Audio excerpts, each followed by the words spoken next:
Well, alrighty. Hello. I am Chris from Airwindows doing another stream. It's going to be another Godot stream, I think. And just sort of generally thinking about stuff and having my coffee, getting ready in the morning. I have done an update to my studio scenario. And that update is I've had a mirror sitting there over my camera on the little sort of top screw mount that it has, and have this morning gone and taken the trouble to go and get this full-length mirror that I had up in my room somewhere. Not one that I use regularly, but it's just there. And I had stripped away its frame stuff, which actually was dangerous because it ended up having very sharp edges. But that also meant it was convenient for me to snip a oblong off of the top of it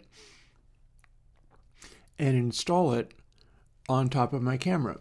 So now if I'm doing a live stream and glance in the right direction, I can glance at the viewer, as it were.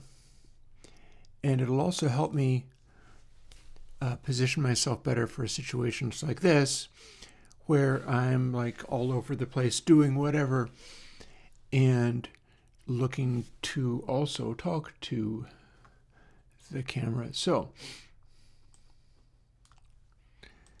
Godot. There's a couple of ideas that are floating around in my head this morning on the Godot front. And one of them is going to be fooling around with that video game. So there is most definitely that. But I was also thinking about something else that, oh dear, JetBrains Writer 202534 available update. At some point I'm going to be like, actually no, how about I don't? Hey Jet. Because it's going to be doing stuff that I don't want, need, or care about. See, there's things happening there, and if I leave it alone, it'll just wander farther away from where it thinks it is. Funnily enough, I was just talking to, or responding to, on a Discord, Bacon Paul, because Bacon Paul was talking about Short Circuit XT development, and was going, oh hey, the Claude Code thing is working really well for me. Apparently I only have another couple months of usefulness. To which I was somewhat taken aback, because I was like, you're the person that I turn to if something is going wrong and I have no idea what it is, and you'll generally know. Are you going to walk away from that? Are you going to walk away from that thinking that I'll just, I don't know, pay $200 a month for Claude Code or whatever, or $2,000 a month for a really large amount of Claude Code? That's a coming.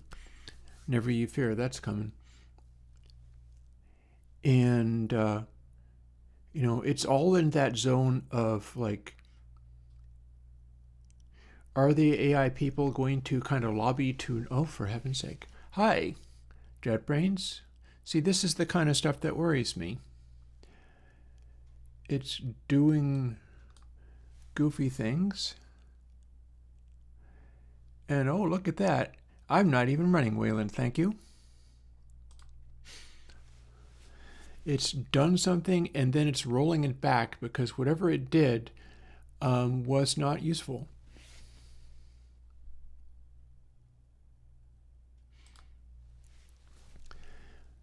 That's my big concern with what AI does, is it will become an endless churn of all of this stuff breaking itself and then never being fixable. At which point I can always fall back on audio coding because I have that on an antique laptop that doesn't talk to the internet. And there is no such updating for it because it's running on Snow Leopard. there's not even updating for Windows because I'm running like Windows 7. Legal copy of Windows 7 running on a virtual machine on that same computer. It's not like it runs quick, but it builds VSTs. So, yeah, but then other parts of it, like I'm not updating macOS on the Mac Studio that is doing this coding, but also building the signed plugins and also doing the live streaming. I'm not updating that machine because I needed to continue to work in a way that we got a new picture for Ryder. Hi, Ryder. I guess I'm reasonably happy with the new picture for Ryder. We'll now see whether it can get past its splash screen or whether it crashes, which I suppose is a possibility.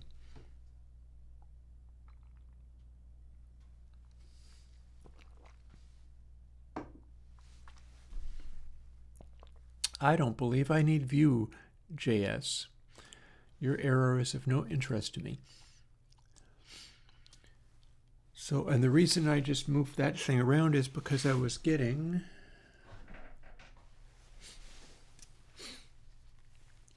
my headphones.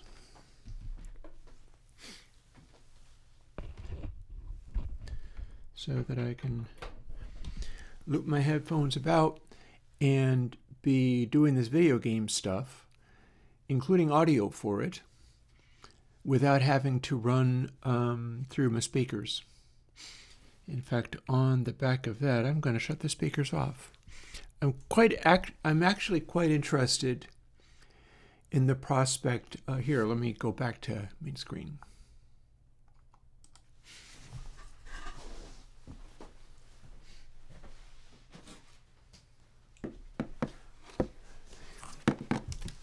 I'm quite interested in the prospect of continuing to build more of these. I had done a whole thing. See, it's got my little power supply there. That is the on $30 portable mono speaker thing. It has an aux in and it has Bluetooth. And I eventually figured out how to make Bluetooth work for it again. And this, of course, is my spiral snail shell speaker enclosure with the DIY driver I invented, where you start with a dual cone speaker, cut away the actual speaker because it's too heavy, and keep just the whizzer cone. And there's possibly other versions of this that would work even better, but this seems to do pretty well. Whizzer cone extends a rather small voice coil, which is not very heavy, outwards to a wider area, which if this was the size of the voice coil, it would do good for bass, but it would be very heavy. Instead, there's a flared paper cone extending outwards to this point. And then this is just drawing paper. It's Strathmore 300 drawing paper, which is not a high quality. And you just make it into a cone with a glued seam. You put little dots of glue onto the edge of the whizzer cone, seat it on the whizzer cone so it's an extension, so it's a cone off of the existing voice coil assembly and stuff, and it'll dry out and be stuck rather quickly. And then you snips around the outside edge of it.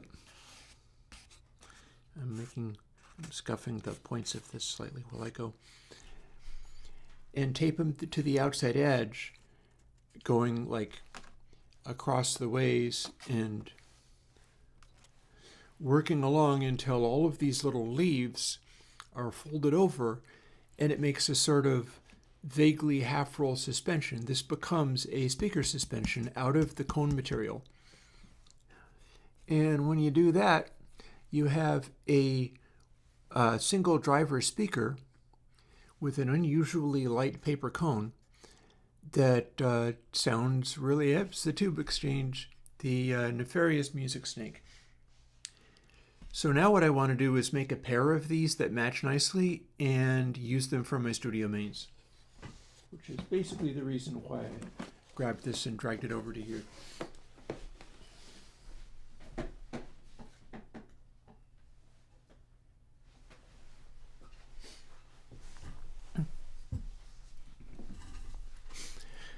That's another thing.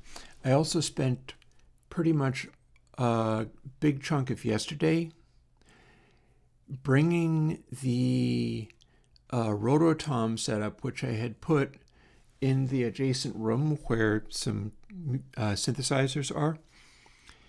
I had that set up as essentially a Rototom hand drum kit, because I'd had these Rototoms for like the last 30 years.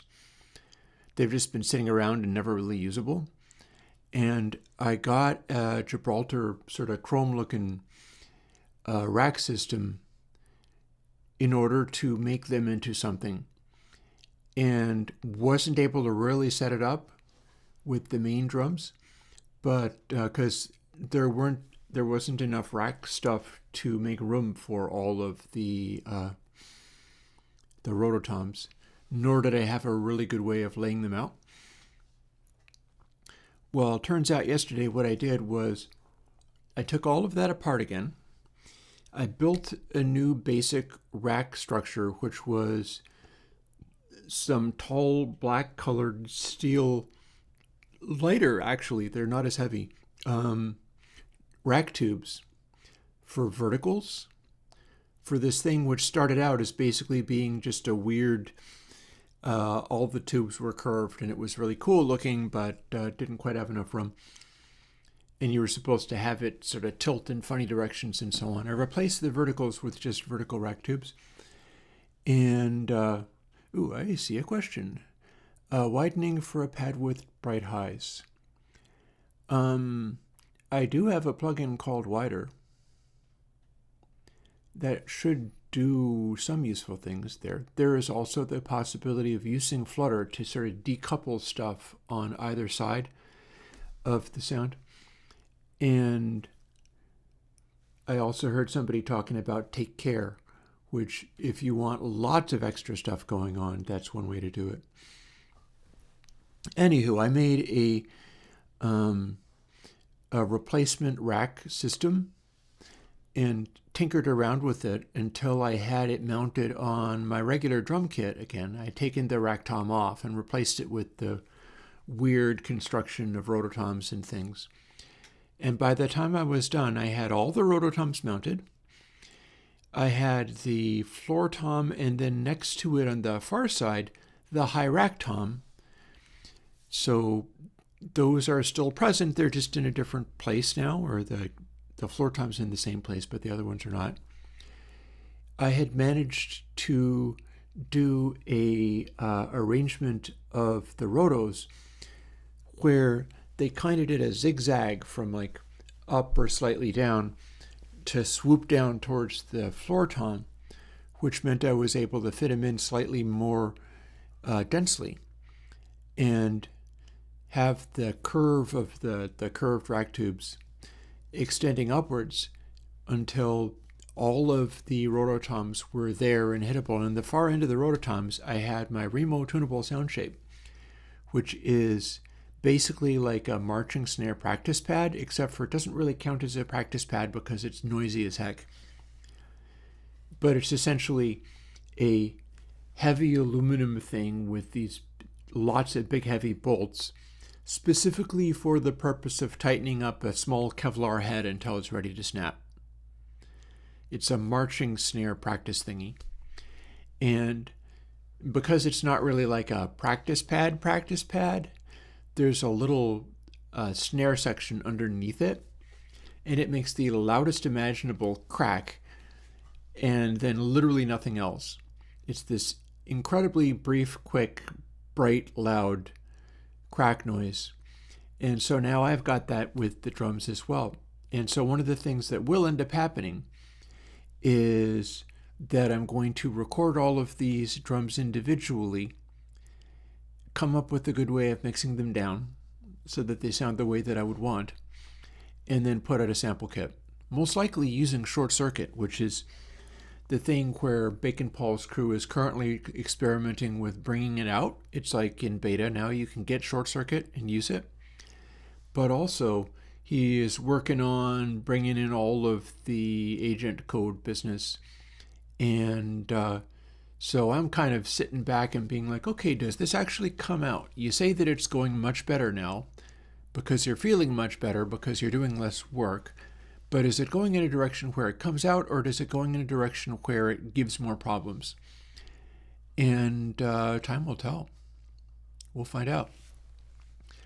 But yeah, I'm moving my windows around a little bit. Speaking of good widener, bear in mind, seriously, there's several versions of it, and it will not really go whole hog. I had to do multiple versions of it because the first version wasn't able to do extreme widening nearly as much as Chad wanted me to do it. I got asked to do that one by Chad Clark of Beauty Pill, and I don't think I entirely succeeded, but I made a good try.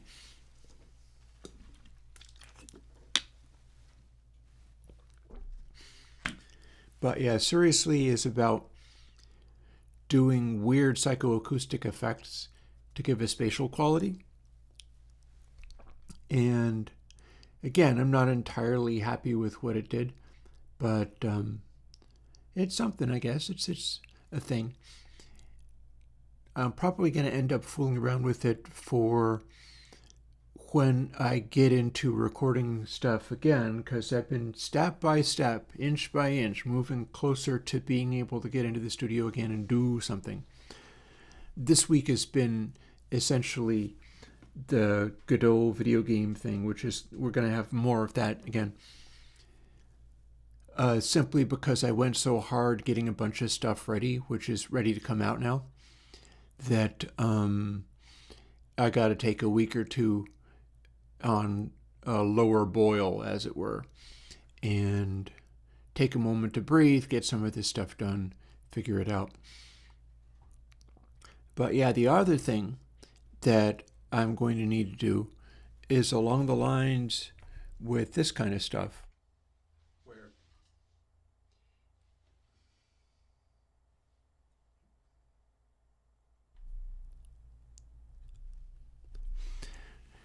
Don't mind me, I needed to fool with the microphones a little bit. When I am in the studio, I've got stuff set up where I can play and record and have a different view of things. And one of the things that I'm going to be doing is taking that wood stove cam and moving it up to that drum room,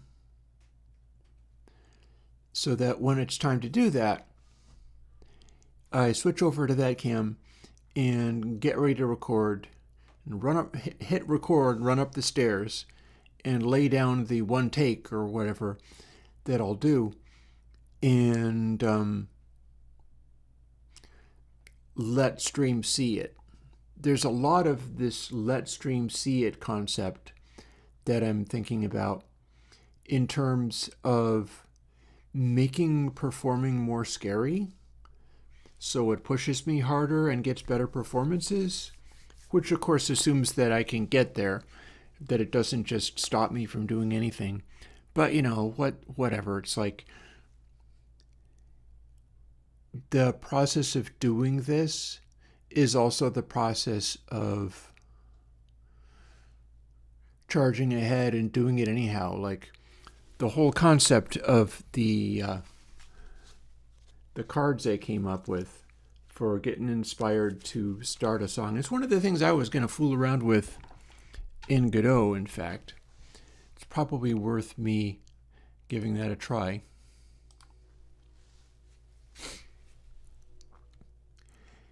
I was going to explore a concept that isn't a video game, but it's closer to what this one is.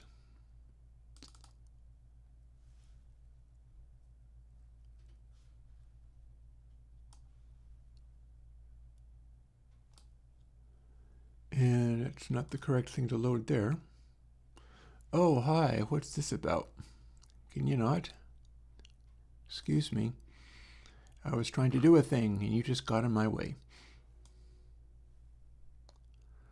Also, I'm having a hard time seeing whether all of this will fit on the screen. Well, one thing or another. Oh, it's still talking to me. It's still saying things that may or may not be helpful. Let me get back to that again. Also, I feel like I should allow my screen to be visible then. Because I've got another idea for doing things related to music composition and creation. I'm showing you one of the things. Let's see, that's where that goes.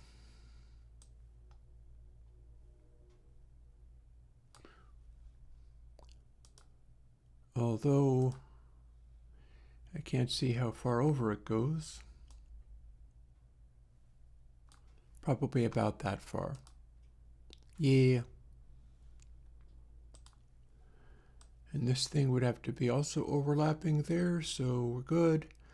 And the thing I was whinging about is it is making a complaint that you can't really see because it's underneath my face, but it's saying this. I don't understand why it's saying that. Shouldn't it just work? It was working before I updated it. But no. No, I feel like I'd better listen to what's going on. And see, we're still running into problems. Let's see if we continue to have problems. You know, I see people like Bacon Paul talking about, and here we have another problem, and I don't know the extent of this problem. And this is off. See, it says freemium, and that's the AI thing.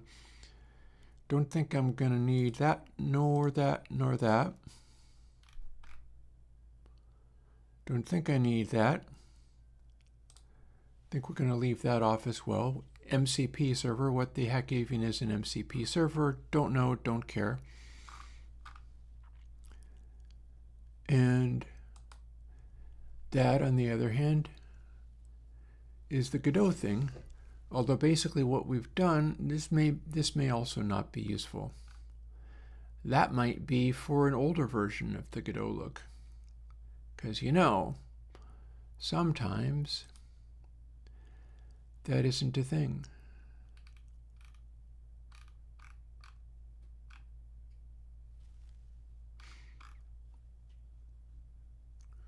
Also, don't know what this is. JetBrains.net performance and memory profilers. Well, I mean, we are using C#, so we are using .net.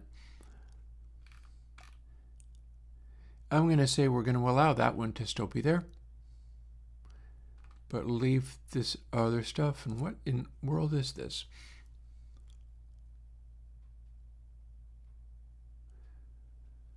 What statements are covered and which are not? Comes bundled with writer, you have to obtain an appropriate, so I have to pay for it. Okay, let's not. I already have to pay for this. And then I am not updating plugins automatically because that will lead to it simply refusing to work at some point.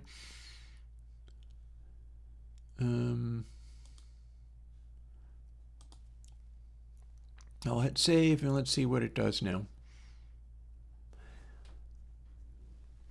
I dare say, what's going on? What's your little problem?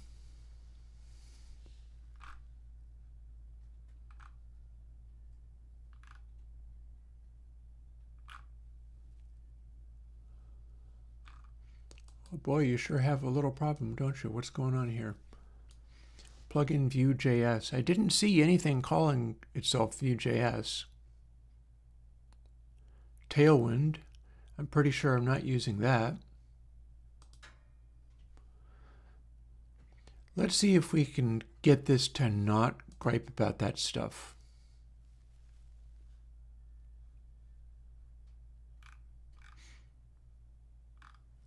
We do need to have CMake.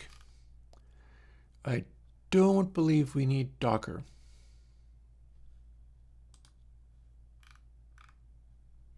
I don't believe we need vagrant. I'm not entirely sure what that even is. But here we go. Here's probably where those problems were coming from. Refactoring for IntelliJ IDEA. XML refactoring. How about not? IDE localization. I don't read those languages. IDE settings.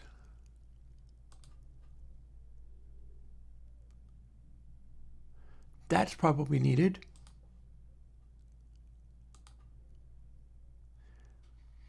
That's not needed. We may get into a situation where I make it not do all its little bells and whistles, at which point it screams and dies. I don't know. Here we go. So it depends on this. Next.js, that's a JavaScript suffix. I don't believe we need that. I don't believe we need that. I don't believe we need that. I don't believe we need to be able to do styled components and things. Is there an overall category where I can just disable JavaScript frameworks and tools? Hell yeah. There was an overall category. Key maps.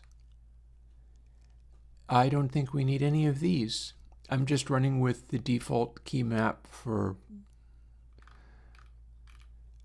languages. Don't need that. Don't need JSON. Don't think.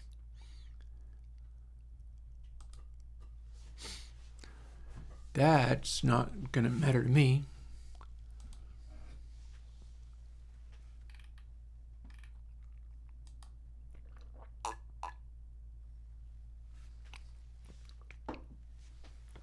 I actively don't want it to know how to do shell scripts on my computer.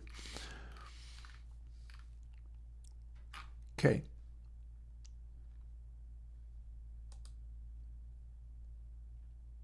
I don't believe we're working on any of those. Oh, Godot support. I do need that. So we're going to cancel that.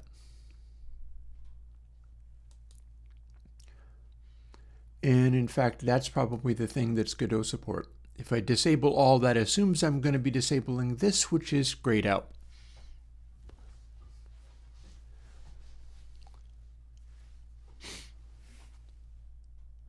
Funnily enough, the concept of a high shelf equalizer came up when I was talking to the Godot people.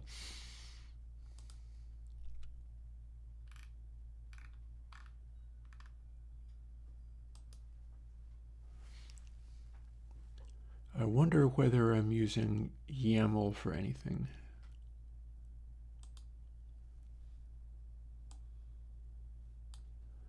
It's a markup language. Alrighty then. Now I feel like this is not going anywhere for me. In fact, I probably have it turned off.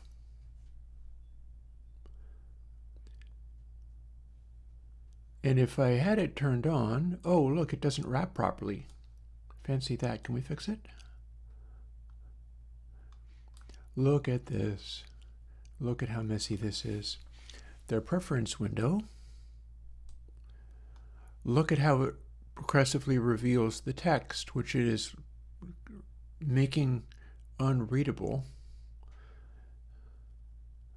up to this width. So I'm not impressed with their design of that. That's ugly.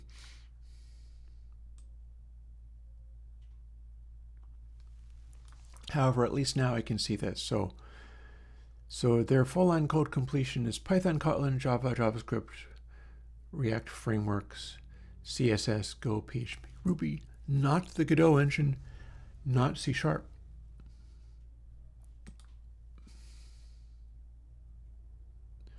That's almost certainly not doing me any good. I don't think it understands what Godot programming is. That's even less useful, and that's absolutely not what I want. So those actually are all being dismissed.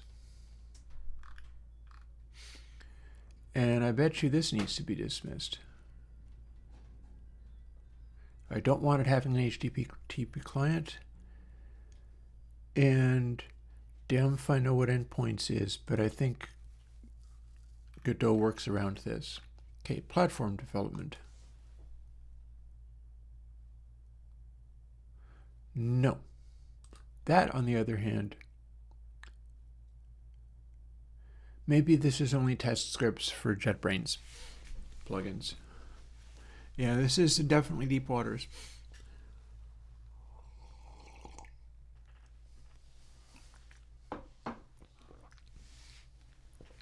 One of the things I'd like to do getting back into the studio is fire up just my guitars. The whole reason I want to develop plugins, or not plugins, stompboxes, is so that I can run my humbucker guitars into my little tube amp and use all of their features. I've talked about that before. I'm going to be doing it. All of the stompboxes that I develop. Currently, I'm looking at 3 different variations.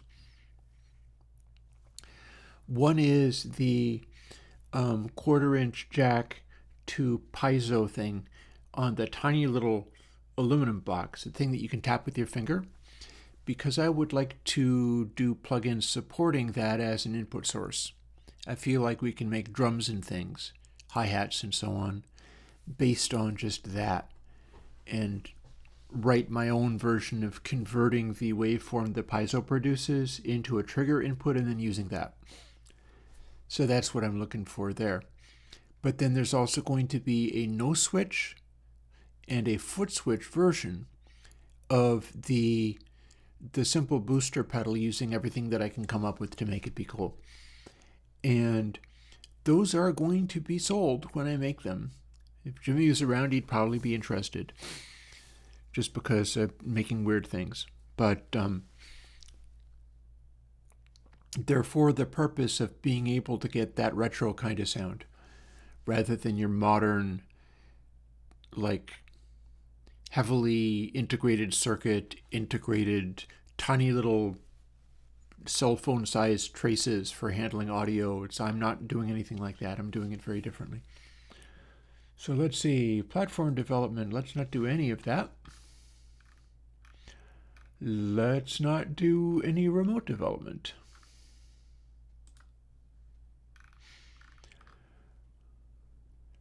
Let's not do style sheets because they are depending on stuff anyway. So goodbye to that. I have no idea what a template language is, nor do I care. This, on the other hand, there may be purpose for this at some point. I don't actually have it set up to do those things. I'm not trying to interact with GitHub this way. I interact with GitHub in different ways, but it's impossible that this will eventually be, oh God, Azure. It's Microsoft's nonsense. I think we're not going to deal with those. Other tools.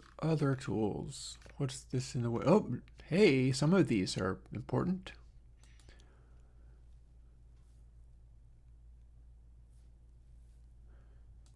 So these talk to each other, and that's a GD script, and this is probably where it gets its C#. But a whole bunch of this other stuff.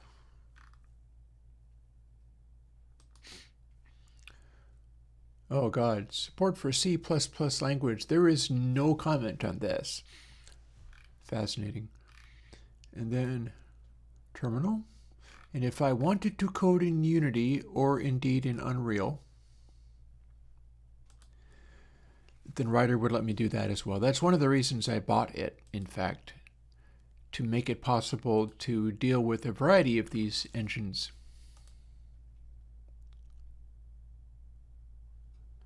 Yeah, let's lose that.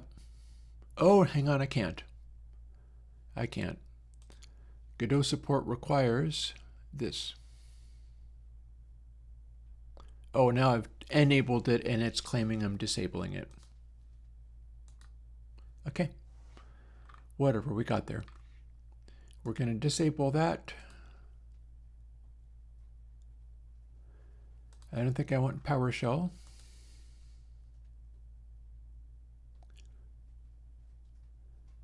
How about no, and let's say we did.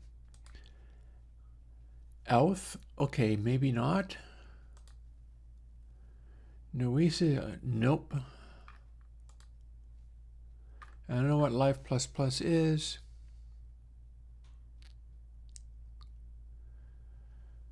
I don't know what that is. Ooh, okay, something needs that. I think I just turned off the wrong thing. Oh, and now we've got glitches. Look at that.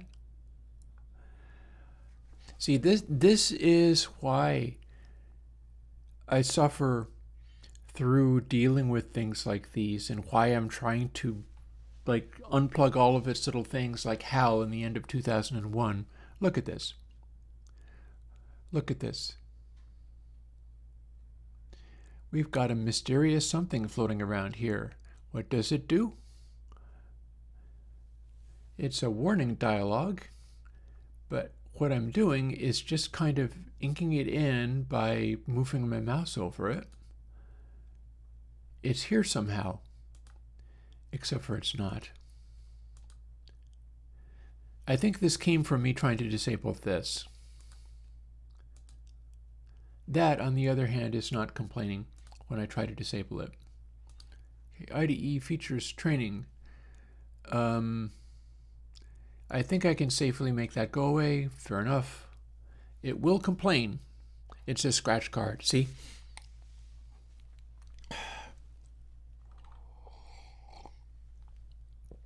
These are the bits I want. What's a frame viewer? Oh, Unity shaders. Okay, so the Unity support probably needs this. Fine. Text template transformation toolkit. Nope, nope, nobody, nope. These already don't work.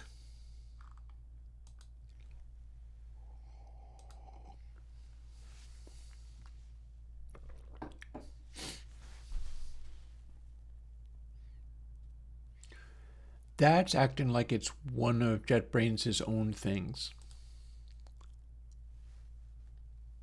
.NET is the kind of stuff where C# comes from, so we're not going to stop using that. This, on the other hand, this already doesn't work, so we're shutting that off. More .NET, that has to do with C#. This, on the other hand, let's make that go away. That one's moving very slowly. And Aspire projects. What's an Aspire project? My precious, I haven't got the faintest idea, but launching it requires a Chromium-based, so this is probably malware. .NET Watch. Tracking changing files to presumably C# things. So I'm going to assume that something inside it needs that. We are also going to need to know what Git and GitHub is for various things. And I think maybe that's as far as I need to go. And now let's see if it complains some more, having already thrown up weird glitchy nonsense. Nope, seems not to be complaining. So now we open up, and we've lost the size of our windows. And missing key map. Okay, so that shows me something else went wrong.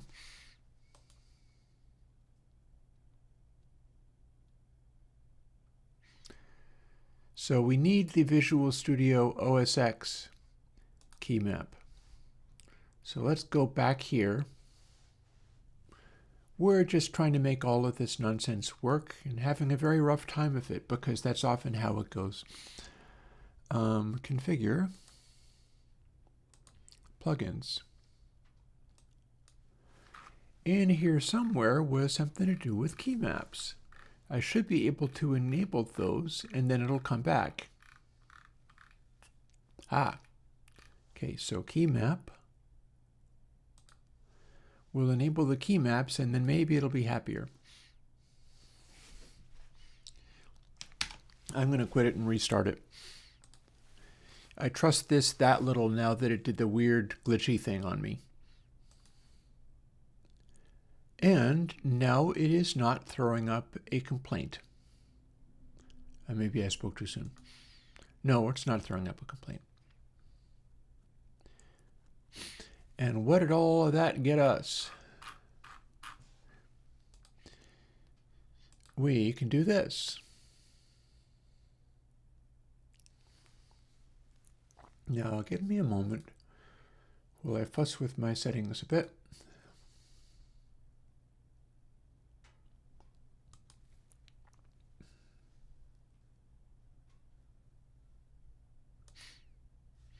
Yep, seems legit.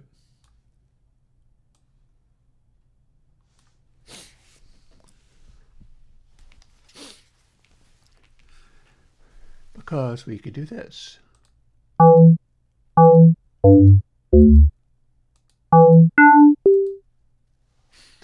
Because this was my The Wild Music program. And not all of it does what I would ask. In fact, I've made it be this very large size, but it does do certain things. And it is handling all of this stuff more or less the way I intended it to.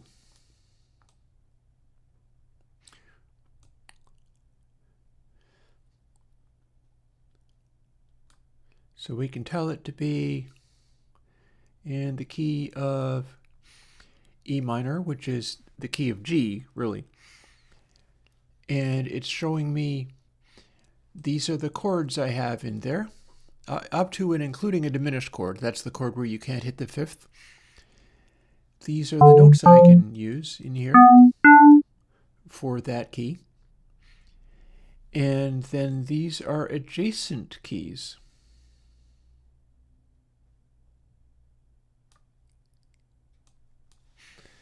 So if I set that to be the same, that like this is kind of set up to be inordinately complicated. So one of the things I'm probably going to want to do is simplify it down a little bit. But I've got it set up so that you can use this tool to have a key and then an adjacent key. And you can make that be whatever note you want. Like for instance, for this one, E minor, this is an E. And then if you were to go to this one, clearly, I'm guessing that is an E flat, because these indicators tell you whether it is a flat. Or rather, I shouldn't say tell you whether it is a flat. Those indicators are what this dial refers to. It's referring to E flat, so the dot is on E flat.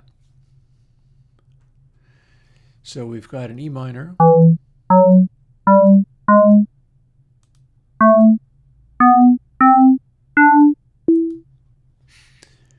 The pitches of the notes are things I can either sing or not be able to sing. And the E flat here it's an adjacent key, which is actually a fair bit away from the original key. But if you're doing that key, and I can doctor this until it is claiming the same thing over here.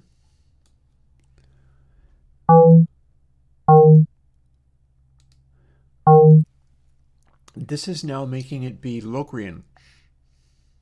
And I think if I continue to set these,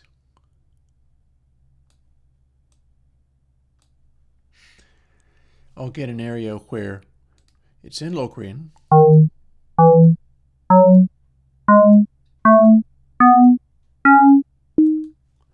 That's now a Locrian scale. And it's telling me that this is the root note for that. And where they overlap, these are the total number of notes that you can use.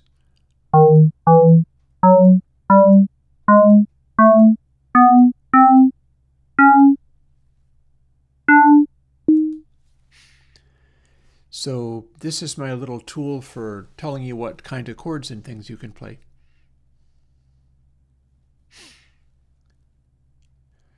That's been the wild music so far.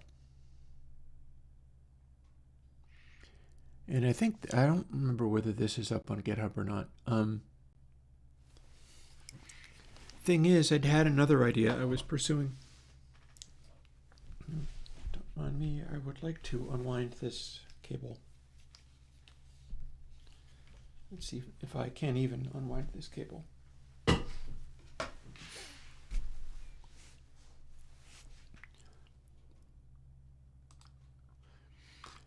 So that's run using this code.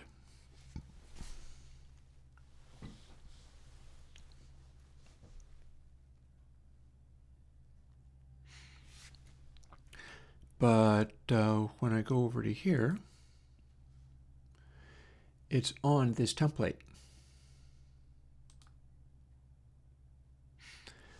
And in fact, I've got a whole set of these produced.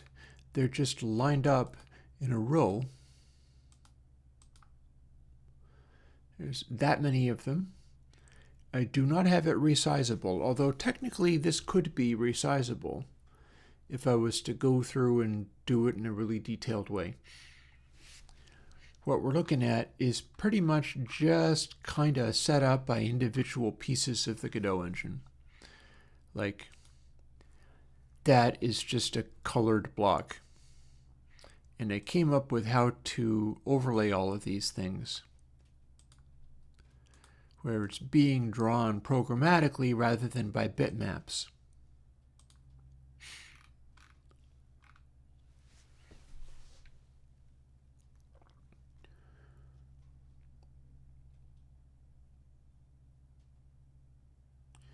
And it looks like, let's see, if I hit octave 2, it is selecting these. If I hit piano roll A, it's allowing for both octave 1 and octave 2.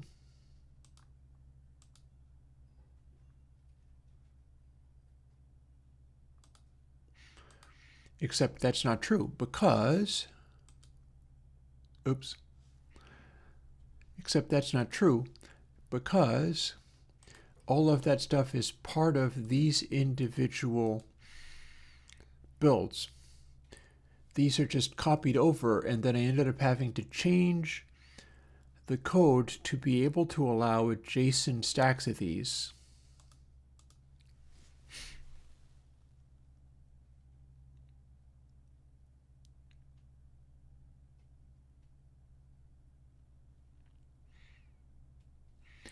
And then that square area, the square area is where we're drawing the dots, and the dots are the technique for being able to draw a note and work out whether the note is permissible to play in this key or not. So it's all kind of, there's been many days of work that has gone into this, and then it's just kind of sat being unused.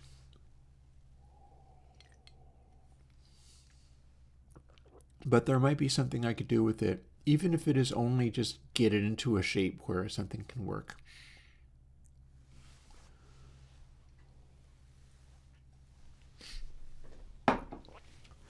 I'm honestly quite tempted to go and make another cup of coffee, but maybe I'm fine. Maybe that's enough.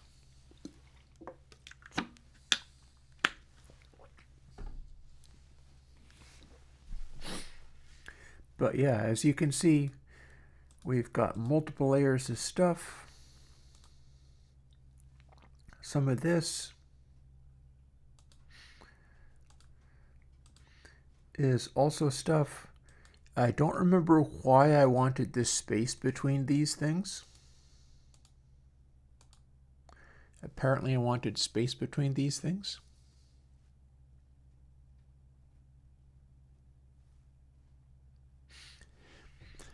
And the thing I was thinking about that's not this is, You ever heard the concept melodic math? You ever heard of that being talked about, like by what's his name from Sweet Mix? Max Martin. Oh, unknown, you a bad influence. You're going to have me make another cup of coffee. Well, you know, I'm digging into this rather than just the shoot 'em up video game. So maybe.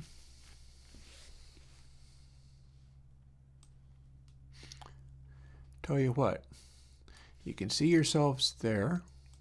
I can fire up the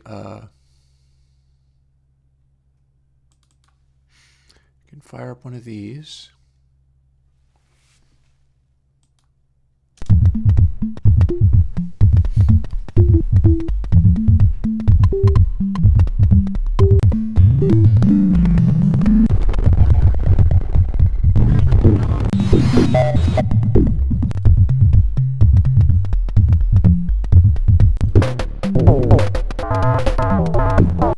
Yeah, that was kind of dumb. Let's not do that.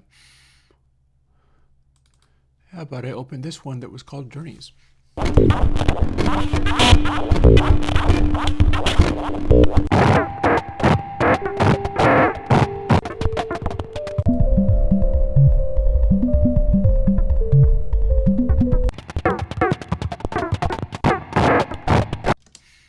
Sure, this kind of annoyance. And then effect stacks.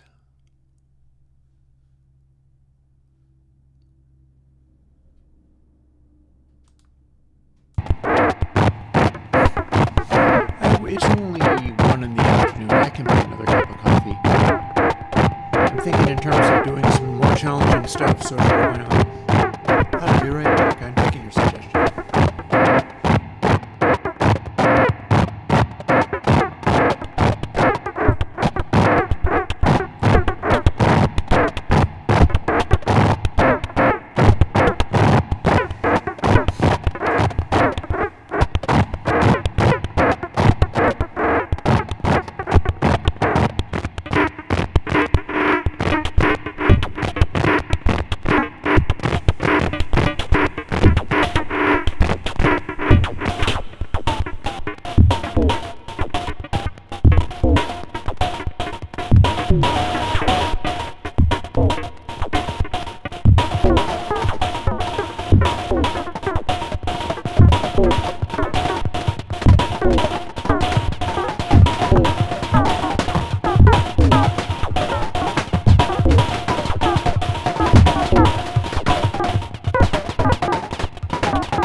back.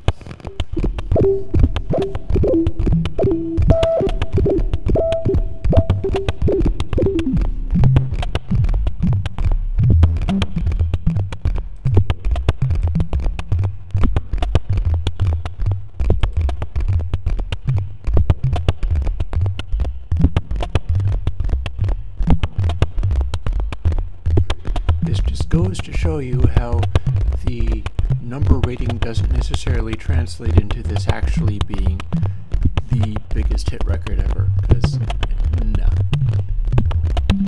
But one of the things actually to notice about this, yet another thing I've been thinking about, I don't know whether it's going anywhere,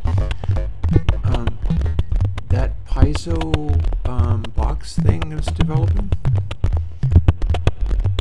Technically, if you plug the output of that into the input of a Bastel Castel and pipe it into the trigger input, it does not have really enough juice to produce these percussion noises.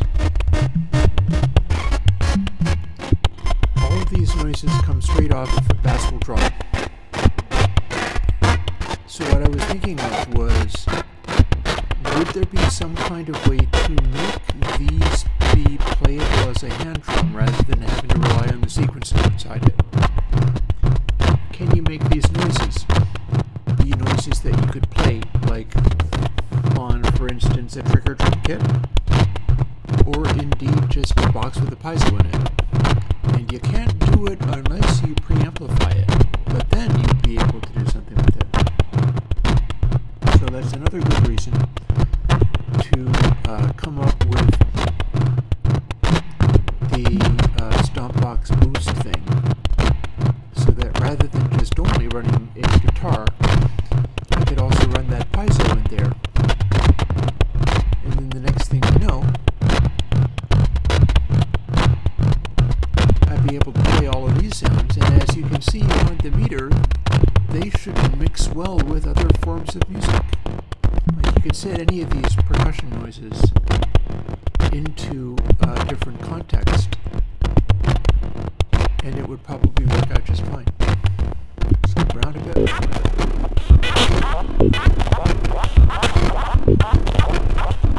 Doesn't have to be just normal sequence. You can play these.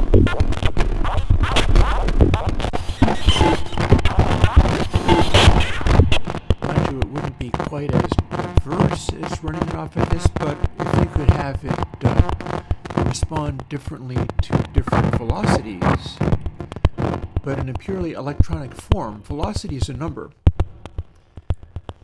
Velocity is how you tell a synthesizer to sound its acoustic driver or whatever, whereas all the variation coming out of these is just electric.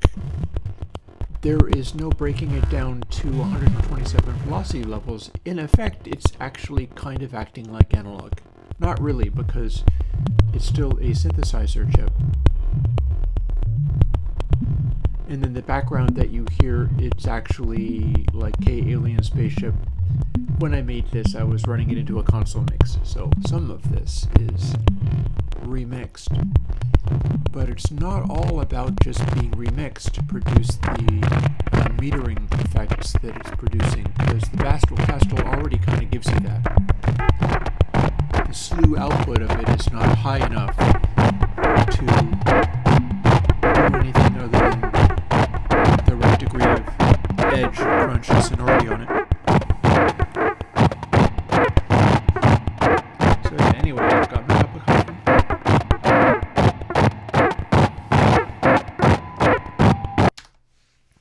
And we're going to quit out of there.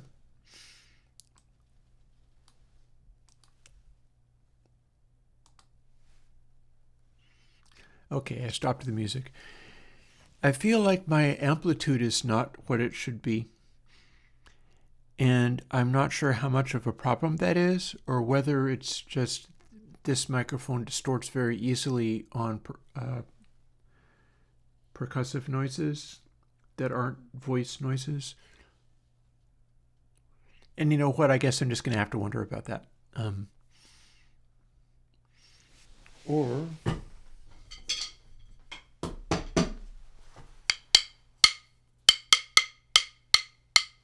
Yeah, that's maxing it out. That's just one of those mysteries, I guess. We'll live with it.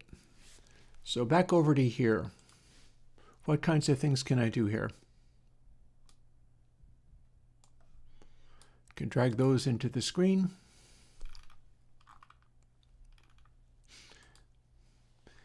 I could make some of these entities go away.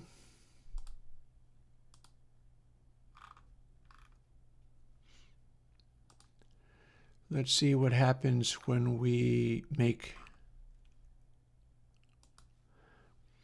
those two entities go away. Will it still run?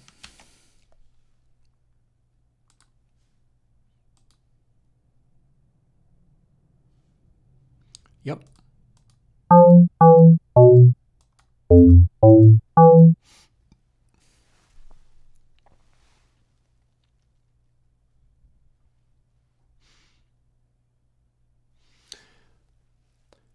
So now what I have to wonder is, do I need 3 or 5 or 2 of these? Do I want it to be I totally do want it to be resizable, so let's jump back into here.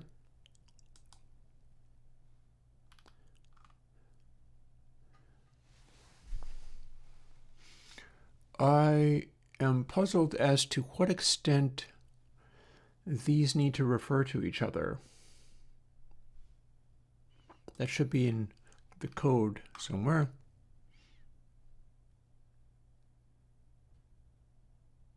I might have a variable created by, yeah, here we go.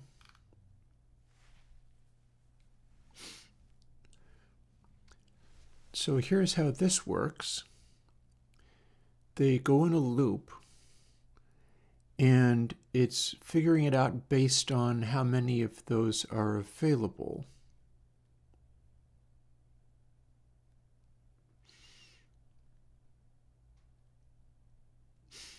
That feels like something that can be conditional on the size of the window. Because this does seem to be functional, and I could make it more complicated logic if it didn't have as many of those as I thought.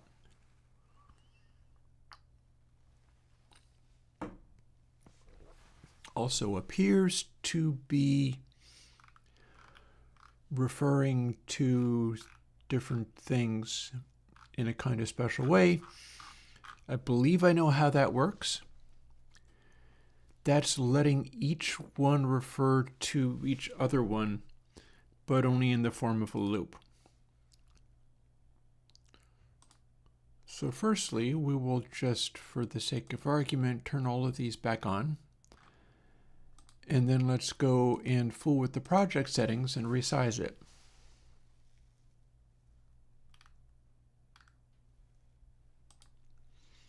Window. Resizable.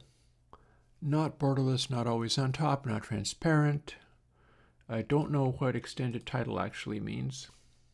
I suppose I could find out. We could make it have sharp corners. Let's find out what that's like. And then here's our basic default size. And I'm going to run it back in Writer again.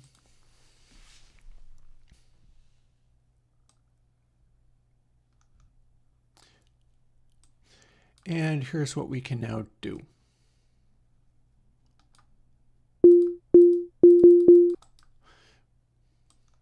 It doesn't seem to have listened to being told to be sharp corners. We are also not resizing any of this. We're just revealing or concealing it all.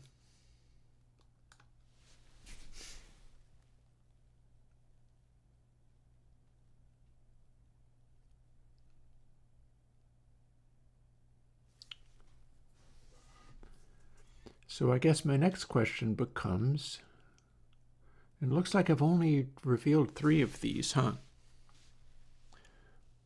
I've only revealed 3 of those things. Why is that? I've got 1, 2, 3, 4, 5 of them revealed here. Or at least I believe I should. So why wasn't I seeing it in the build? Well, we'll save it again. We'll run it again. We'll see if we see 5 rather than, yep, we do. Okay, so that got that fixed. This is telling me what node I'm on, including when they're not available. So that could be handy somewhere.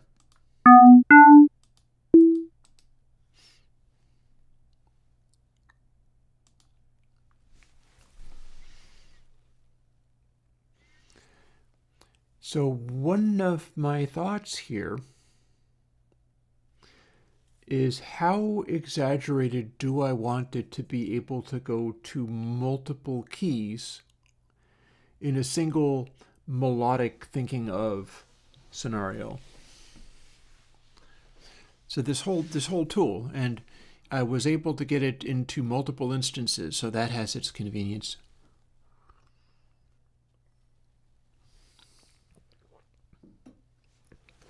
This is all about being able to specify which notes are available. And I think it's even flagging. Let's find out. Is this flagging or is it not? See? In the areas where I'm typing stuff, firstly, it's showing me the combination of F sharp and C sharp, or F sharp and C. So I can go to here,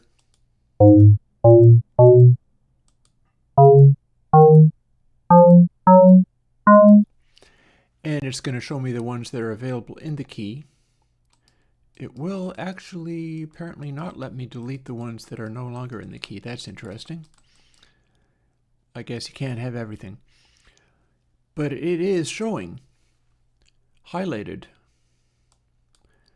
the things that are available in this key and the things that are available in this key. Like I've gone to F sharp, so all of those black keys are now in key. If I shift it around in different directions, like say go to F, it's showing me which is not available in the white keys and which has now become available on the black keys, this one. Adjacent to there, we're in the key of C, and no black keys are available. So the question that comes to mind is, if I'm going to be doing a tool like this for being a convenient little looking up stuff, do I need to have 5 possible key signatures all happening at once? I've got it set up to do that. What it's doing is giving me kind of a really weird, exaggerated space, which you can kind of see. It's showing on the screen properly. So don't mind me. I'm going to fuss with my controls some more too. There we go. That's what I wanted to see. So I don't necessarily need 5 instances of this. I could probably get by with just 2. I'm wondering whether there's a place for 3 or if that is already too far. Because the whole idea of this is a toy for being able to compose music with rather than a quiz for being hopelessly stuck in. And if it is a toy for composing music with, then it can do a lovely job of being like, hey, we're doing our music composing all in F, therefore you got to use these. Everything that's grayed out is not available. And you can pick what kind of scale you're based in. You can pick adjacent scales or ones that are in the same key, or make slight variations of them. But right now, what it's doing is being a little problematic as to what all of this does or means. And I'm wondering whether I can make it be resizable by rescaling the window. Because as you remember, I made it so you can do this. So window is in fact resizable, but not in a way that's especially useful. And I feel like I might get something helpful out of doing more with that. And then the other thing I was thinking of, remember how I mentioned melodic math? Melodic math actually has nothing to do with melodies or notes.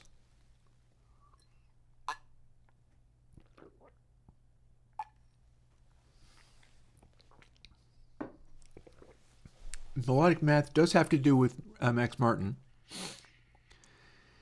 but you can have like a little hint about what melodic math is about based on the concept that most people, the thing they know about Immanuel Kant, philosopher Immanuel Kant, is Immanuel Kant's the real percent who's very rarely stable. Heidegger was Wozy Becker, who you think you under the table. Eric Idle's Philosopher's Song is a brilliant example of melodic math. Because the way that his lyrics work, and he managed to hit a very high score with it, is all of the vowel sounds kind of move around in linear ways. Melodic math is letting your vowel sounds move around in linear ways to cause something that is singable rather than something that's really awkward. By contrast, a bunch of They Might Be Giants songs are practically unsingable. They're much more demanding. They have very poor melodic math. They're just interesting. And I was thinking this morning, like, I should probably try to get together a Godot program that creates what is kind of like a neural net, but it would be more like a Markov chain algorithm with the dictionaries I created. I probably can bring this up. Let's see if I can bring this up. BB edit, open.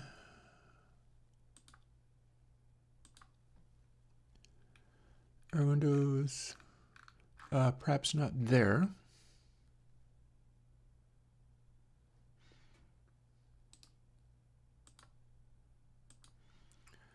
Christopher Johnson, all these dot files, Airwindows. Okay, maybe here. Let's resize Windows some more so that I can see what the hell I'm doing. Come on, you. Scooch over.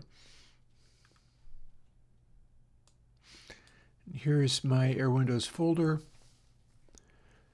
Taylor Poly Series, Quadrafuzz, Crunchberries. That's the guy who was making the circuit simulator plugin, the Mesa Boogie plugin.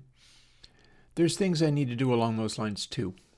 I'd like to do an experiment of like voicing a guitar amp sim in ways where it has those cutoffs for both the input and then the middle stage between input and total output stage. Yeah, and Salt and Seal, consider where the voices go. Consider where the vowel sounds go. So, there's nothing each all the way, all the rest.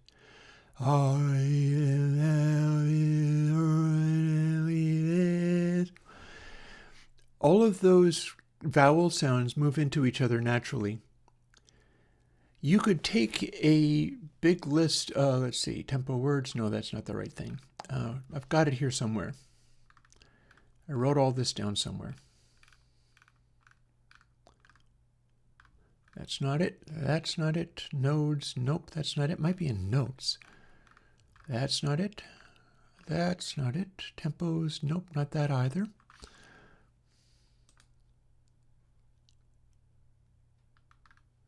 More tempo stuff. A whole bunch of extra notes, clearly. Chords. Nope, we're not talking about chords yet. I've got this somewhere. I know I have this somewhere.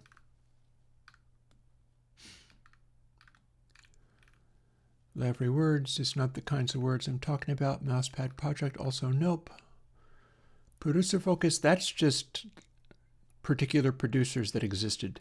Reaper plugins, returning spirals, reverb, nope. Tempo is also nope.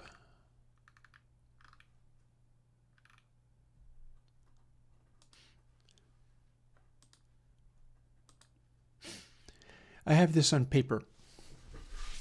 I'm going to go and look for it on paper.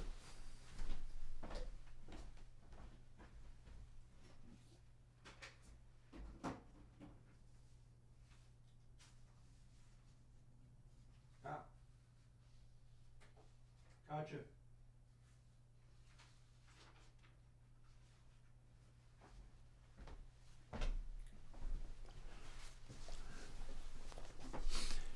I can do a global search on my computer when it's time for finding this.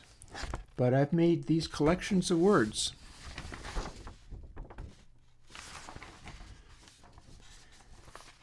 And they are roughly in order of vowel sound.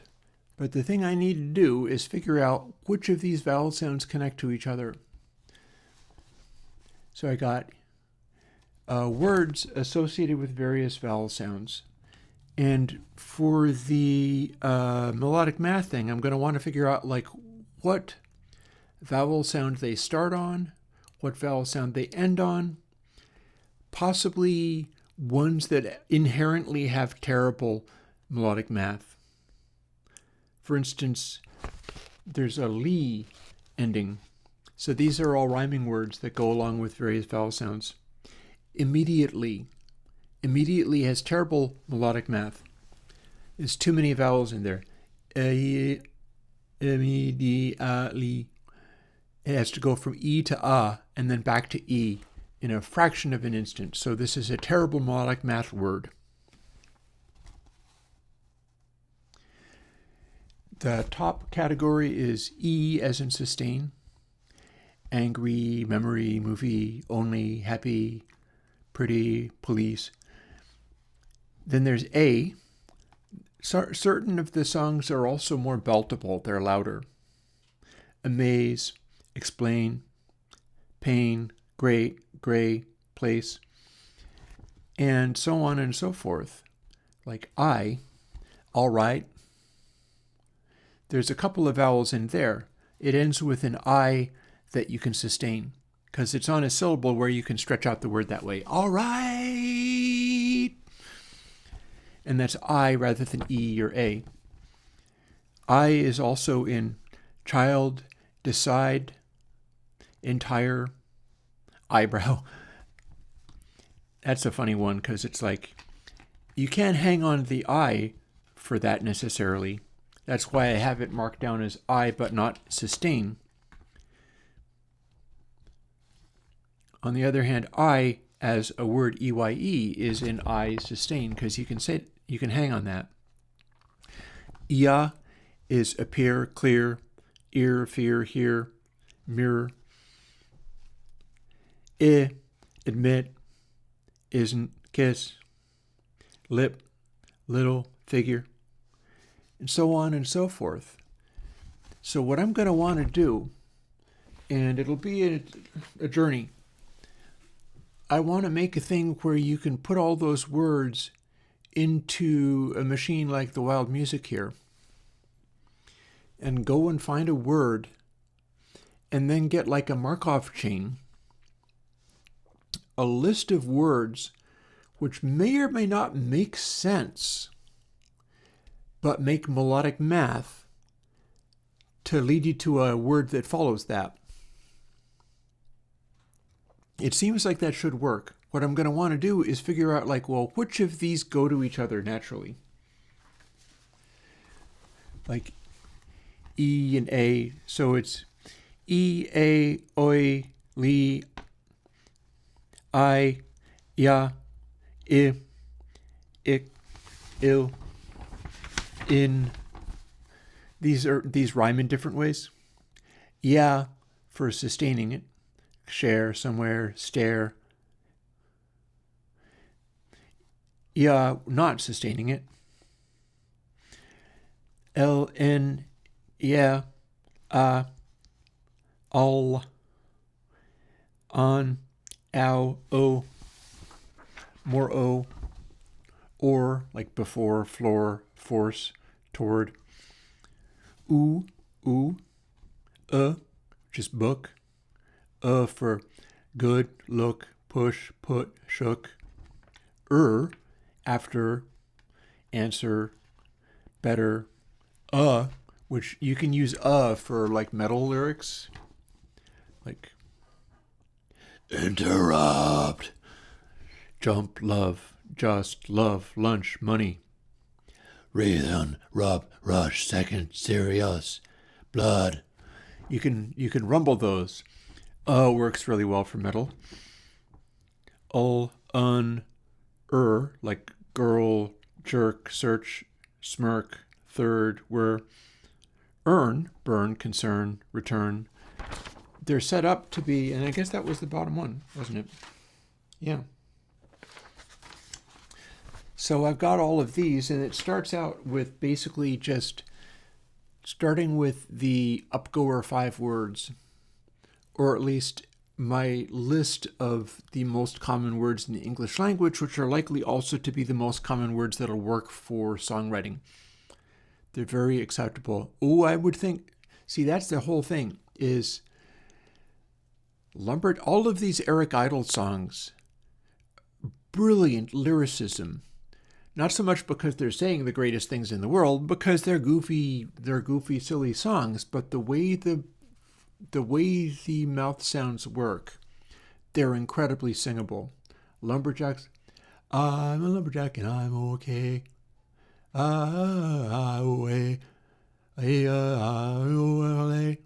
See, the sounds move around without snapping from one place to another. It sounds like, just don't use incredibly complicated words. Like 27-syllable words aren't going to be singable, but that's not necessarily true, because it's whether the vowels are singable.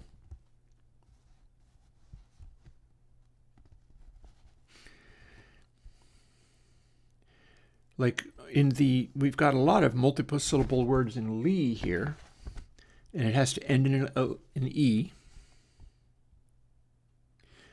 So immediately is terrible, but not because it's a bunch of syllables, because E.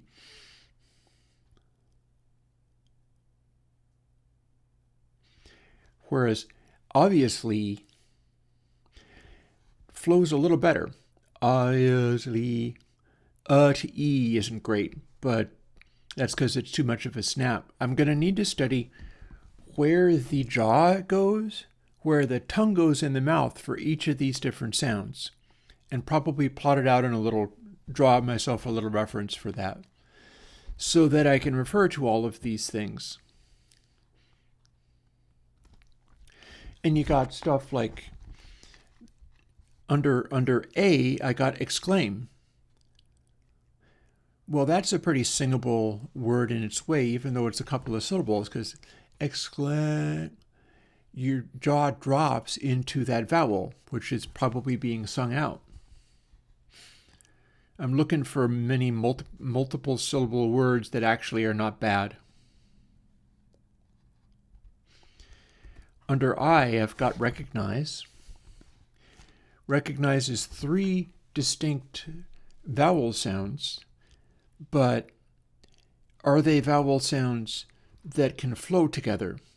Recognize, it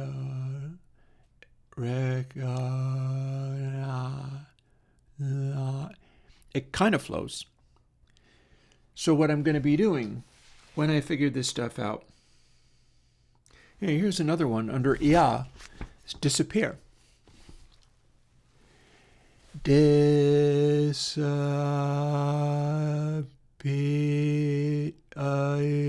That's just a tongue motion. In fact, it's the same tongue motion happening twice. Ia is just ia. And so we're just doing the same tongue motion in sequence. Disappear. Ia. And so that's pretty singable. That's not that far those are not big vowel jumps. So the word disappear is very good melodic math because the motions in the mouth aren't that striking. And even though it's 1, 2, 3, it's a 3-syllable word, it's doable. Like, it's not heavily penalized for being a complete terrible one. All the Lee ones end in E. I'm trying to see whether any of them have an E in the middle of them as well.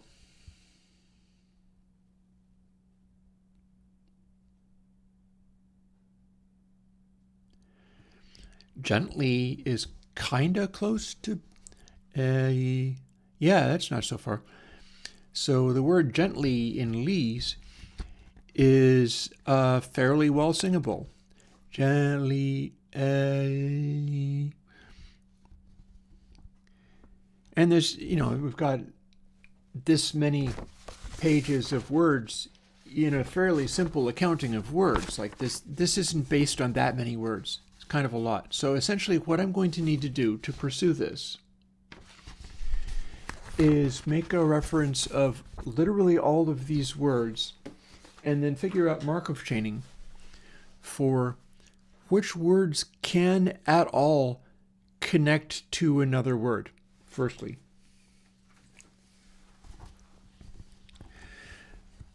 Like, you wouldn't necessarily put together a song in which the successive words were eventually exactly.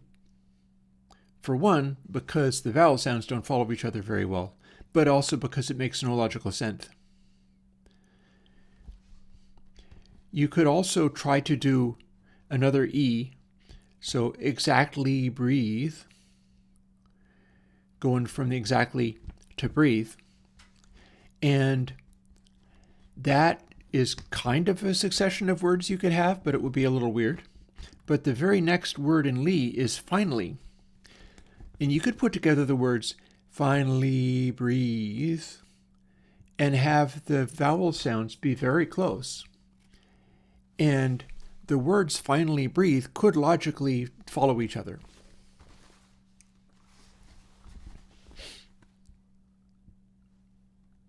Whereas the word after in E is cheek. So finally cheek. The consonant is a little bit abrupt there.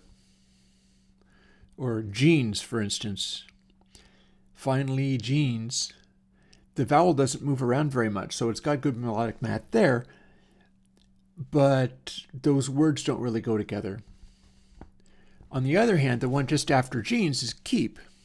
And finally, keep are words you totally could put into a lyric.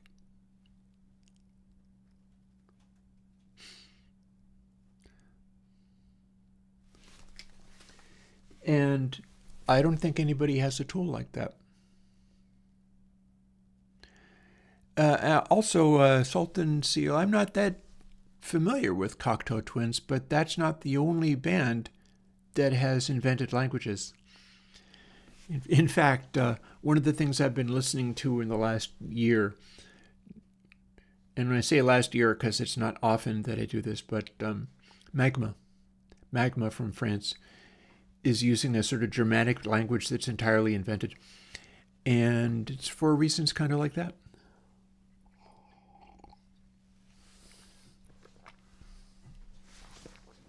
So you're watching me do the initial exploration on this lyric writing hack that would not be lyric writing AI, because it's not the least bit interested in what are the most common words following other words. What I'm interested in doing is putting together something where the words have to follow melodic math and have very, very limited restrictions. Finally breathe? Yeah, fair. Yeah, well, I mean, that would follow, wouldn't it?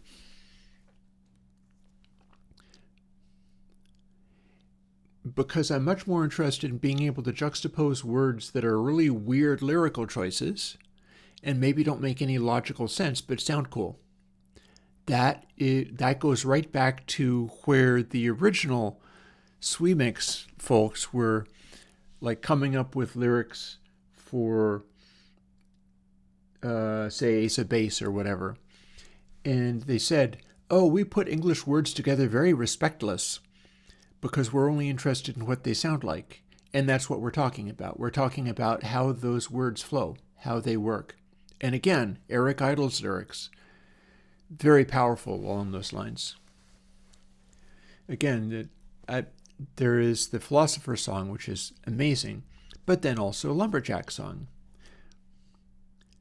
I sleep all night and I work all day, eat all night and work all day. It's not sudden jumps of vowel. And I was also reading over some of Robert Hunter's Grateful Dead lyrics, and that's also very strong, which is probably not surprising at all. But the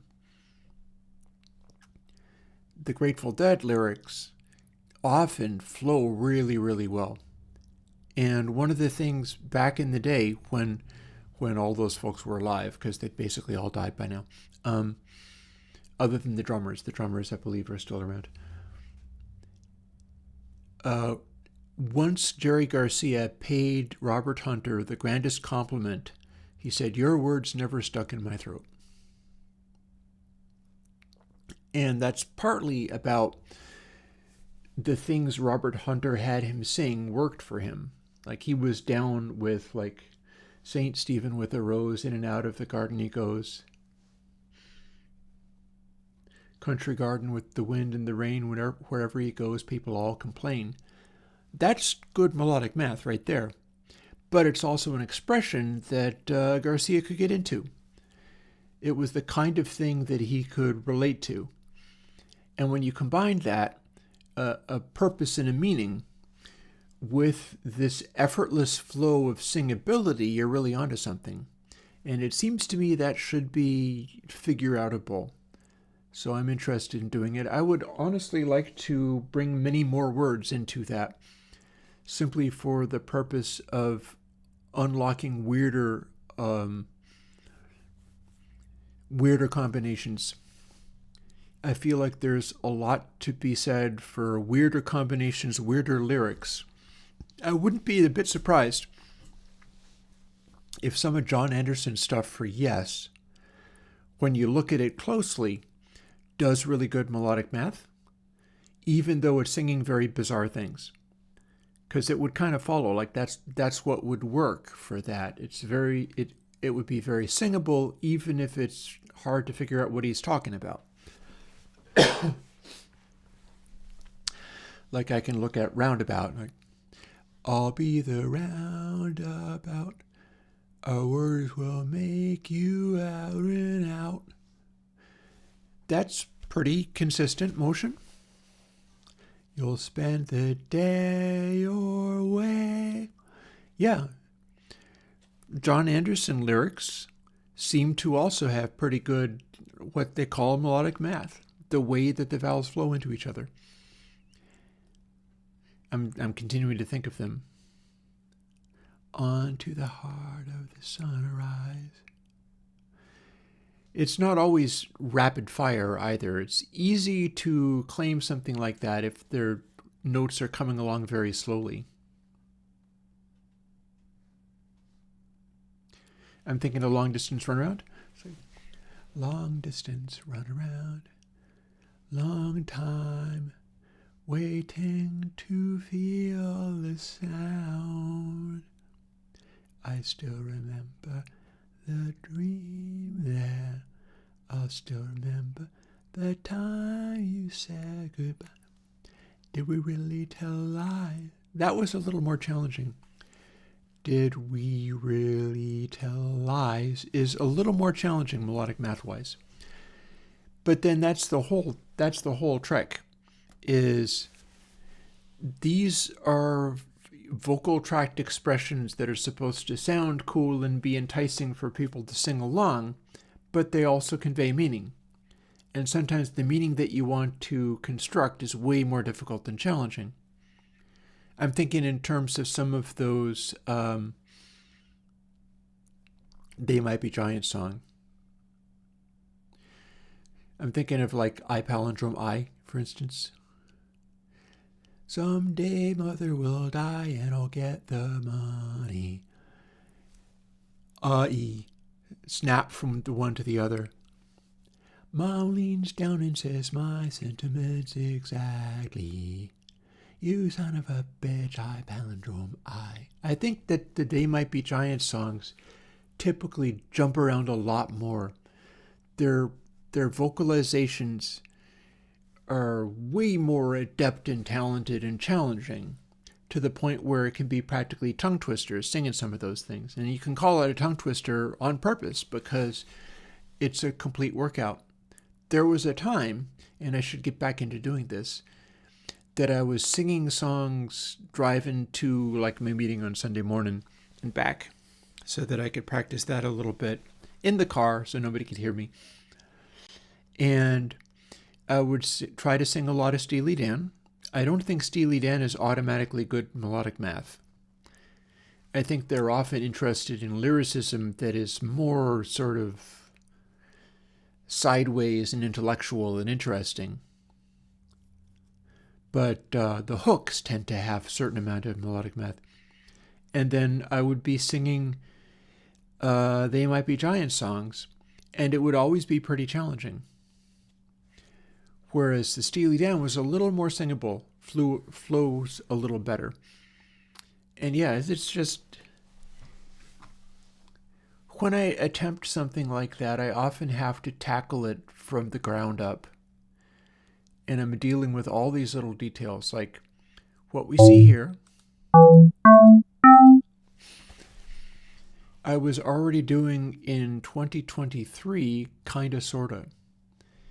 Because I was already looking into what chords in the circle of fifth you'd used, and what majors and minors there were, and what kind of things you could make happen by bringing in chords from adjacent keys and writing melodies. Like I'm sure this showed up in my song Tadpole and Rise.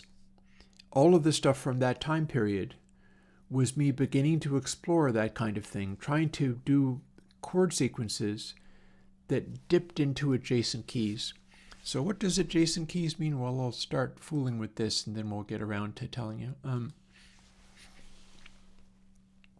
If you, and let's see, what would be good to do? Let's make a command decision here.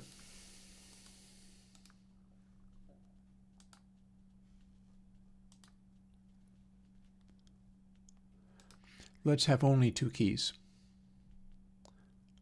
Would be like, you only get to have two keys. You can run the thing separately and do things in an awkward way to make it so that you have more than two keys, but we're going to make this tool only deal with two keys. And this will still run, but what I want to do is make it so that I can stretch these out. I don't know how well that will work, but we'll find out. I do have a sort of collectible, inspector, texture, width, height. So that is not necessarily going to resize, but I feel like I might be able to make it resize vertically. And I feel like all of the secondary things, like these objects,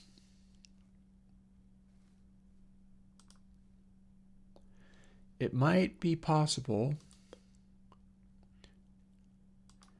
to get all of these to resize. But first things first, let's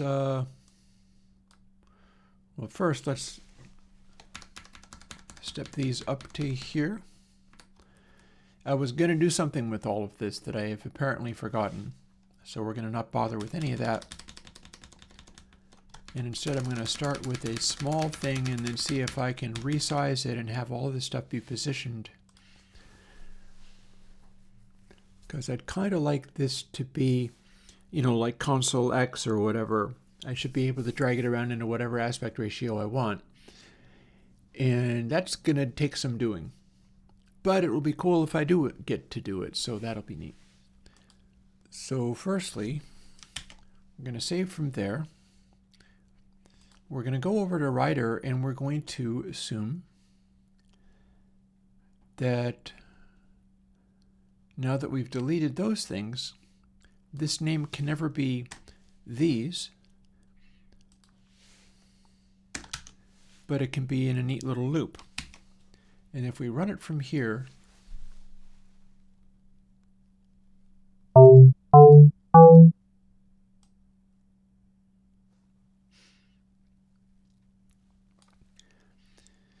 we can make it so literally every chromatic node is available because these talk to each other.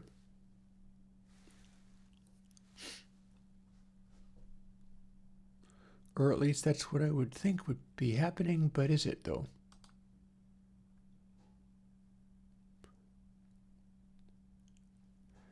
Okay, so what it is now showing me is that green color is the color of F sharp. The pink color is the color of C. And rather than having stuff grayed out, it's showing me which notes are available in each of these. It'll let me place a note anywhere because it's dealing with literally all of the available notes in those two keys. So chromatic is now available, but it is still showing it in the area of this is this one key and this is the other key. And so my little depiction there is all the white notes here, and it's all the black notes and a couple of the white notes here in F sharp. And these are overlapping themselves in a rather horrible way, but it is at least showing me that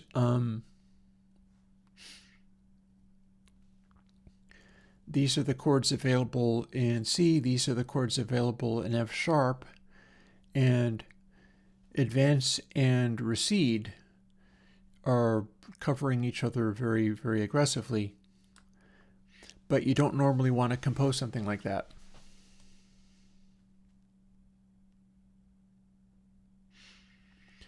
And if the keys are somewhat more adjacent, you wind up with certain notes that are no longer available, like this B flat.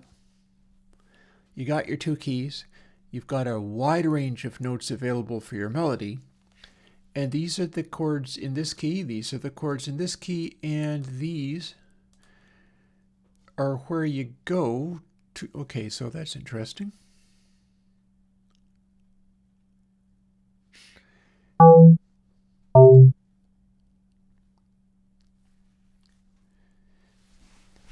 See, what this is now showing me is here's my key of C, here's my key of E. There's all of this stuff available, but from the key of E, I could drop back into a D major, or I could drop back into a D minor, which lives in the key of C.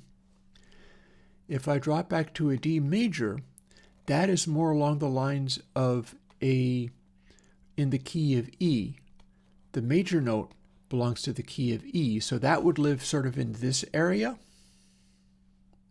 And then if I jump all the way over to here and go to a D minor, that's going to imply C. So then if I move these around,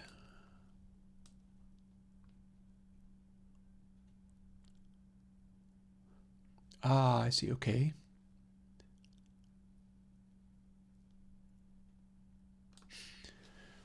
So this could be in the key of D flat minor, but if I went to a D major, that would seem more like being in the key of D flat minor. And then if I go to a D minor, that could put me into a Dorian mode, which is basically the same as the key of C. It's just a different mode on it. So this is grounds for picking up my guitar and fooling with it. It's also grounds for me figuring out how to draw this in a way where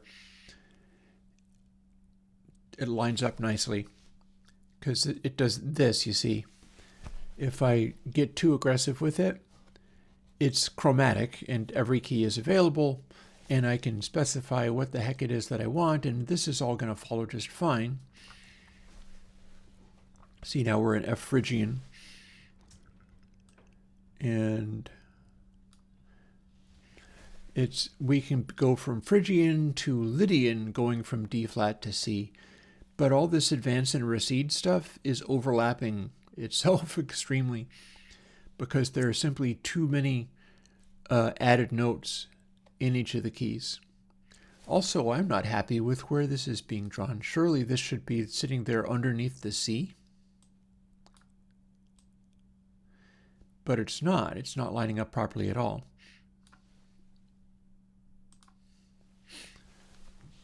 Hey, Grants.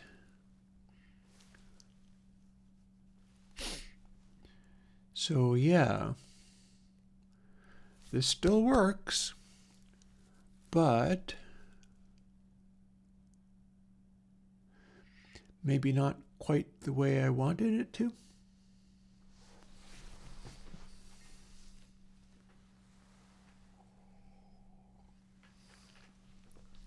One thing about this, though, since this is not a video game, it's taking up very little CPU, so if I can get all this resizing nicely and stuff, there's more than enough CPU to do the entire, like redraw the entire thing fresh each time.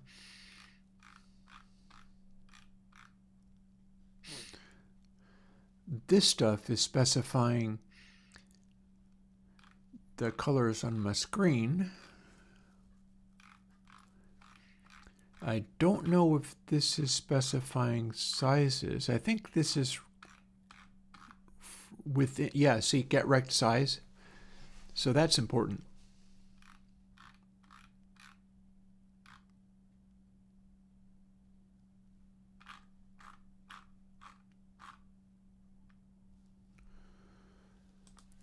But what I'd be doing here is coming up with a way of resizing the sizes and positions of all of these color rects. We're already updating the colors. That's all figuring out. But I'm not going to be able to resize the sizes of them unless I am. We're going to find out.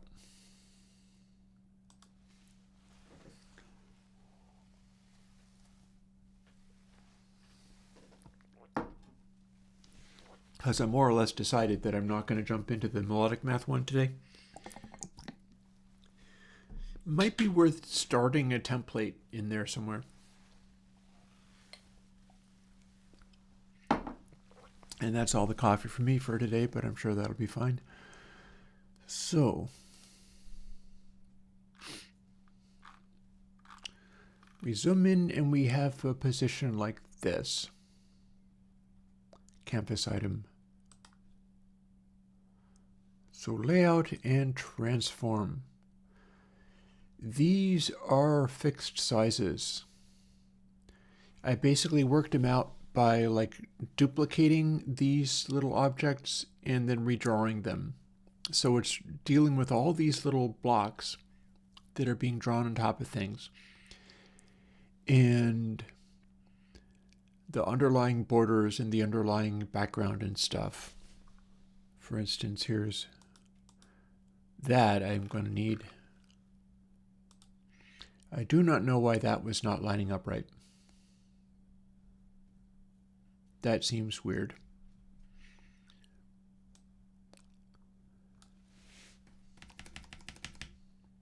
But one thing I might be able to do is make a little more space for it.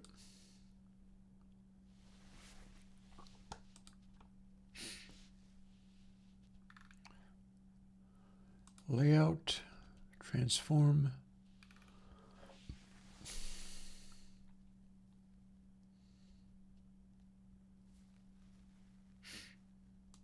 Let's see if I can update both of these at once. 80. Boom, got there.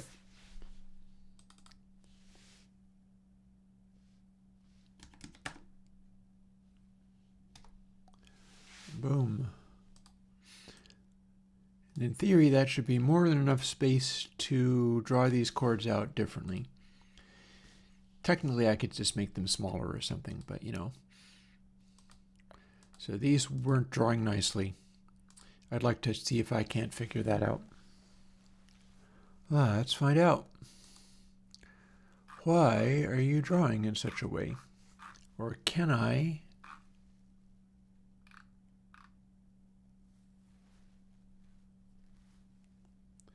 So I'm looking for relative chords. Oop. I see what I got to do. Another carriage return should do nicely. That backscore R, that counts as carriage return. I may be able to pack them together more tightly. But having made that change now, we got our chords, they're lined up right. And now we're able to still add too many chords on the bottom there. These things are not wide enough to fit that many chords, but all the same. Those are the chances you get. Also, that doesn't seem right. F to C, hang on. That doesn't make any sense at all. It's supposed to go like this. But, okay, so if this one's over here and then I swoop past this guy, they'll get smaller again and then they'll get larger again. So advance and recede. Why then am I getting this unreasonable number when they're just next to each other? That requires debugging. You're supposed to not be that far apart. So what's happening when this happens? That shouldn't be all of these. That should just be the equivalent of that.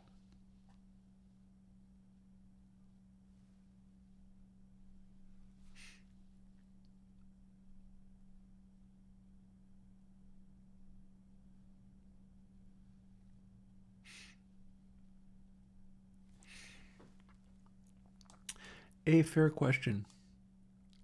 Yeah, I can do these, but then as soon as I wrap, this does loop. The key adjacent to C is F, but it's acting like there's a million additional chords, and that's not actually true.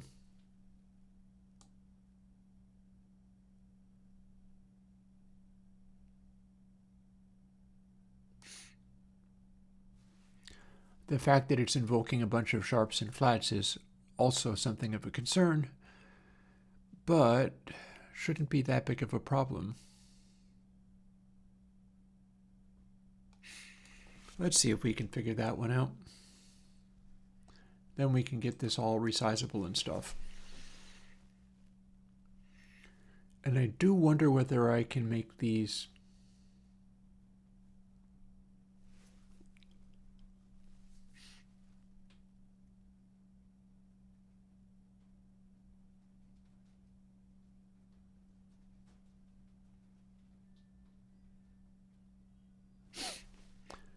it's my code up here, it's doing it.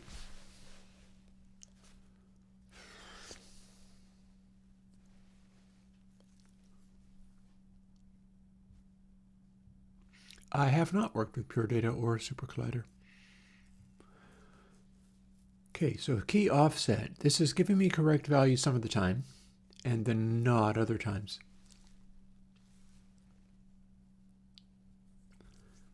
So key primary, this is giving me relevant values,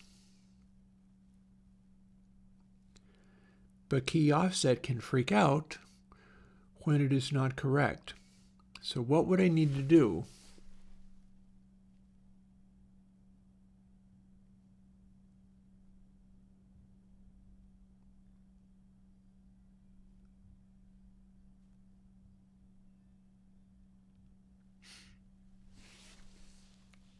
Okay, here's the relevant part.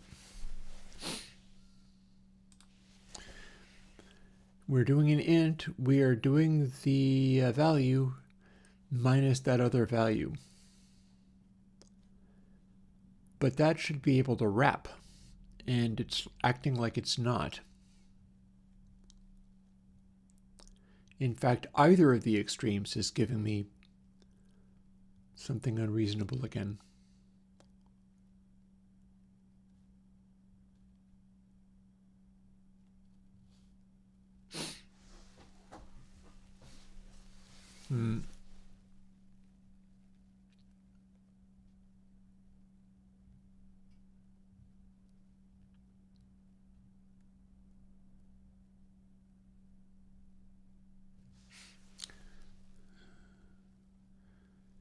Well, key offset is the number of things we're looking for.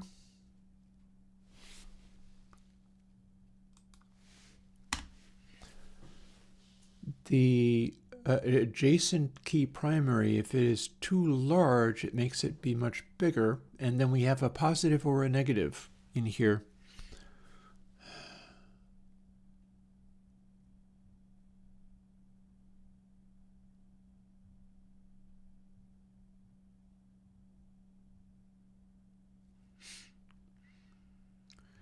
And chord start key, that is currently working properly. See, this is working properly in small offsets, but I need to make it work in a bigger offset.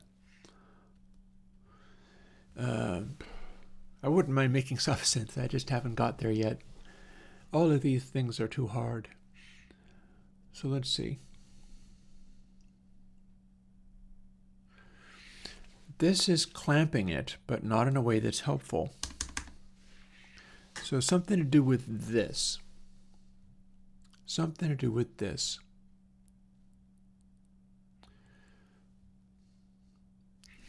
If we didn't have these lines,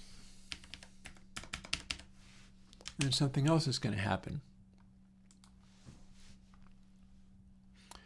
So here's our start key, and we start adding more and more adjacent chords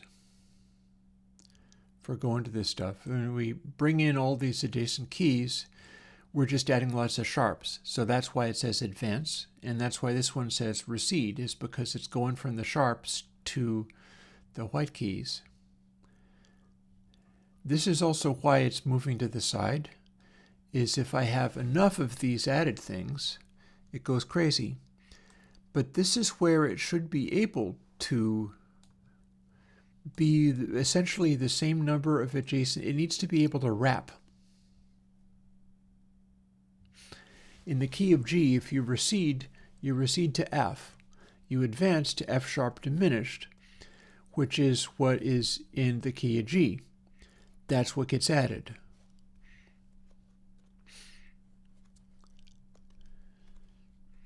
So the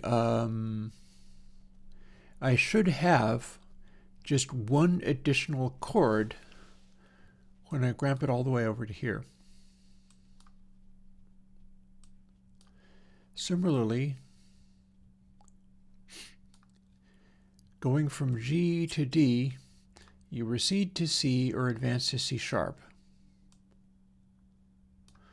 Or you advance to F sharp and recede to F. And things can just sit at G. Both of those directions, it's just one. And again, if we start in the middle, it's the same, it's interpreting it correctly, but then if you advance one, there is one chord being added or subtracted from either direction. And what I need to do is make it so that if you go really far like this, it is a cycle of fifths. It should wrap. It should wrap around to just adding one chord, but it would have to be the correct one. And that's the trick.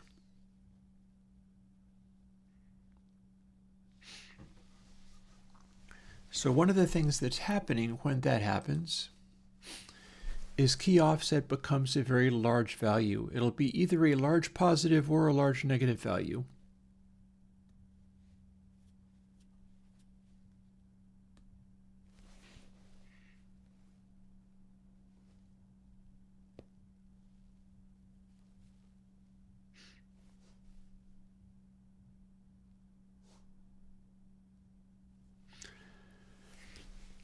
Well, maybe 6 is the right number of offsets here.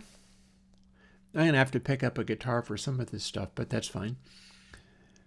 Maybe I've got the right number here, but just capping it there is not useful whatsoever.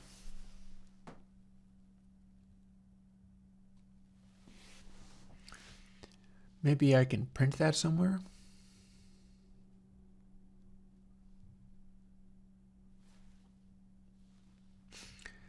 Well, here's something I can do.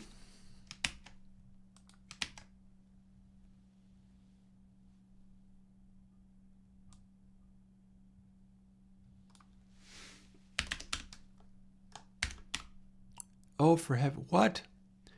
I beg your pardon, you stupid thing. I'm sure I didn't hit a special magic key to make it do that. Let's try that again. Key. Maybe I did. All right, firstly, let's see if it can even do that. It might not be able to. Can I add that to a Godot string?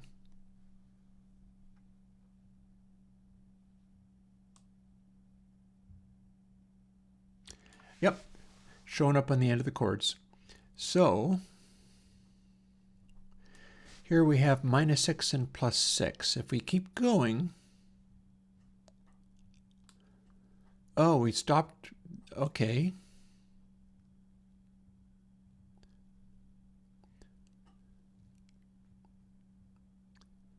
So it's doing it, but it's claiming that it's still just only 6. That's not what I was looking for.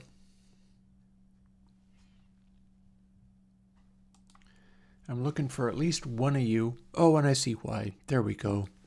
I just have to bypass that. Now it should behave itself better. I want to see what this number is. Maybe it's 12. 7, 8, 9, 10, 11. It is 11. So the number 12 would equate to 0 in this, and number 11 would equate to 1. The question is it flipping the sign bit when doing that? And I'm pretty sure that 6 is as far as you can go here.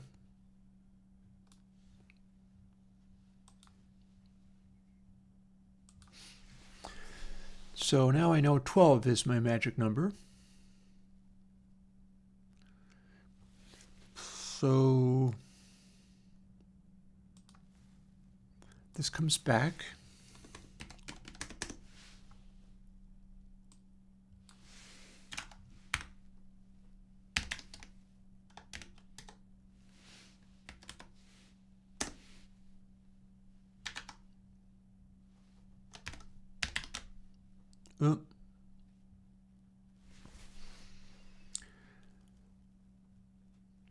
-12 minus key offset or plus? We'll find out.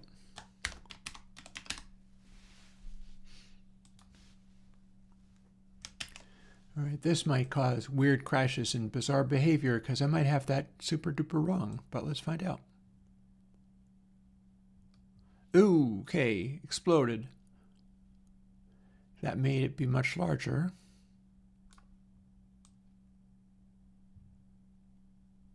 Ah, yep, that was wrong. So I do know at least I have to fix that, but that's fine. Let's see if it's any happier about that.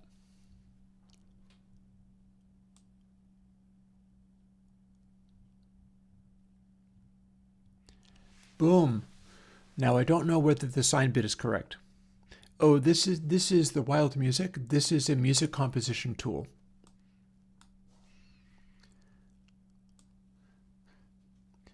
So we've got our nearest available keys, even if it wraps. That's cool. But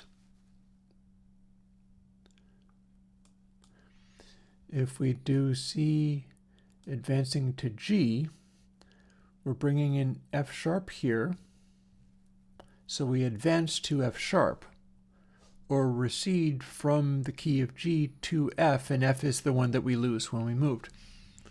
That makes sense. But then, what about this? Does this make sense?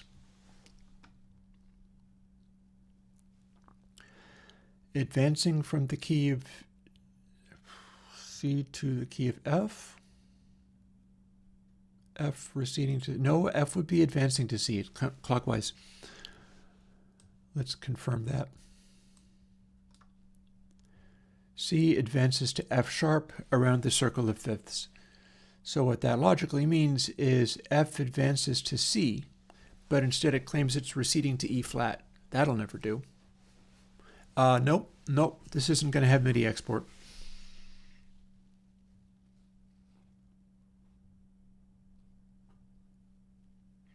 So we got this kind of strangely backwards.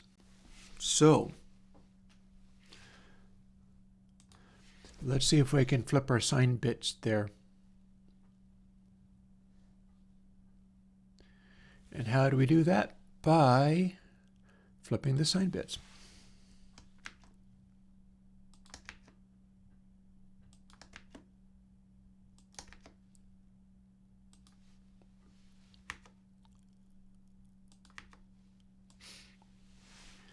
There. Now if it's beyond, we're going the opposite direction, but it's still wrapping at the boundary layer so that it's able to drop back down to a smaller number of chords. So, one added or subtracted chord, and that's not making any sense. Or is it? Or is it? If you're advancing to B diminished, well, B diminished does live here. If you're receding to B flat, well, B flat does live here. Maybe this is actually fine. Let's see what else happens.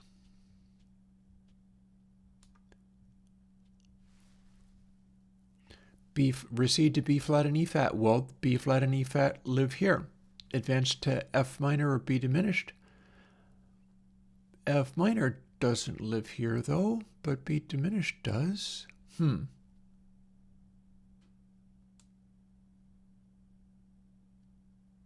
Oh, I bet that's E. I can't see it because it's hiding under this box. I bet that's E, in which case it would in fact be, because they get added, but it's only adding them rather than making new ones. So this has just added the correct chord for being available in this key. Meaning that now we wrap, that's good because it kind of needed to be able to wrap there. Was too messy.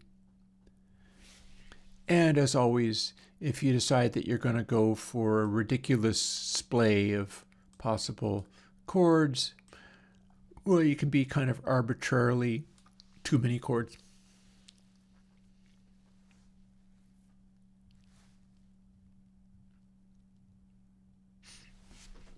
I can get rid of that number now. We don't need to have this here anymore. So hey, got that fixed. That is now what that needs. I am well pleased with that development, although we still need to clean up the interface a little bit. Possibly by just adjusting how things are drawn here.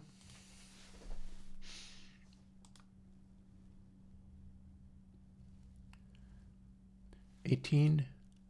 Okay, defaulting to 16.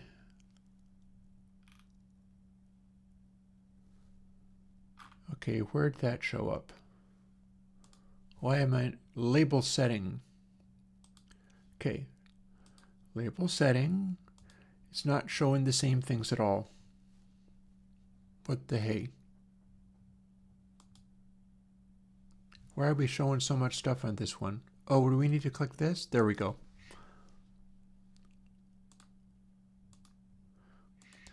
Well, you seem to have gone to the same setting. That's weird. 14. Okay, you are also apparently 14. I don't know why they're stuck together.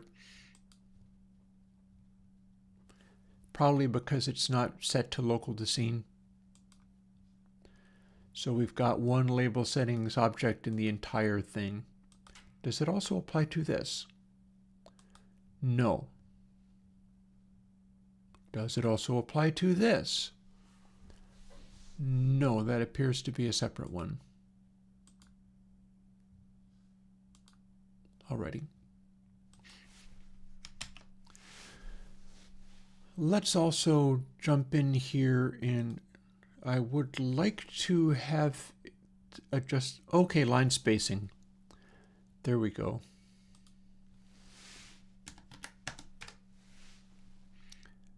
Let's see if you now have the same set. I'm not sure whether that's following its instructions, but we'll find out by running it and seeing what it does, seeing whether my chords are too small now.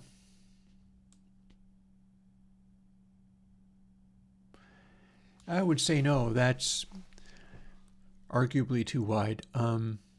I could put another carriage return in there if they get too many. You should never have that many sharp to diminished minor chords.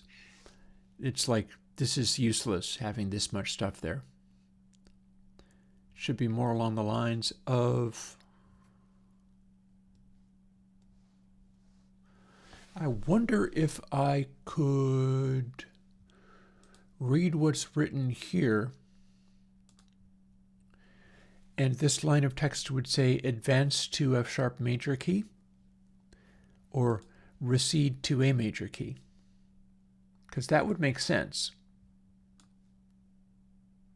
It would be a further level of instruction.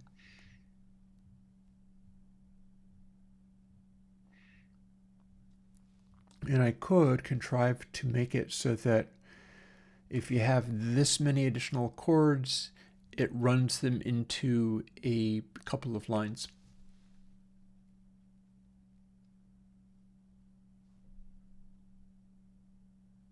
You don't want to have that many chords, though.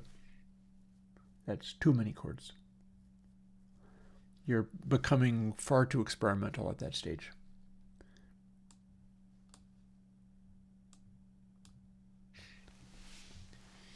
I can add a little more instructional information. Like this can say key of.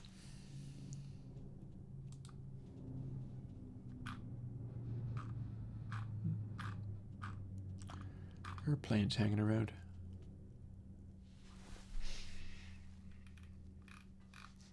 Let's see whether we can make that happen.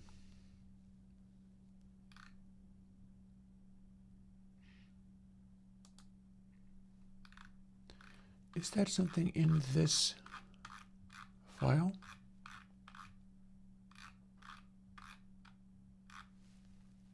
Don't know if it is.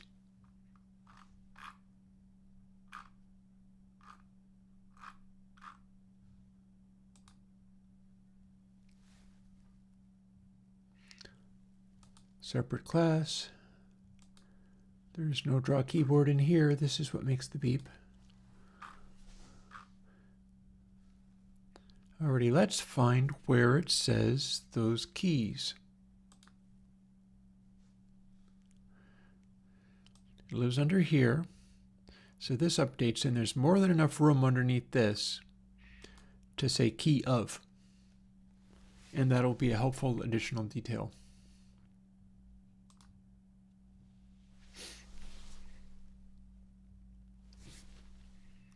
I better scroll up for that. Lives up here somewhere. Here's my available chords for things.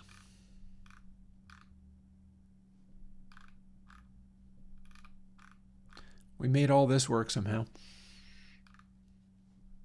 Although it's a little puzzling as to what is even going on with that.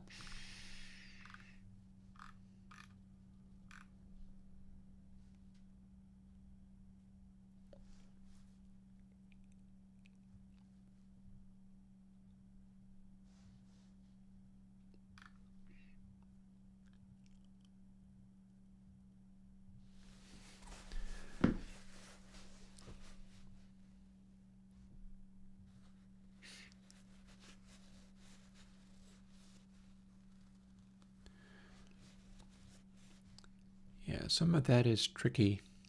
It works. It works, but it's tricky. Where am I even getting that stuff drawn? We got mode display, and mode display is just says equal. There's just a space. Does it fill in the letter and then write that? This is the one I don't need to update.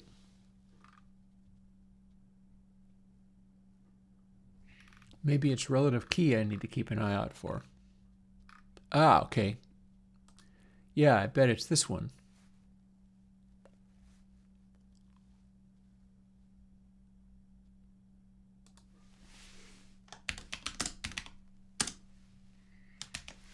Let's see what that did.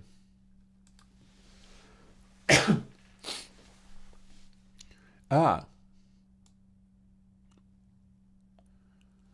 So I've added it, but I've added it in the wrong place. I wanted to say here rather than here. So that's not the correct place. And it is in fact saying relative key, so that should be my first hint. Maybe I can look up the name of the object. How about that? Let's look up the name of the object. Key P label. Key R label. Okay, that's less helpful than I'd hoped. Back to writer.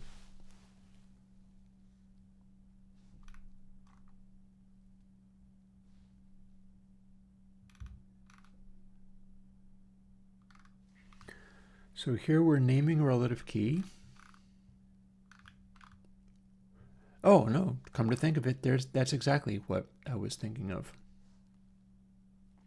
Here's where we're assigning the text.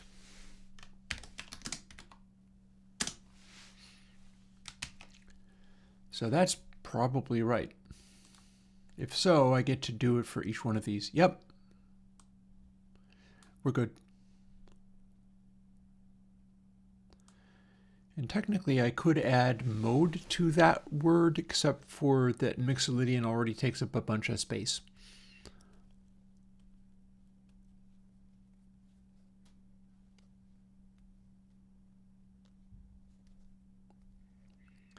So I'm probably not wanting that. Fair enough then.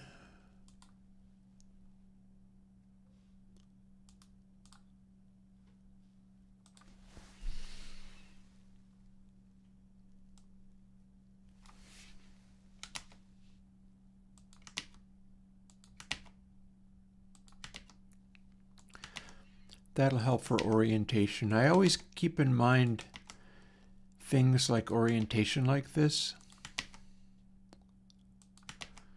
Weird how that doesn't, I guess we usually call them flats, don't we? Only one is called the sharp. F sharp is called the sharp.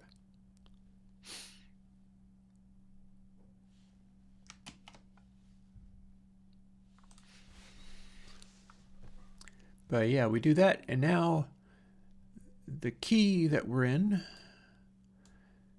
can have its relative thing.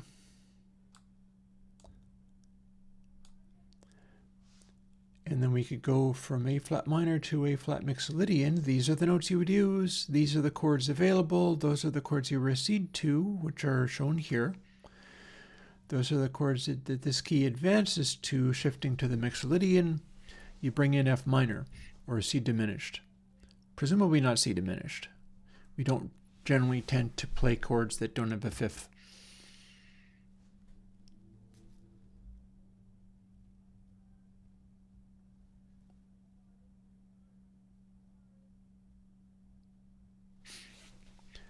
I am wondering a little bit as to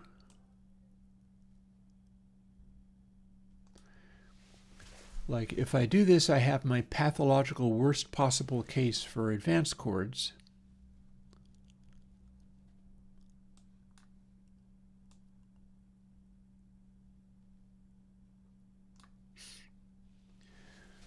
This is your worst case scenario. And it is indeed showing me more chords than you could possibly imagine. And it seems like it doesn't make any damn sense. But one of the things that is happening here is every single note becomes available with this big of a split of keys. The keys are so far apart from each other that there isn't a note that's off limits. And therefore, every single chord is also available because every note is available. That's what these chords are from. The chord thing is talking about, what's on the table there versus what is not.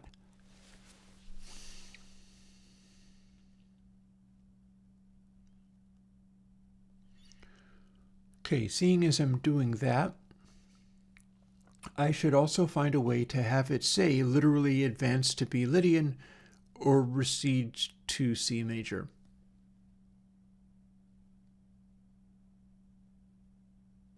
Technically,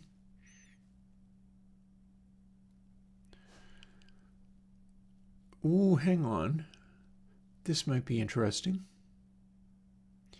Maybe I can cut these down a bit. Part of what's going on is it is showing multiples now, which is correct. This is not wrong, what it's showing, but it's also extremely spammy.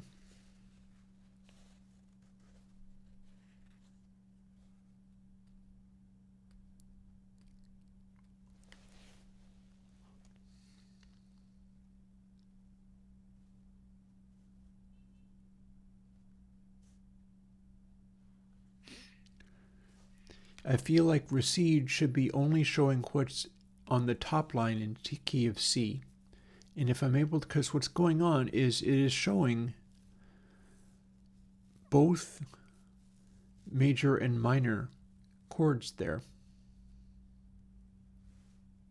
And I'm trying to figure out whether that is correct or not.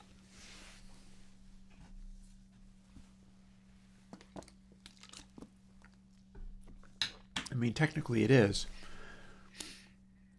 But say, well, yeah, come on, technically it is. That is correct. So if you do that, that is behaving correctly.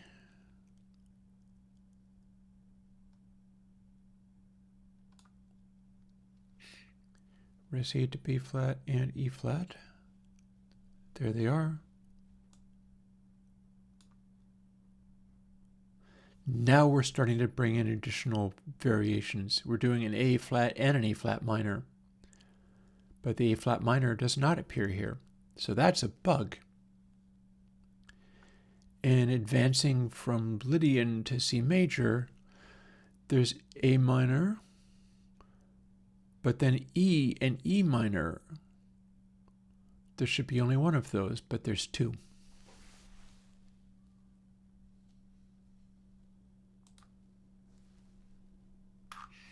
Back up to here. Here's where it does it. It's the major minors I've got in here. I got to figure out whether there's a place for those. Okay, receding major minors or advancing major minors.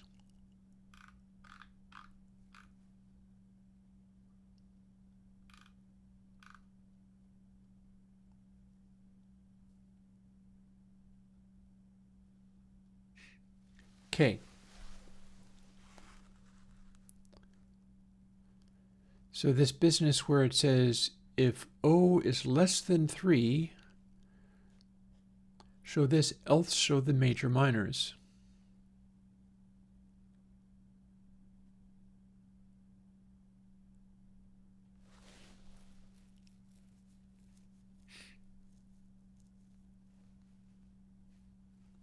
Some of it's working.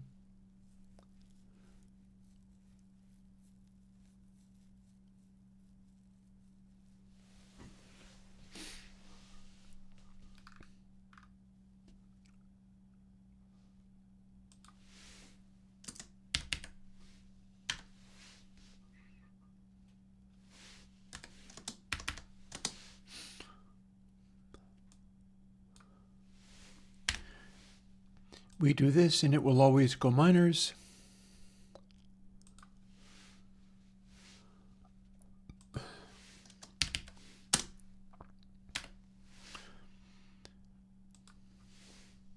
We do this, and for all practical purposes, it will always do majors. It will cease to ever try to do a major minor. Is that correct?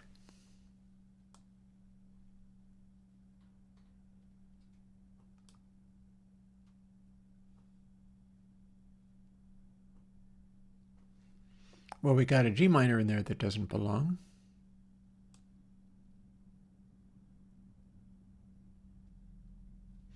Let's do this one instead.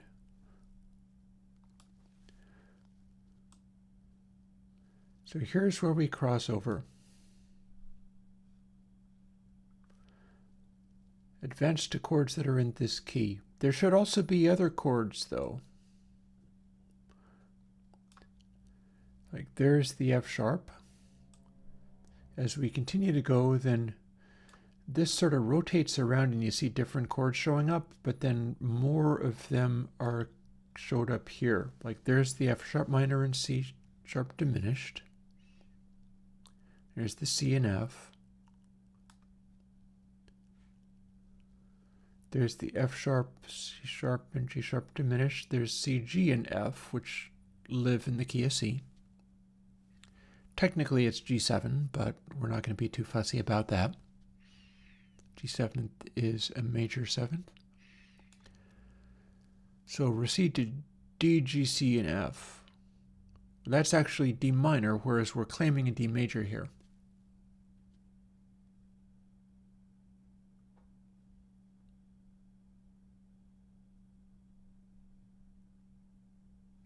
But these are all present in this key.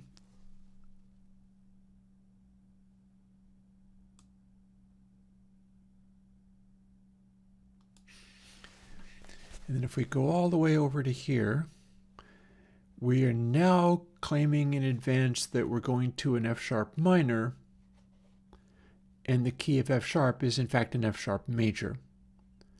But, is that actually valid? Because as we step farther into the keys, the intermediate chords in getting to that point start including stuff like that.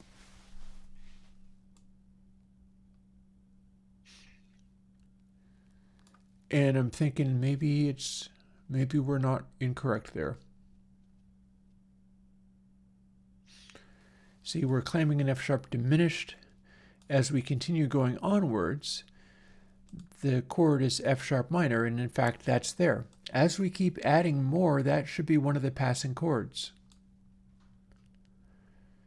So you can get all the way to F sharp major by going all the way over to the key of F sharp major, but F sharp minor is one of the passing chords to get to that point.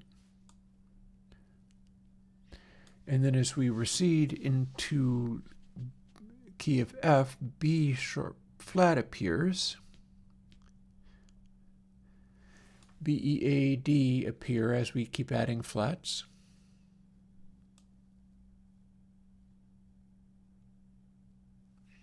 And G appears as we keep adding flats. And then that sort of flips. Okay, I think this is actually correct. Because as we revolve around the cycle of fifths, doing stuff like this, we do have passing chords that keep getting added. As we keep stepping along, that remains available. So adding the F diminished there, getting into the key of F sharp minor was still one of the things that was on offer.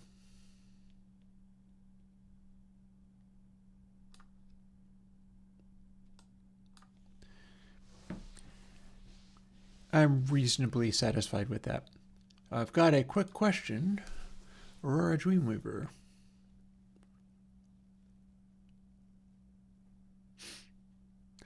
Normally I don't do submixes.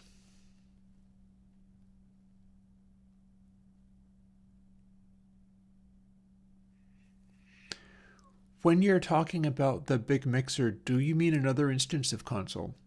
Or are you doing something entirely else?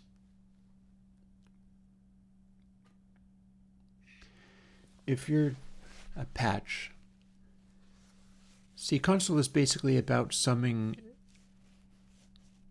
tracks in a mixer.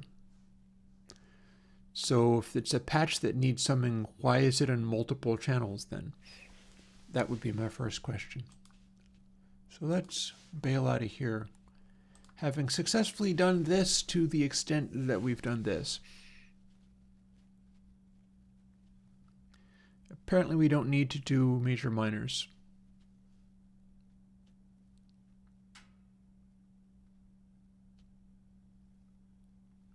Maybe we never need those. Although before I...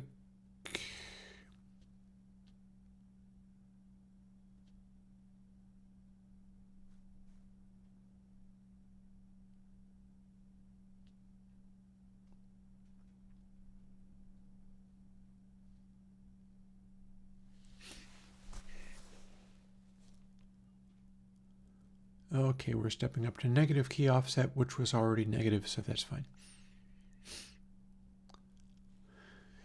2 oscillators I need to sum. On separate tracks, though.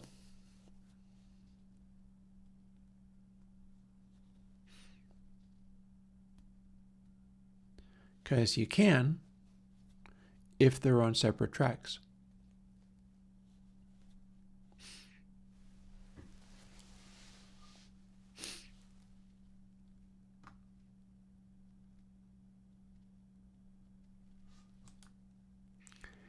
Basically, the bottom line rule there is if you're using an Airwindows console instance, you want to go through equal numbers of encode and decode for whatever that kind of thing is.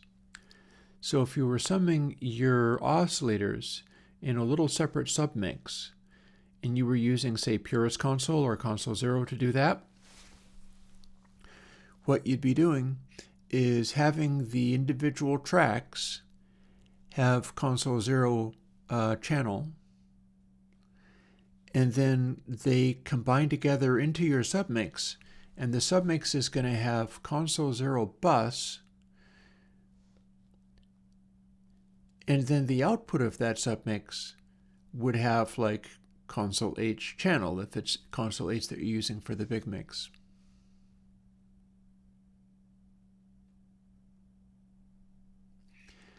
Now, if you knew you were doing a, say the entire thing is in Console H, for instance, and your final output is Console H bus, and you weren't going to do stuff with intermediate gain changing, you could encode each of the oscillators separately with Console H channel, and then run all the way through the mix. The submix would just combine stuff together, but it wouldn't do anything further or alter the volumes of anything. And then you wouldn't have a submix in a single convenient way of scaling gain up and down, but you would be able to have only one stage of processing for that.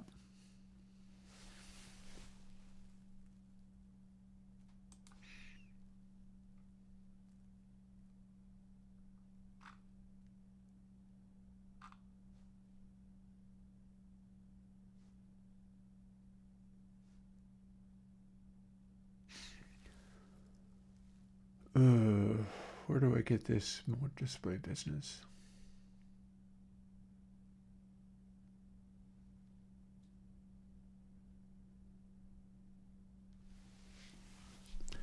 How did I even write something and finish it with...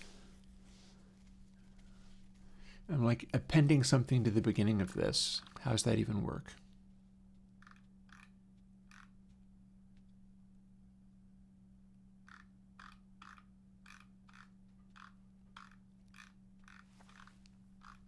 Well, we're already coloring things here.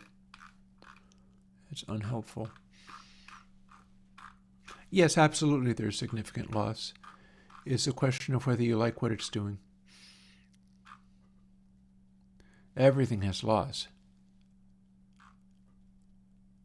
Oh, absolutely. I am in favor of funky VCP rack stuff. Most definitely.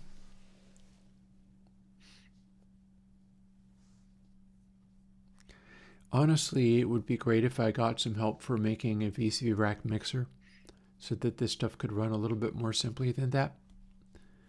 Because it's cumbersome having to run everything in the VCP rack consolidated. That's just cumbersome. So where are we getting mode display and adding Major Dorian, Phrygian, Lydian, or whatever? Where is that happening?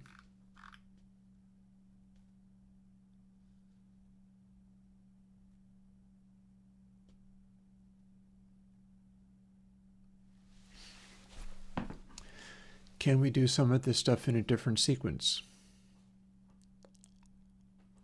We got relative key here.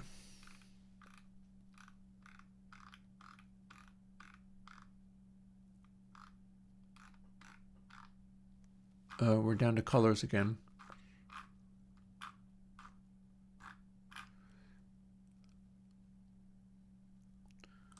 So mode display, it's going to involve relative key, I think.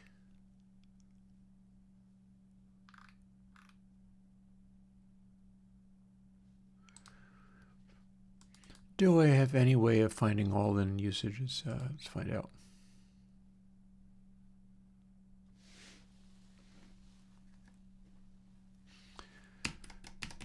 So this is us assigning the word of the mode. But where do we get to?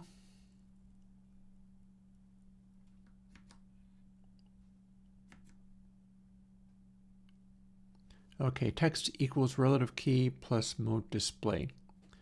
So that's where that's happening. Is it's assigning a color and then immediately assigning the text that it needs. So in fact, it appears here. So that's where we get relative key plus mode display.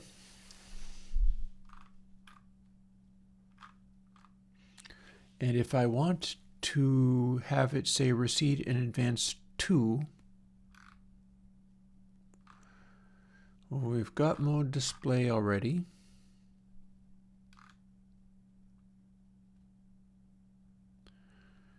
Do we have mode apply already?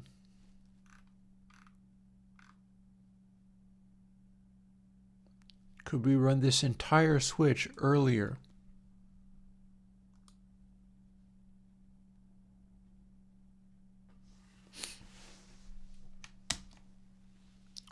Time we find out, because we can just add these two strings if this works. So we're going to want to run it before this point. Key primary plus mode apply. Where is mode apply being calculated? Comes there. We update it there. Key primary starts here. So logically, we've got both of those already, meaning we don't need it down here.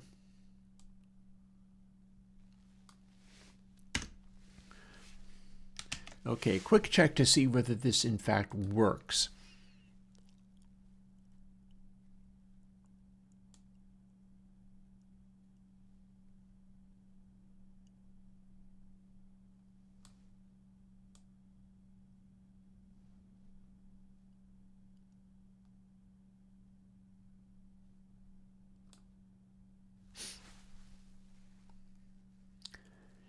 I do see one possible booby trap in here.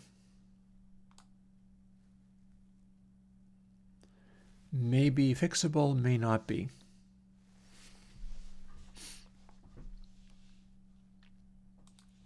I wonder if you can spot it as well.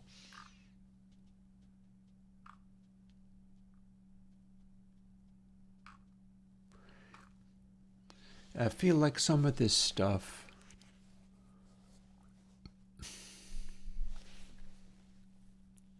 next one.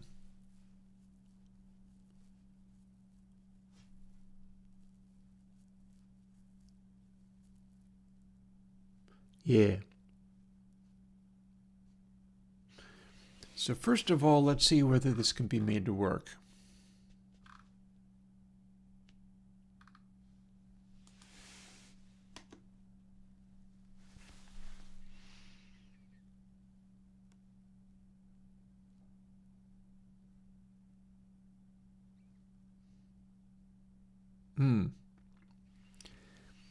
I see a way I could do it.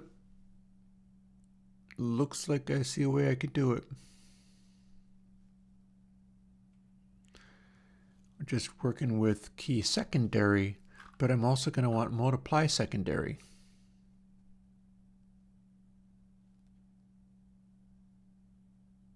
And it's going to follow very simple or similar behavior. So let's see what we can do there.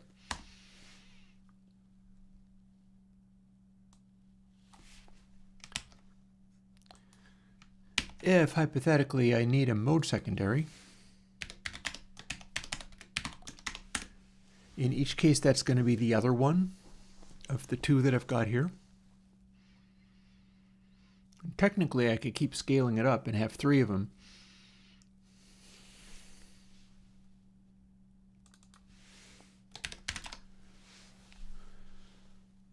Then, let's see, value, and since it's not key, we don't want this stuff.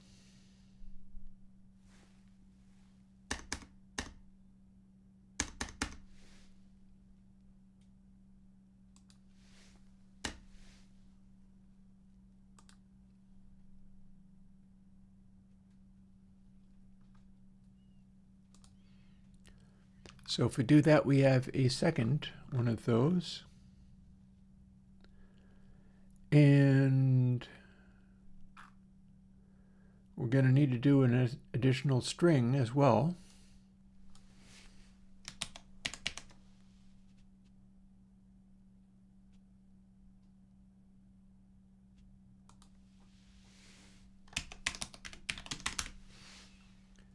So we can call that relative key secondary. It doesn't like the way I named it, and I don't care.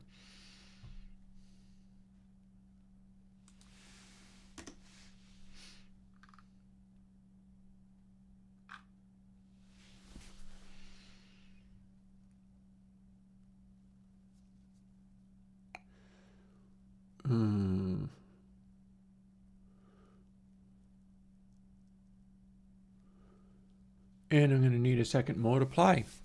Everything has to be doubled now if I'm expecting to do this. I am expecting to do this, so everything does have to be doubled.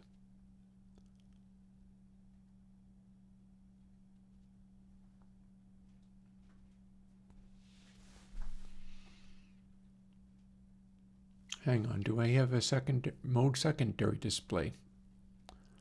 Mode display secondary.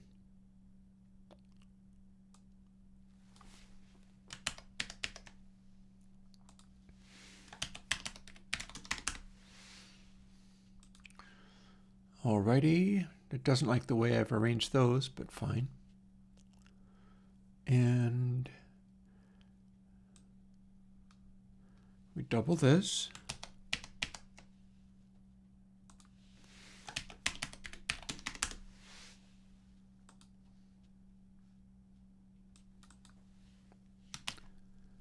These all get updated.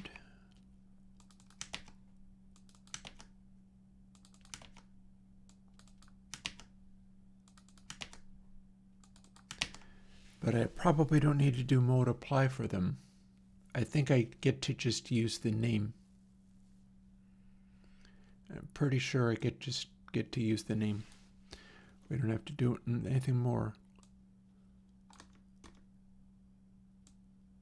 Because multiply is for calculating out how we handled this inside itself. But then we're going to simply grab the labels from the other one, which is what we're doing here. We're reconstituting it.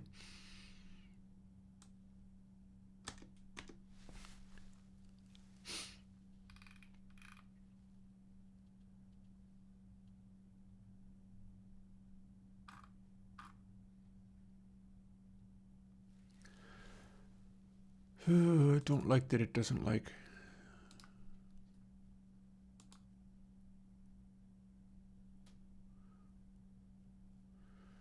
Is that its issue? Well, we'll get to that. It's part of a switch statement. It absolutely is being used. Come on. We just haven't put it into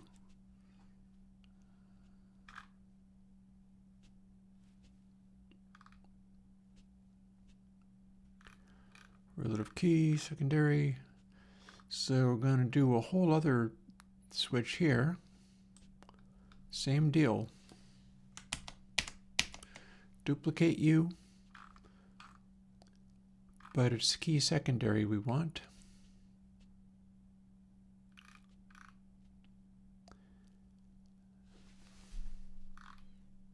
And that is pretty straightforward.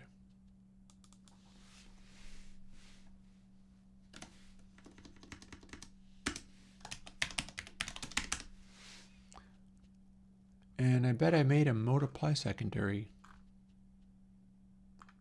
Maybe I did not. Did I not? Do I need to? I probably need to. Yeah, let's just assume I need to.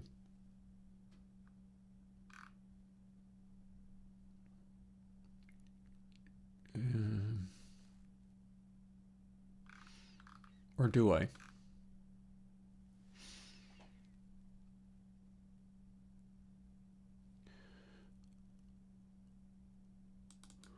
Well, we're busy doing this. Let's see if it works. If it doesn't, it'll be pretty obvious. And I'll have at least something of a path towards doing more. Relative key, secondary. Not there.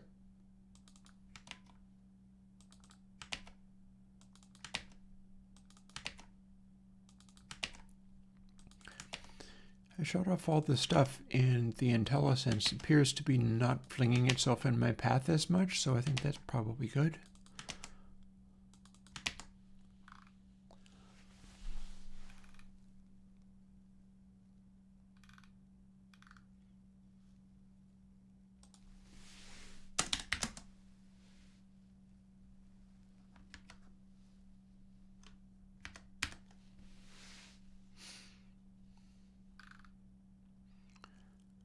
And then the text comes from here.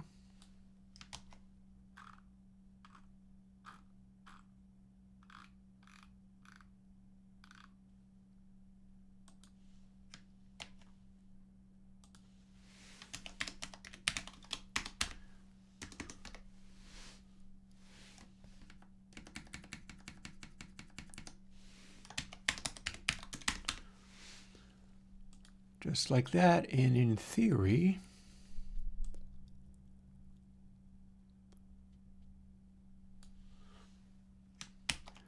that'll give me something.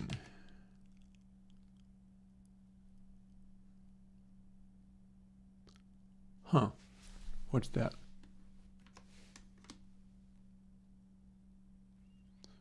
What's your little challenge now? Oh, it's trying to be clever. Stop trying to be clever. I knew what I was doing. All right, does this run? If it runs, does it do what I want it to do? It runs.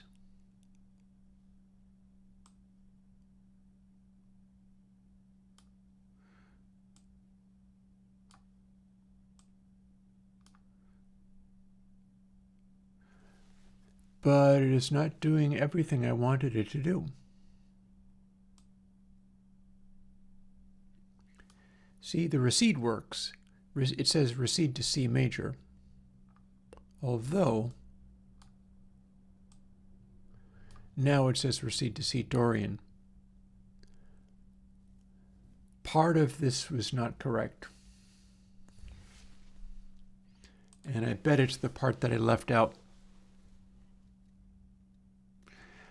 Picture tomorrow, that's not actually my plan, no. There may be somebody who does.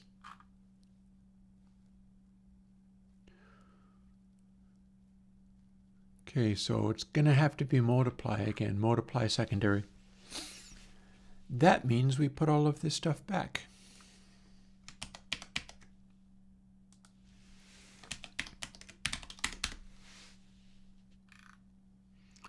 These now all need multiply included with them.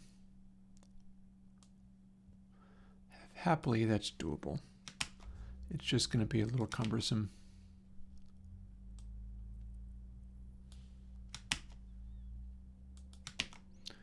Not too cumbersome to do, I can do. Phrygian, Lydian. Turns out I absolutely did need this part. I deleted it in error. That was the thing I should not have done. And Locrian.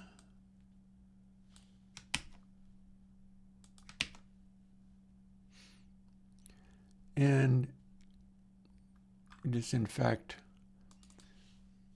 multiply secondary. All of these are, because that's a different one from the one that functionally works. There.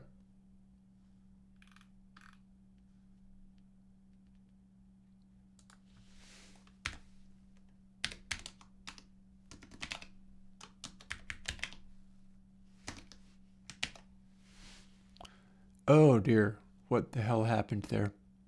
It tried to autocomplete. There we go.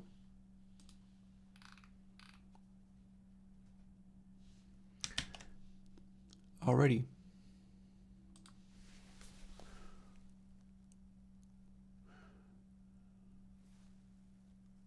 I don't calculate, I could get out of a box where it currently is a Heritage audio mixer that cost me way too much money and is slightly intermittent, which I don't love. Haha. Haha.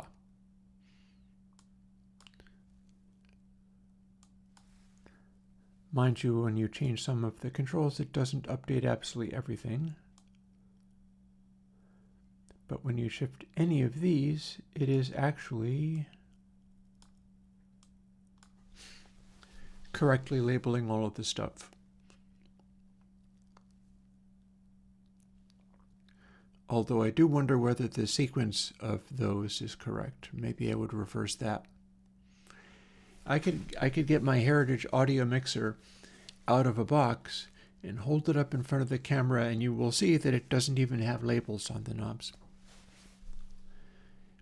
I'm going for behaviors, not simply audio sound qualities associated with things.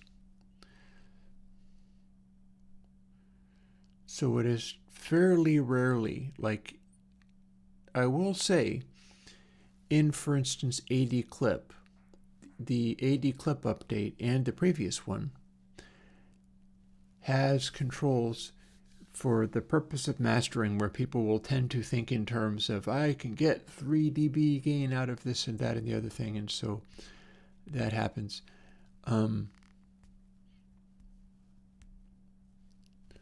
There's a reason to not be thinking in terms of the dB matching the numbers and having it mean the same thing. If you're going into any kind of compression, and a lot of my stuff has compression built into it, then that's going to shift the balances of everything. Nothing ever falls down to just, I made the numbers correct and therefore it sounds right. It never happens that way. Nothing ever boils down to, I got the numbers to do the thing. Speaking of doing the thing, let me see what I can make this stuff do.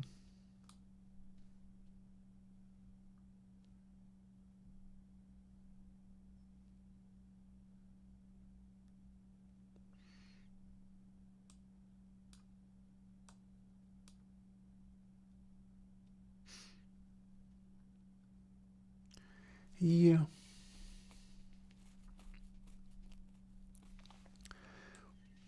I think that is effectively behaving. It'll take a little fussing to get bits of it to work, but that's fine.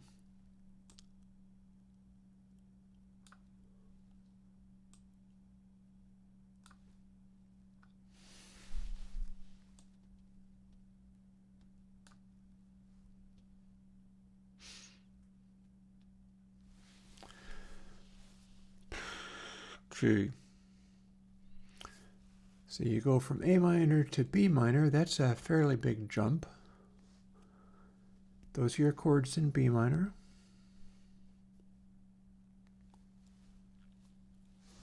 I'm going to grab a guitar.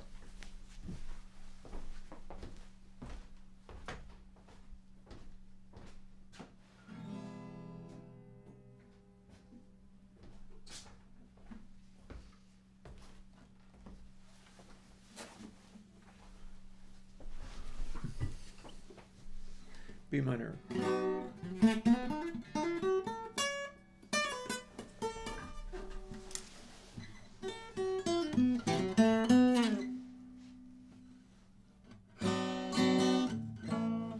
Oh, sucker needs tuning. It's going to be too annoying if I don't.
Back to A minor.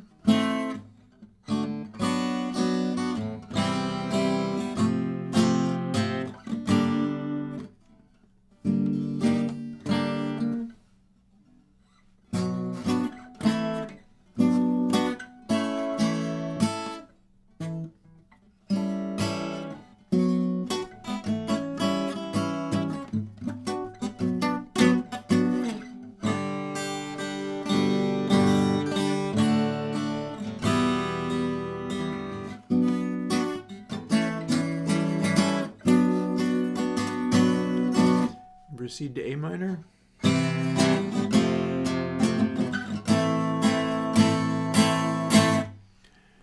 Yep, that's where it goes. Although weirdly that one now says it's okay, you just have to update. So you can advance to B minor.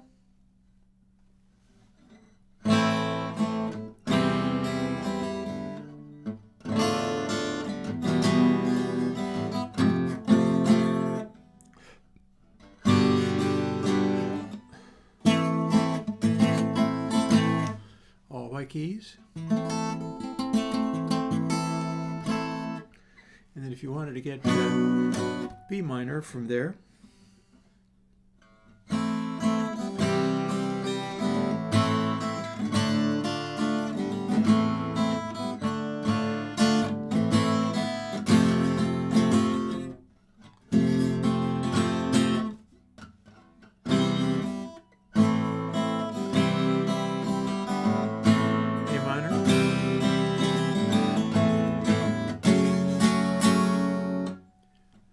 and F sharp minor will get you to B minor.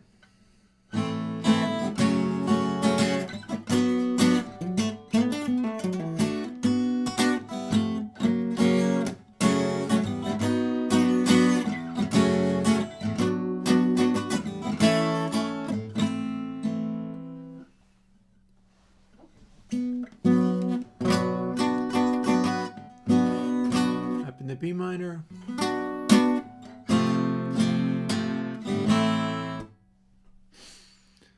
Yeah. Good enough, good enough.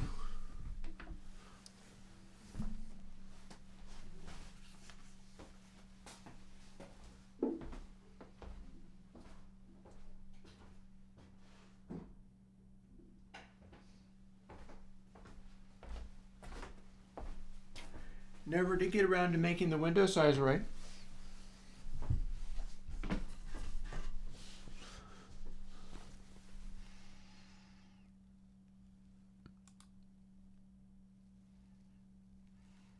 Never to get around to making the window size right. That said, there's a couple of other things that can be done here. Now that we've got this bit working, finally,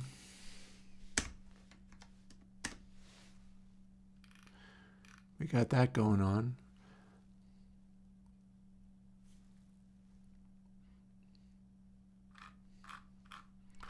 It's not a perfect system. You don't get to hit everything. But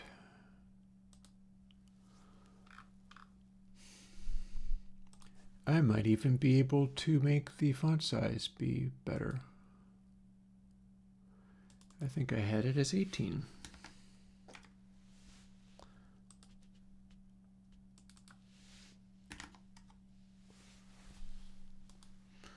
And there might even be room for those to draw, although I feel like line spacing, it feels like it's not honoring line spacing.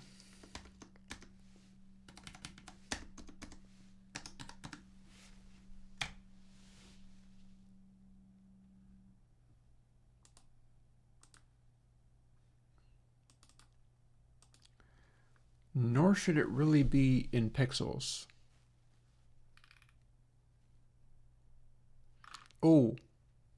Oh, I bet it's paragraph spacing that's doing it.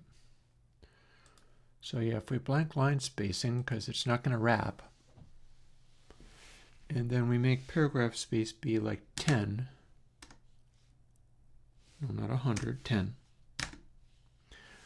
See what it does down here. Okay, so we can do paragraph spacing of negative pixels, and that should make it line up more neatly. I want it not to take up too much space.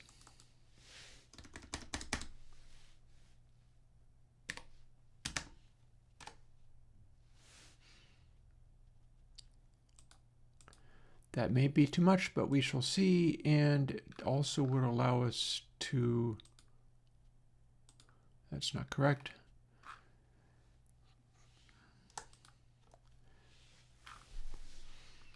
to make this fit better. It's going to be position I'm looking for here. Why are we not being shown that? Layout maybe? No. Transform. Got there.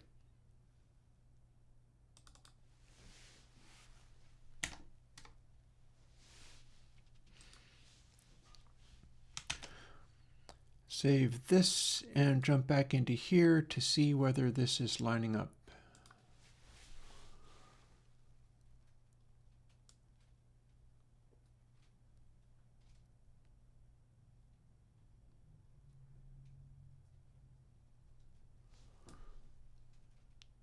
Okay, I'm more or less happy with this, with the only exception being it feels like it's not applying that line spacing. Why is this? It was applying some of it. I wanted to apply more. It should squinch these up like this, so that I can have just way less space in here. And then this stuff maybe can scooch up as well, as long as it doesn't overlap.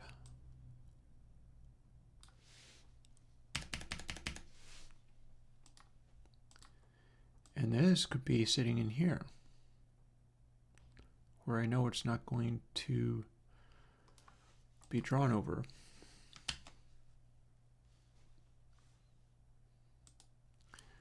And we'll just quickly see what that is like.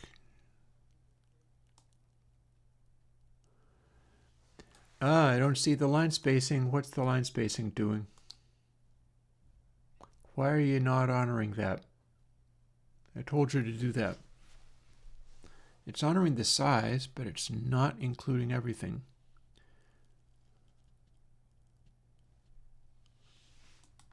Or is it? Would it be even more spaced otherwise? Let's find out.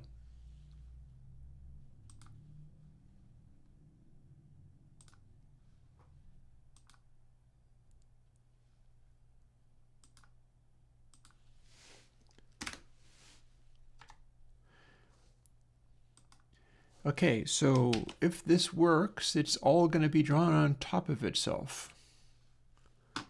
If it doesn't do that, I know it's not honoring that setting. It's not honoring that setting. Okay.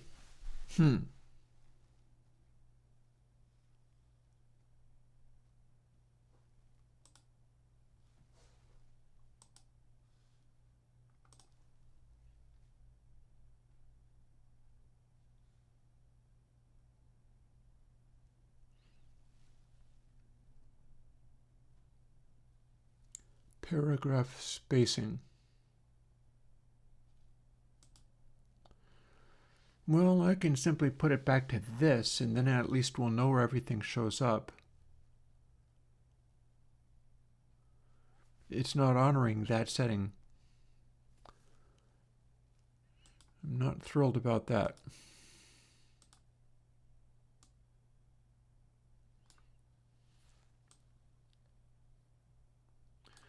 Although I'll give it this much, it lets me be pretty clear about where everything is set up.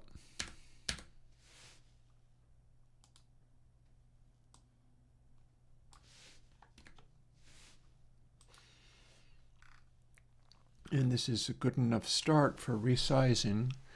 You know, the thing that I really miss is the ability to resize this by clicking on it and dragging it. That would be so convenient. And that is not a thing of which we can do.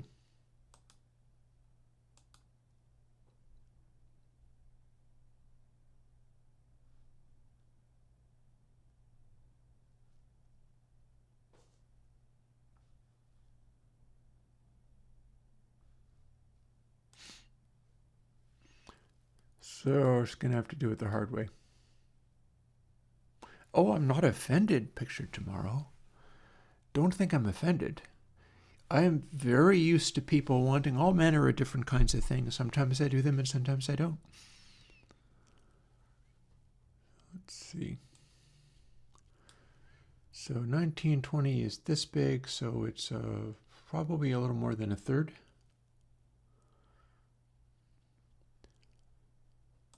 So 2000.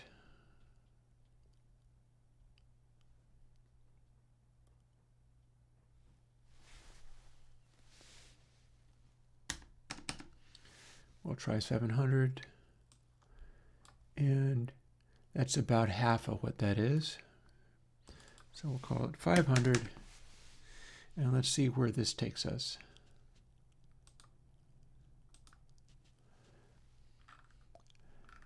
It needs to be bigger.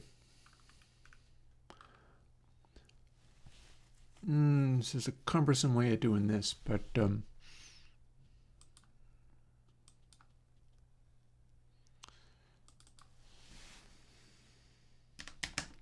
680.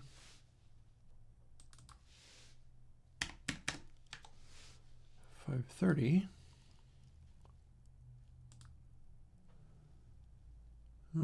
Okay.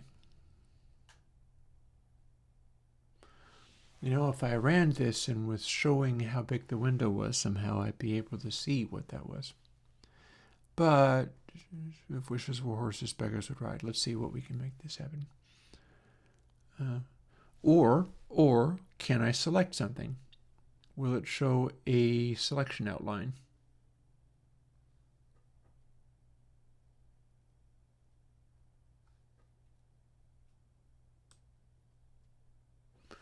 Well, that ain't how to do it. Okay, absent a cup. Okay, that's the selection outline.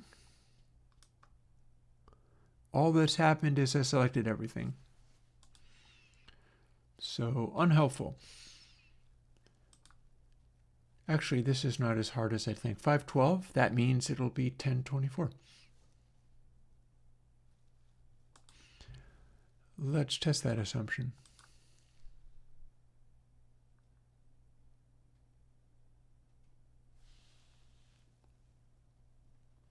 What are we in double resolution now?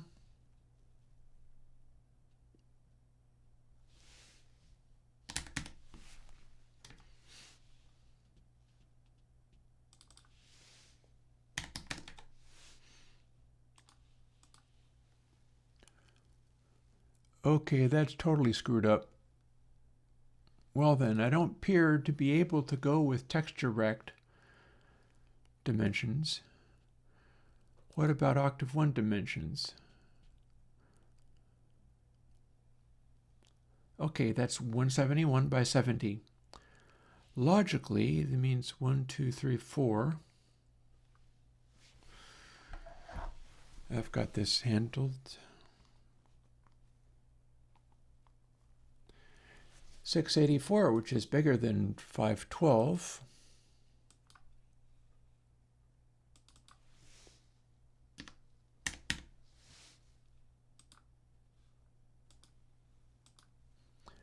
And now it's too big again.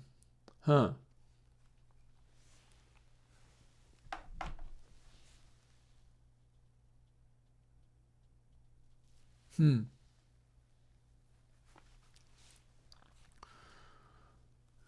That's irritating.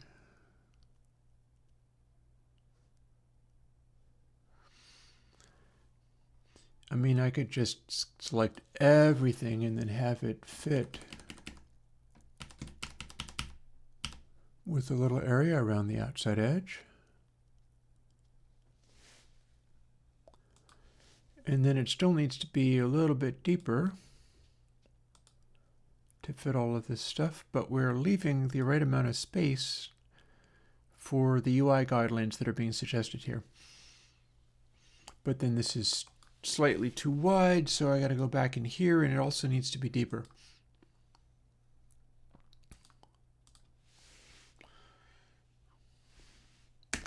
Four pixels smaller.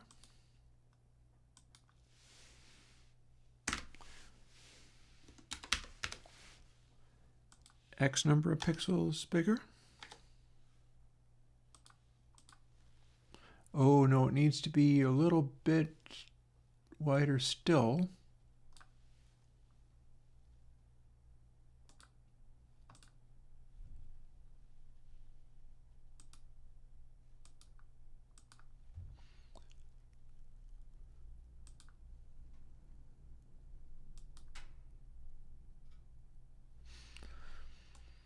Everything should scooch over one more step that way. And it needs to be a little deeper still, unless I just lose these controls, but I don't know. I think they need to be there.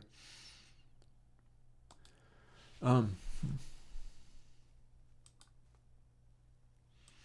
we can but try. 580.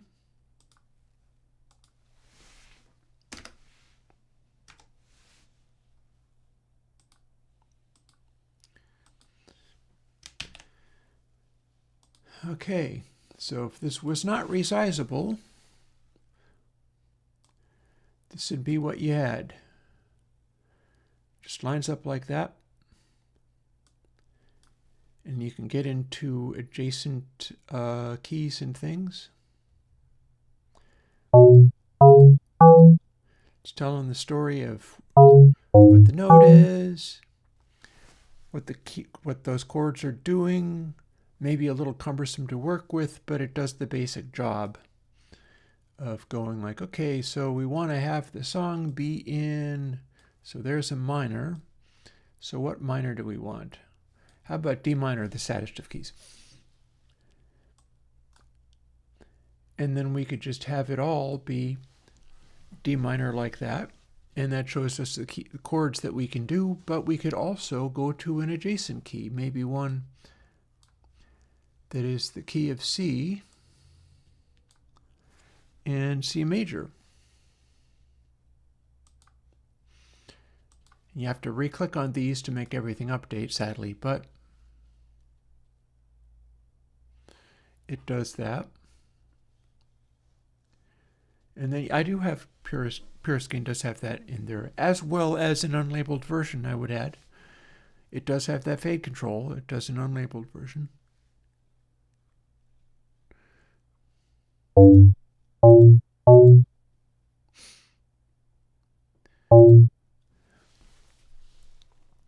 And that shows there's space for a bunch of different notes and things in there. I think everywhere on that is opening up for drawing melodies wherever you're starting. But the red dots are showing where the key is that you consider each of these to be.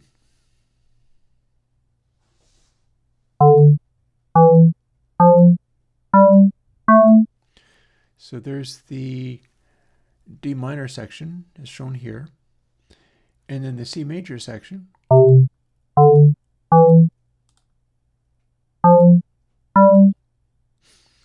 is just slightly offset. It's just a bit of an update. In order to do that, if you're playing in the D minor keys, you would go from...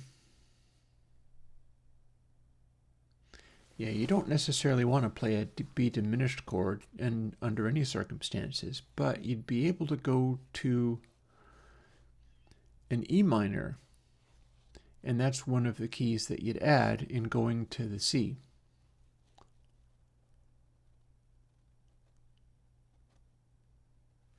I wonder if I pushed it one further, would it start showing up that E minor? Because this is an E diminished.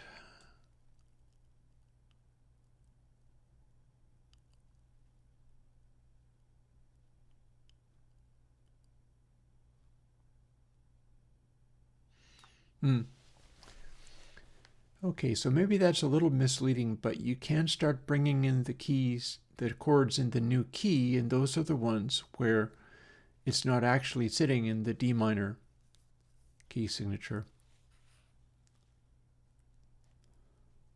Yeah.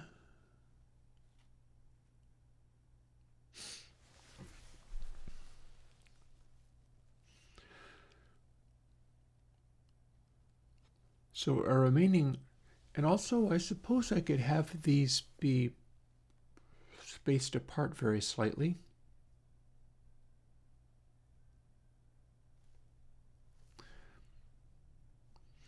I'm basically trying to construct something, and it's very much my own thinking up what even this is. So technically we can do all this. What's that? What's that? Don't transform the root node of the scene. Yes, sir. When did I do that? Oh, I see. Okay, now I know what happened. Alrighty, so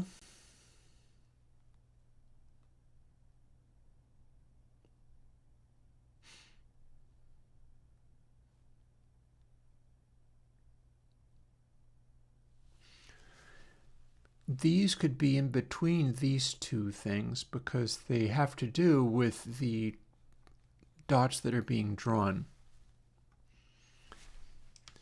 So what would that mean? That would mean changing the size of the project again. And I am still miles away from having that be resizable, but that might actually be beyond my capacities. I feel like I don't actually... Some of this stuff I can just leave off because I feel pretty confident like I ain't going to be able to make it resizable. Changing all of those little keys, all those little piano keys, that's not going to be possible. Although I could reposition those. I wonder whether that would be better. Yeah, like these. I can sit them anywhere I want to. They don't have to be between the note regions and the controls. The note regions can be just over this, and then the piano keys can be along the top edge. And what would that be like? Well, we can explore in the direction of what the correct size is again.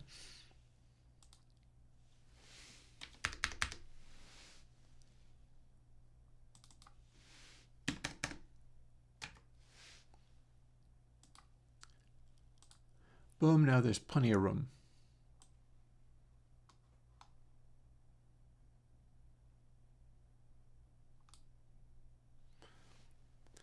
And all of these things, possibly with the exception, yeah, that's not correct. I need to click on this to select all of the things. Or even better, I need to click on this and then scooch down to over here. And now I've got all the things selected. But then I have to click on here to move them all. Lovely.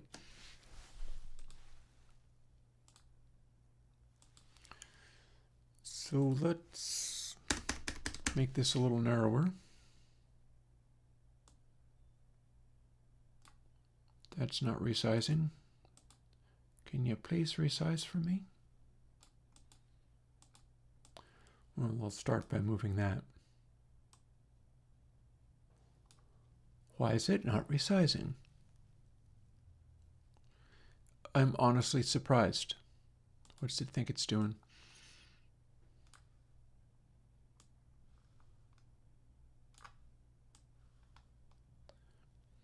All those can be wider.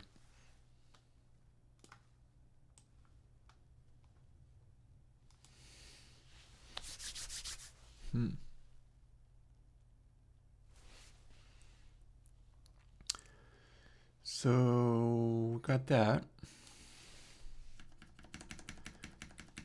I should have been able to resize that. I don't understand why I can't. Move, rotate, scale. Oh, that's not helpful. I should be able to resize this by clicking on these. It's not letting me do that. Maybe I can resize it via transform.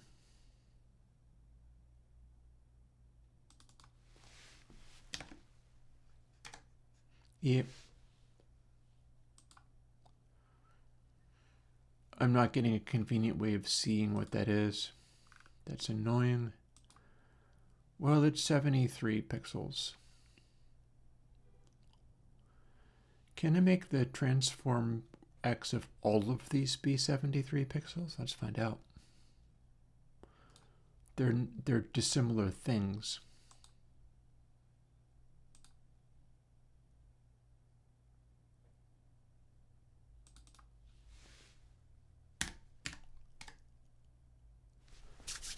Hey, that worked.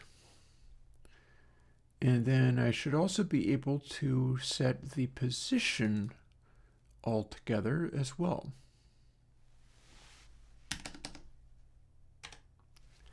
Lovely. Rest of this I can do on my own.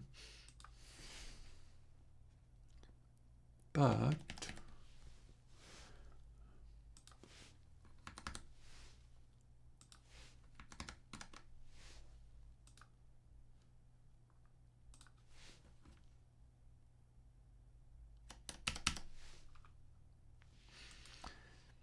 we could also move this note display up here. And then lastly, I want to move those keyboards right up and also move all of these things other than main. So I feel like if everything is showing here,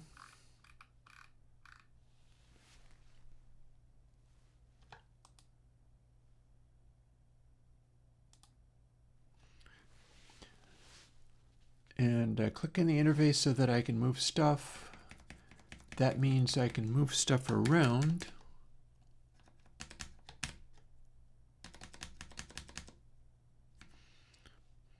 We're leaving a little bit of space. Weirdly, it's moving successfully, but not all of these appear to be highlighted, but that's fine, because it's doing the thing I wanted. Ooh, this needs to be resized downwards, doesn't it? Maybe it does, maybe it doesn't. It's being drawn a little funny.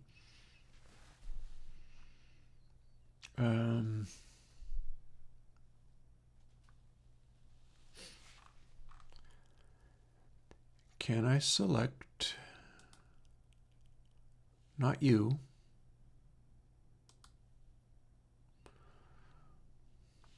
so key primary, that's a noisemaker. No, that's the slider. The label goes directly under the slider. So if I select this and this, opening them up so that all the bits are highlighted, I don't think I can then do the other one, but I can do the set number of offsets. So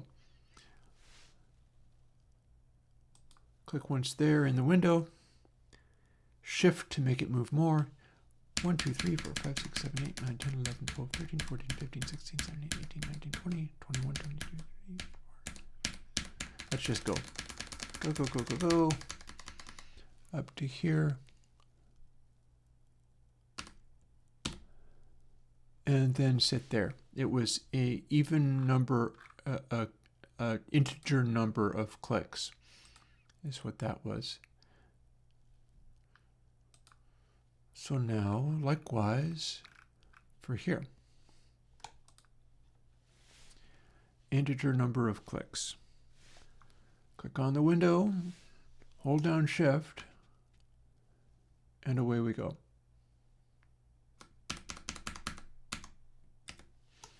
And there we are.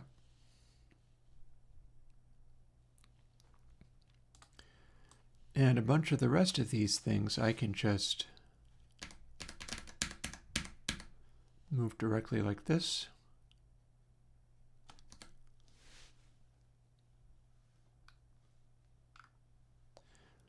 And then to get this back into the zone, oh, I made a mistake. I have main selected. Just short of that. Good. Now main is not selected. Maybe zoom in just a hair.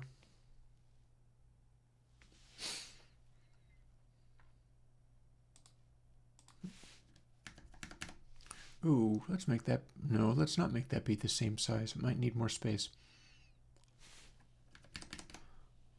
Let's make it line up to about the right place. That seems like a better idea.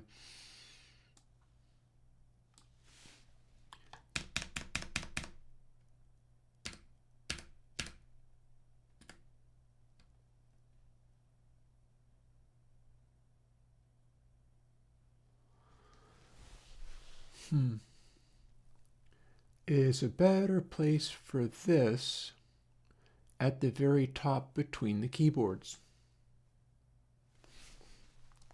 I feel like maybe a better place for this is at the very top between the keyboards. So let's give that a shot. Then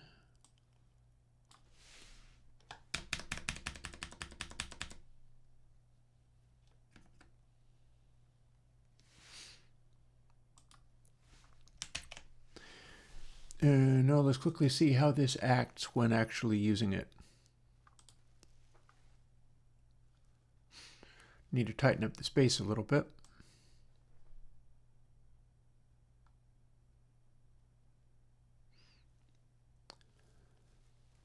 but I'm relatively satisfied with how that's acting.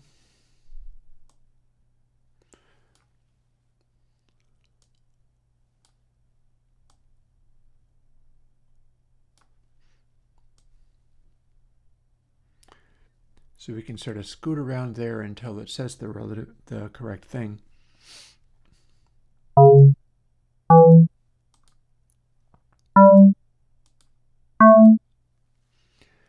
And both of them allow for all available notes from these two keys, but the two keys are visually distinct now.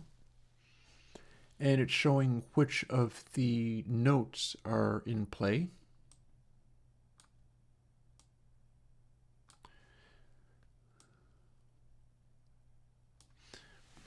So if we go doing that, then you can switch from B minor to B Dorian. And Dorian is the one that is allowing for, I guess, this note.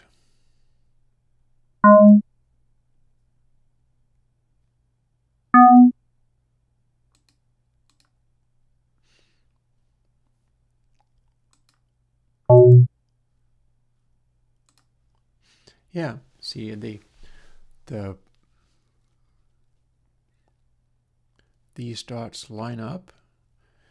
It's showing me what my root note is, and it's also showing me that in this key I can't hit a high note. That's a note.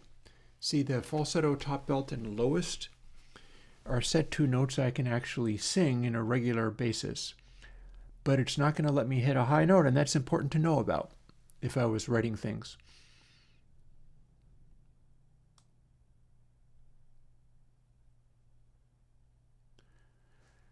So it's G sharp is the one up there. Meaning that G...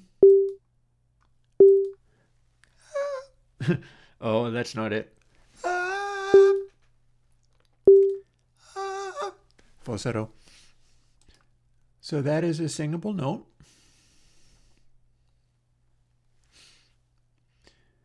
And it's in G Lydian. But if I wanted it to be in minor,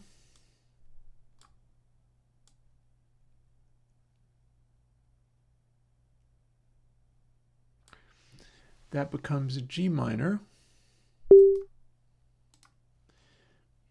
And then if I wanted it to be in the same key there, that is G Dorian.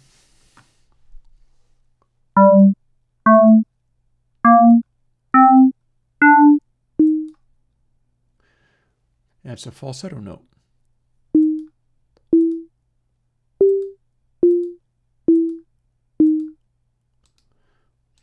And that's not in Dorian.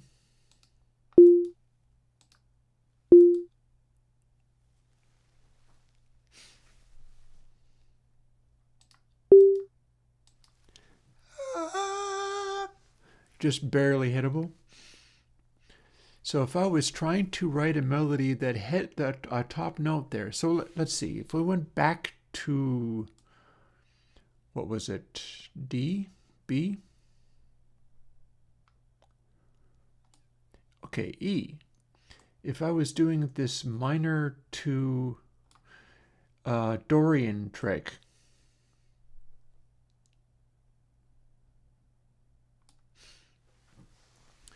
then that would act kind of like this. That's still that is still a falsetto note there. Also, I'm not getting to blank that, but I can just make everything. Just move the key until everything is all lit up, and then next thing you know, you can delete any of those. But then we put it back to E minor to E Dorian, assuming I'm going to want to hit a note which is a high note, but that's not one of my, like an E flat.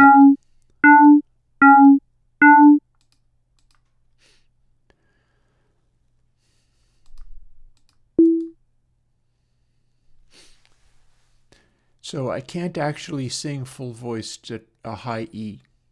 I can do a high D. Then it goes into falsetto for anything over that.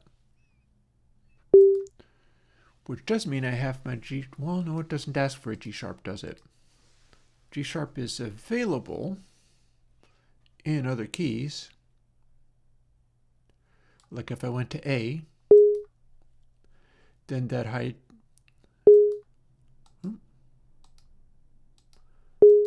no, that's an A.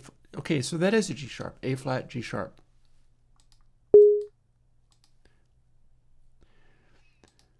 Under some circumstances, I can hit that note. But if it's E Dorian, that's not a note.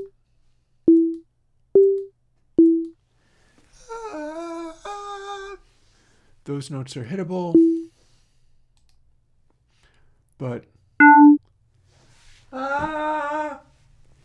is the full-throated non-falsetto note, and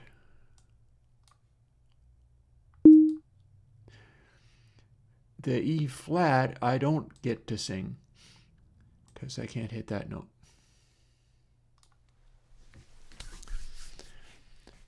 So then we have a, oh, and I have room to either make more space in there or just fool with it in some other way. I should probably make more space in there.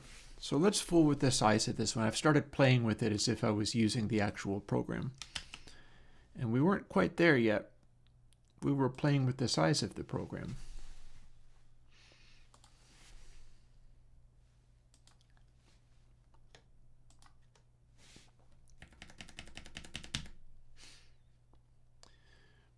So we can have those fit down here. I feel like maybe this can sit between these things because it's the note that you hit and it doesn't go as high as falsetto. Falsetto is probably going to be so high up that we can just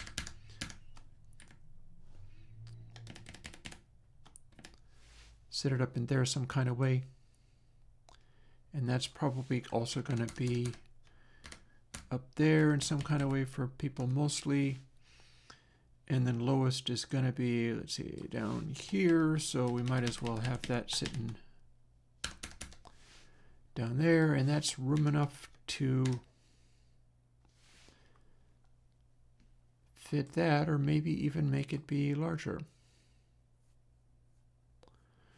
Or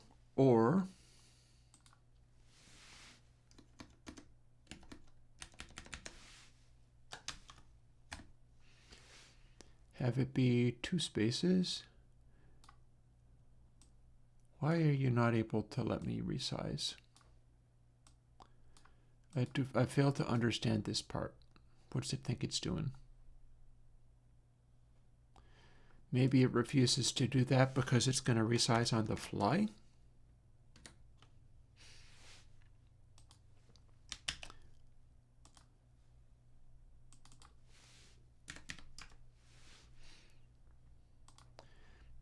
We could have that be a much bigger letter. I'm still dissatisfied about not being able to resize. I don't understand. But we'll do it in transform. So position. Ooh, that's why. It's fine. But not exactly what I was attempting to do. So we'll just manually shuffle it around.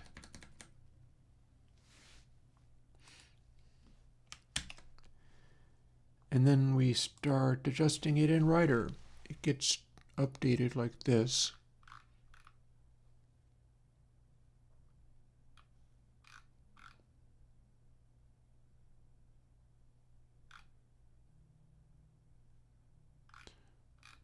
Not that way. Not that way. And probably not this way. Okay, so that's where we're drawing stripes.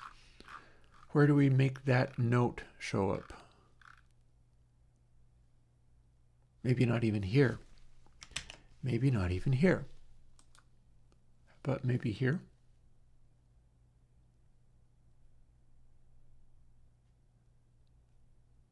No.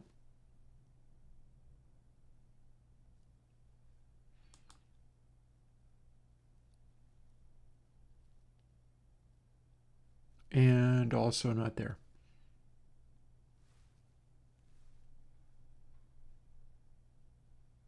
But it's going to be around play note because play note is the same thing that's causing that note to update. So let's gooch all the way down here and see whether we're drawing it in there somewhere.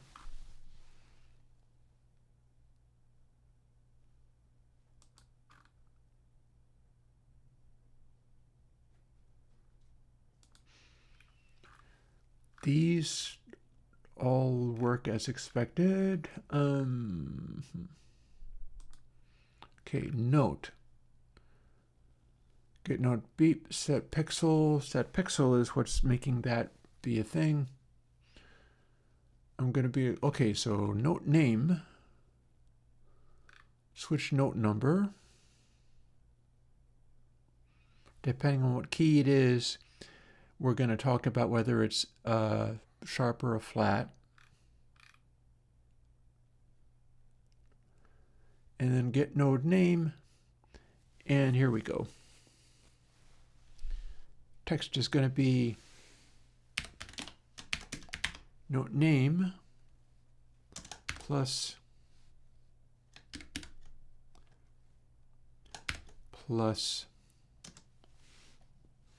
oh, it's adding extra things.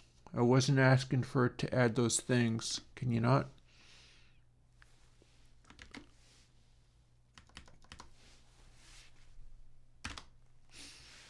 And I think R is character, well, it says up here.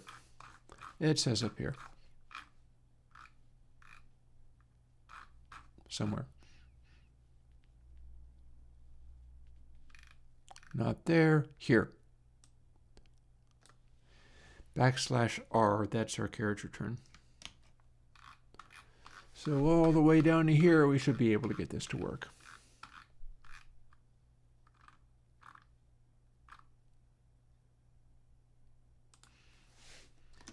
Note name plus R.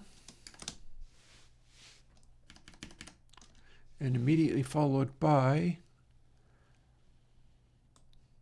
# click Y, which is the MIDI note number. And then we don't have this little dash because we are no longer having to put it in one line.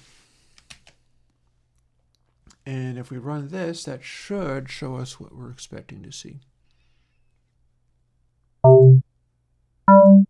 Yep. And I'm going to say that's good enough for that. Now we just have to arrange it so that it fits neatly into an appropriate spot.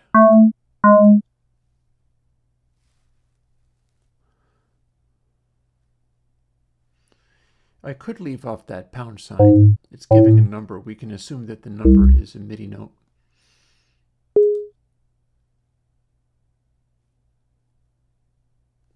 Or I could put it in parentheses. That would kind of make sense. It's another reference to what that note is. Mind you, I'm not specifying that it's, I could be saying it like D4 or E5 based on what the octave is. Currently, I am doing, well, that's something I could bring up. That seems addable. I would like to consolidate this together into slightly denser packing, scooch all of these over, and then bring the size of the window back down. But I like the idea of that being parentheses, because we keep seeing that #, but usually it means sharp. So I like this not being sharp. And then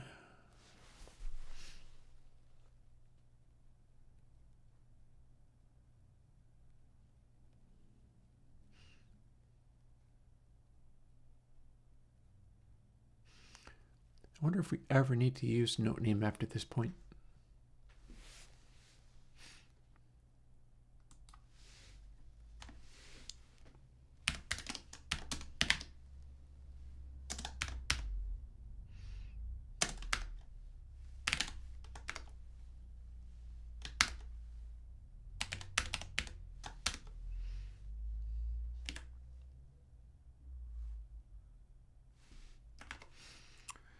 That's super not going to be correct, but I don't care.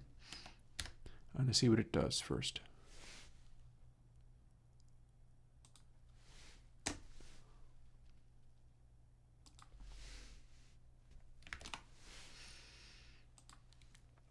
Then we'll figure out how to make it line up.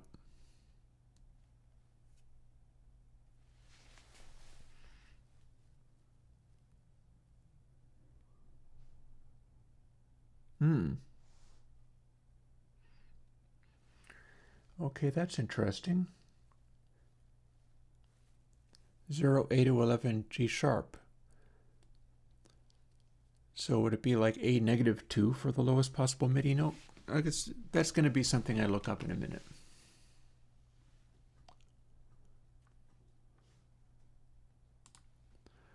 Let's figure that one out later.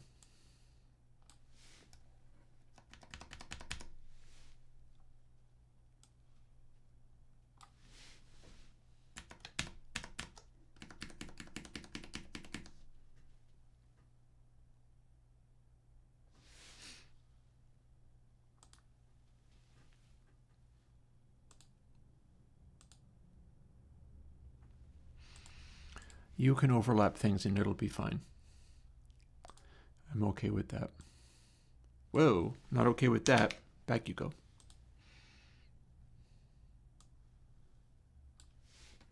Ooh, not okay with that either. These things are being a little bit bulky.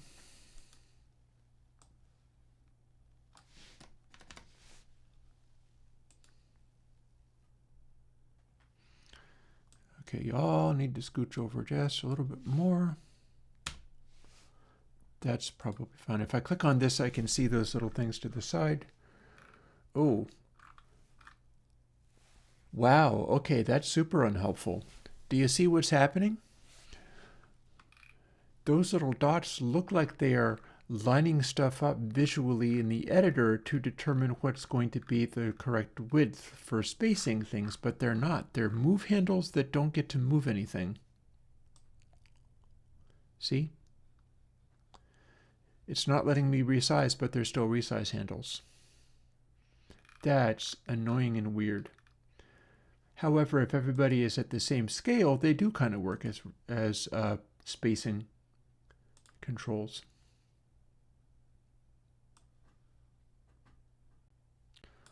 Just not very good ones.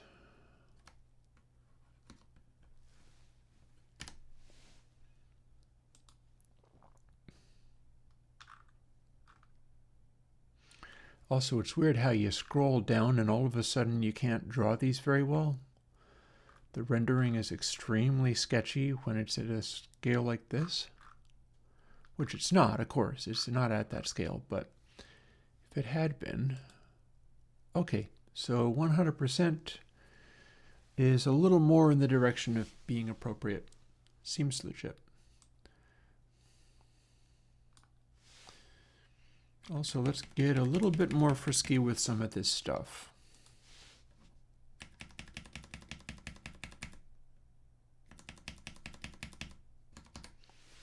I feel like I can put some kind of I can put the Clipper logo in there. That's perfect.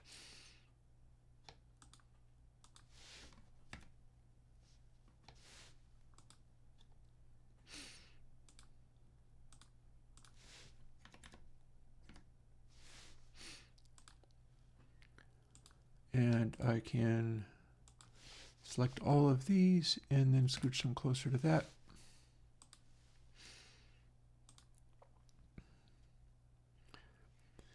And now let's move the size of the window in.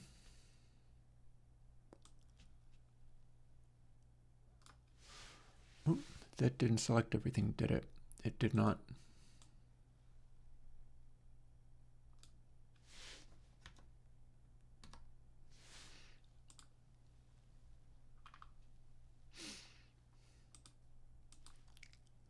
Also, it is 4:08. It's time for me to get my dinner ready. Okay, so... Oh, you don't let me move that around under these circumstances, do you? Well, that seems a shame.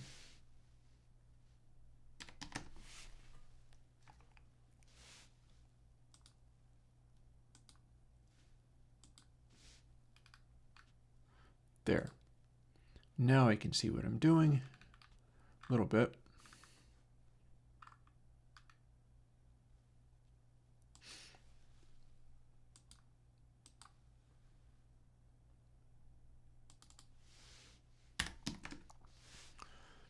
And the bottom line needs to come in a little bit too.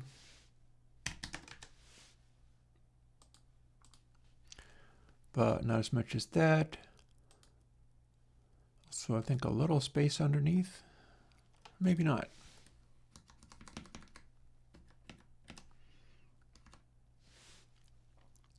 Maybe that'll do, but it needs to be a little bit wider.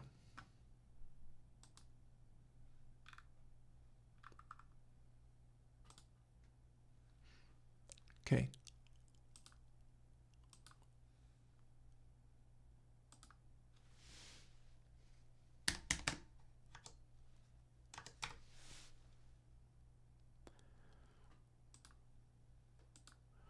Really is a shame it can't do this more elegantly, but I guess you're not really expected to be resizing that very much. Now, where's our little clipper logo? And then I go and deal with my dinner.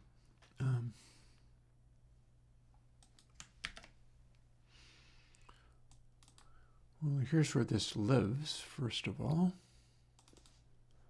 This be it. Do I have my logo in there yet? No, but I have icon.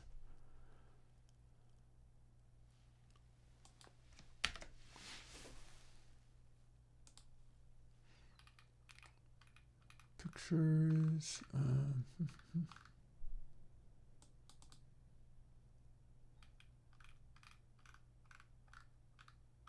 Well, I could do the Jinx Target logo.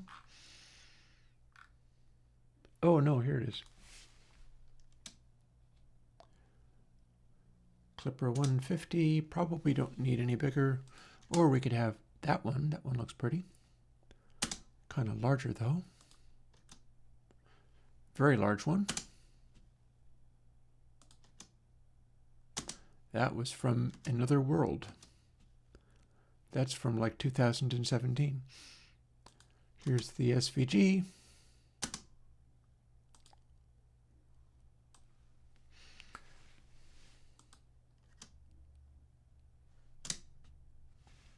Oh, for heaven's sake. Yeah, didn't want to do that. So that's actually much bigger and has a background, and that's even bigger still.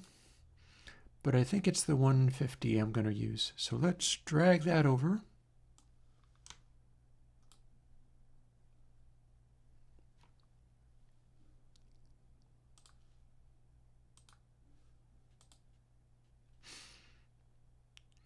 And can we just add them in here?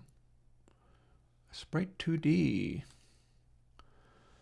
So that is transforming it into a Sprite 2D, which we can then resize.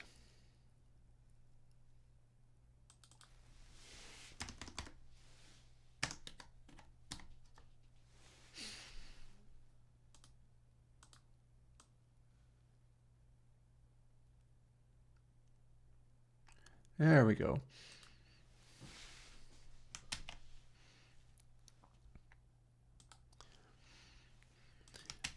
And now when we run it,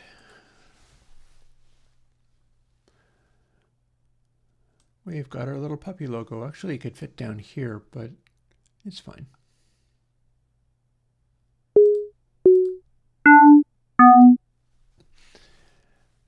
Bada boom. So there's the thing. Oh, also, we definitely... Yeah, that's definitely not 0. I'm calculating it very wrongly. but I would like to be able to come up with the correct octave, so that's going to require a little fooling. And we're going to do that in a minute. I'll be right back. Thawing out and turning on my stove doesn't take very long.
Okay, I'm back. Alrighty.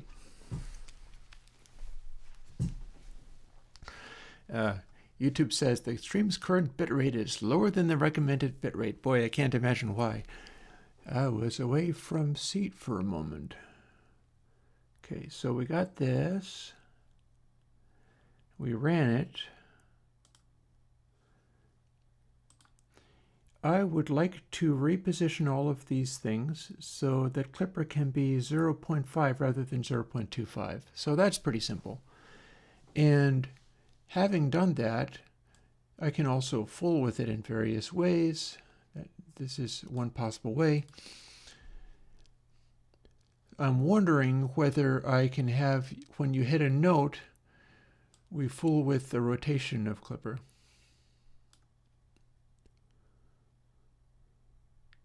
I'm also wondering whether I can change the offset position so that we're sort of based around Clipper's tail and the muzzle goes up for high notes and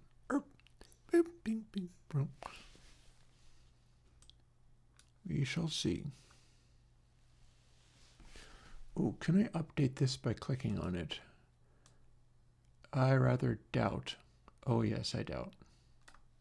Well, first things first. 0.5, full-size Clipper. It'll make it kind of more fun if the pupper moves around as you click notes. It's a silly little musical toy anyhow, so what do you want? And that's, how big is...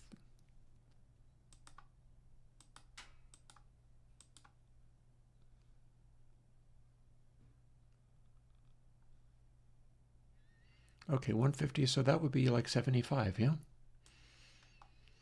In which case...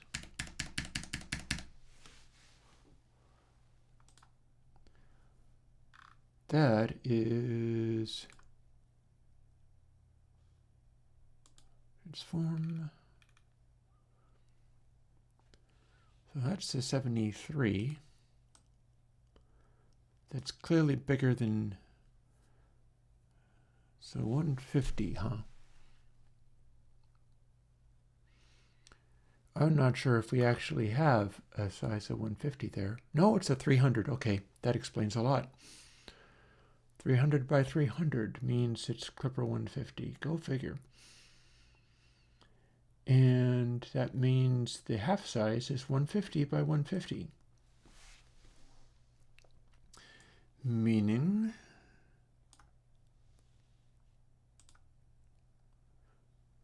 if these sizes are all 150, they match. Although they don't need to. Clipper can overrun these other things a little bit. Doesn't take up the entire space. So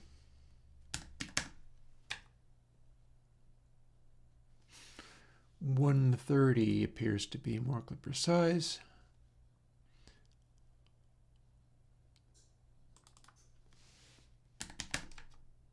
Oops.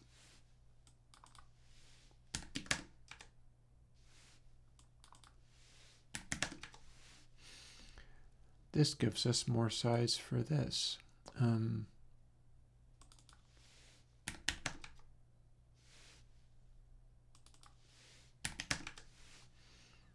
we are.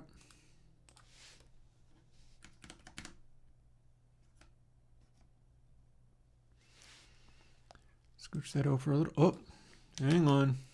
Clicking on dumb things by mistake.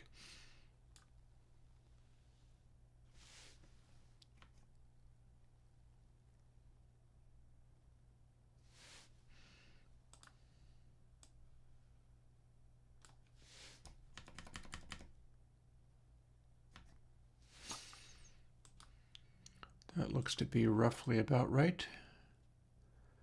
Again, Clipper can well, can Clipper overlap that stuff that much? Maybe not.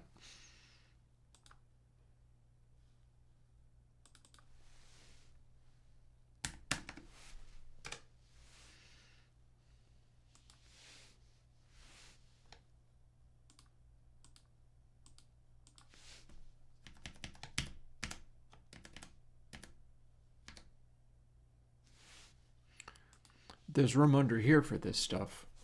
I do wonder whether I'd want to fit something else under there, though. There may be further things that can be done here. And then if I'm going to update rotate subtly with pitch, I need to...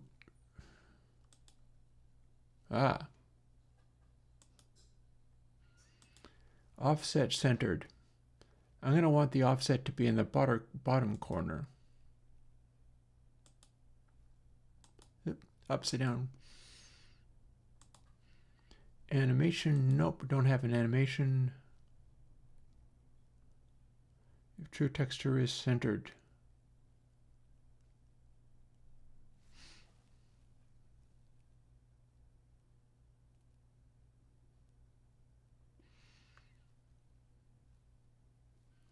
Well, what's up with this offset? Is that the rotation?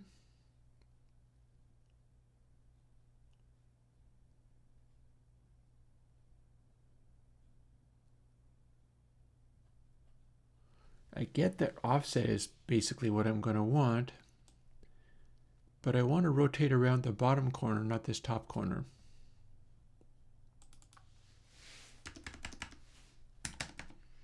Is this updating that? Aha! Okay, that's going to get me there. See, it's rotating around that point, but I can reshape and resize that point. So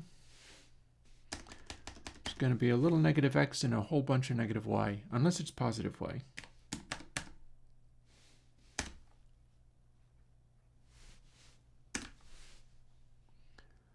Not nearly as much of that.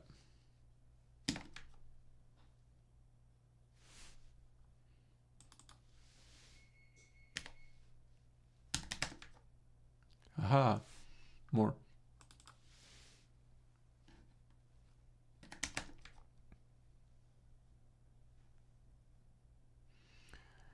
And let's focus around sort of center of mass.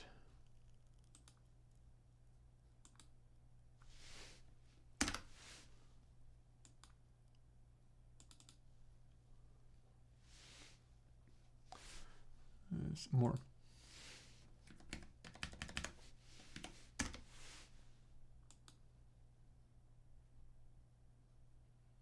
A little bit more.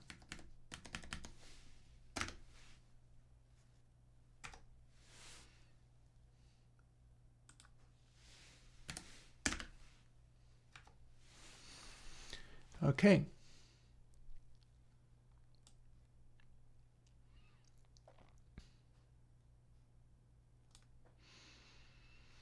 Now we just have to update rotation. Low note, high note, super high note.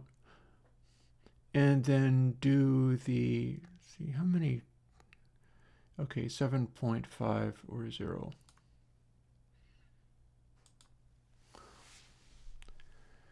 And the name is Clipper 150, but we can rename that to Clipper.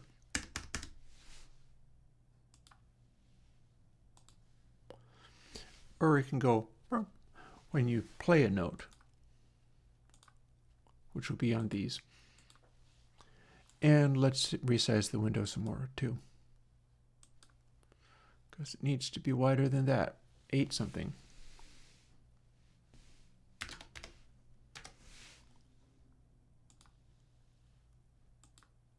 A little more than that too.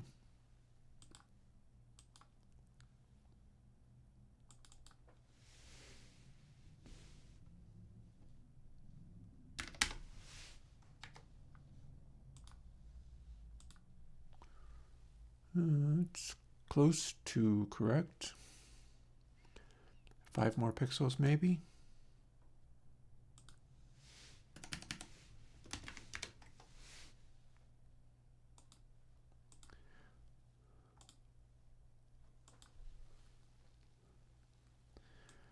Meaning we have room enough to scooch everything a little bit more over.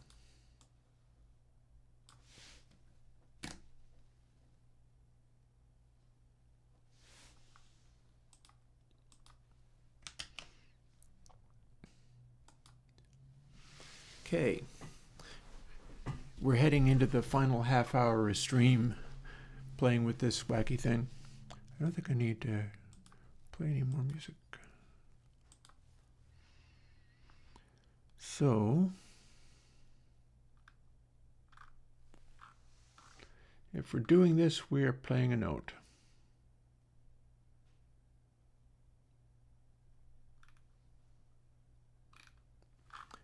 Click Y.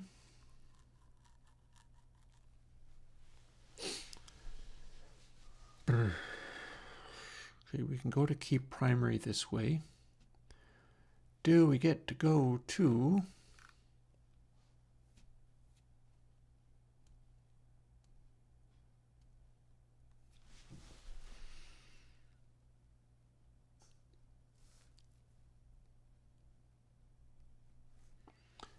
okay, so set pixel, and we're kind of scaling it among the pixels.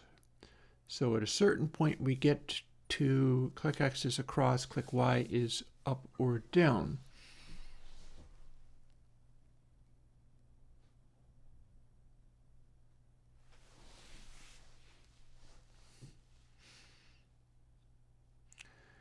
I mean, we could just go to beep and play it that way.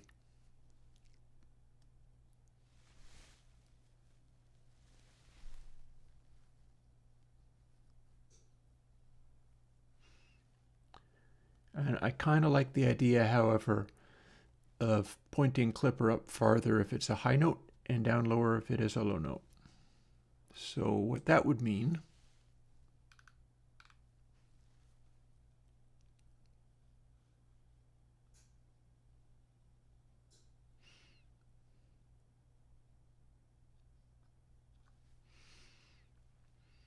and we're not necessarily playing the note there.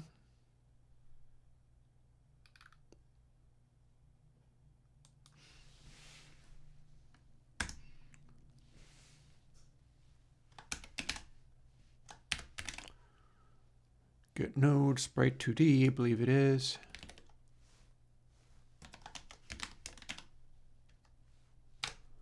Got there. Parentheses. I guess it's going to be the same as these other ones, so dot dot. What? I didn't type that. I swear to God I didn't type that.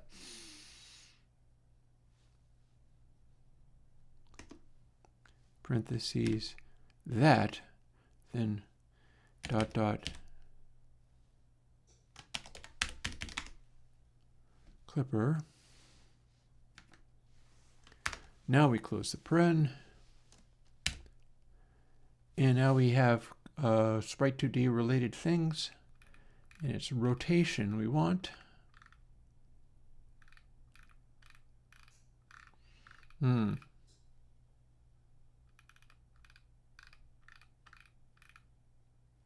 Hi.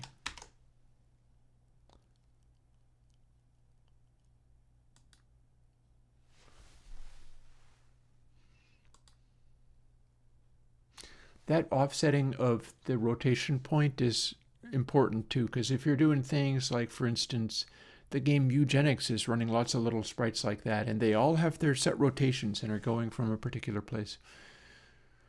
So degrees instead of radians, well, it doesn't gonna matter,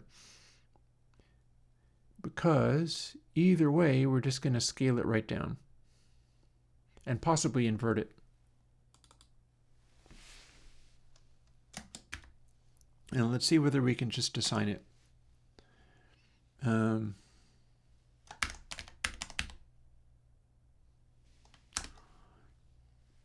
Times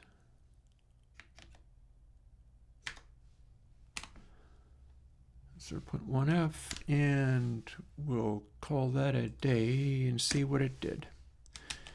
Probably still have too much, but we might at least see something out of this. Yep.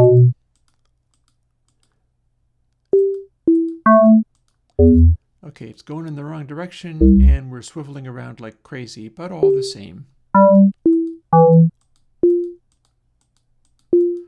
This is the general gist of it. The idea is pointing up for a super high note, pointing downish for a low deep note.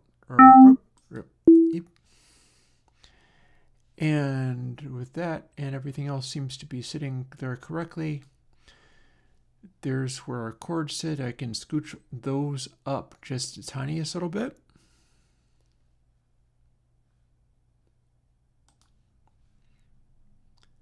That's going to be worth doing.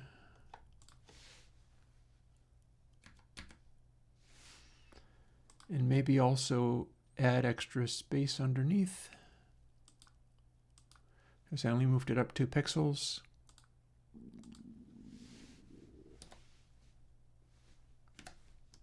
Hmm. 555, how about?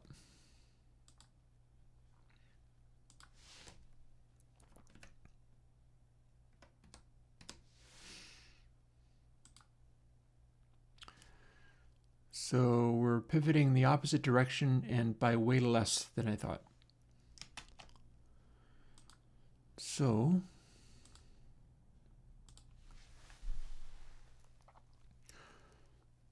rotation, how about negative? Click Y.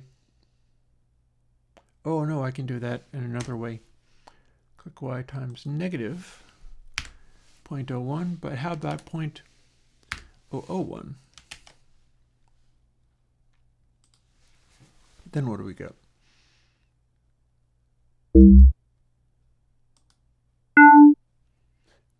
we're going to have to subtract. Between 36 and 67. Ooh. I could subtract by this lowest number. That would work. Let's try that. Do I have lowest as a number? Probably.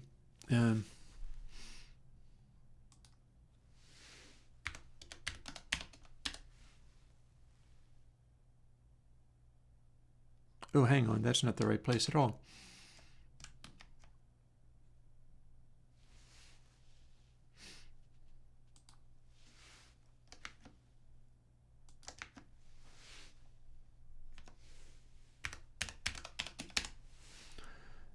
More like that.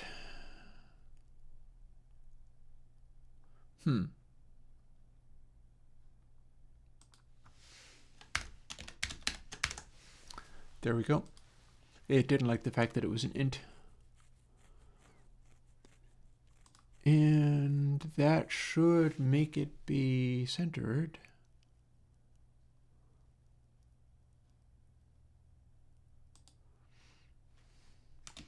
Might as well see what we got.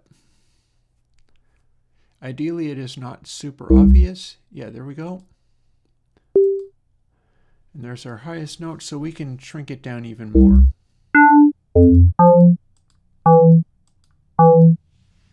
To just be a subtler motion.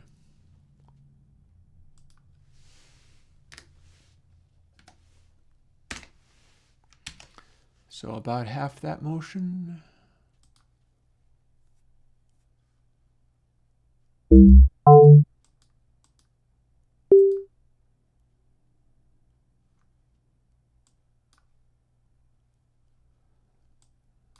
And our highest note.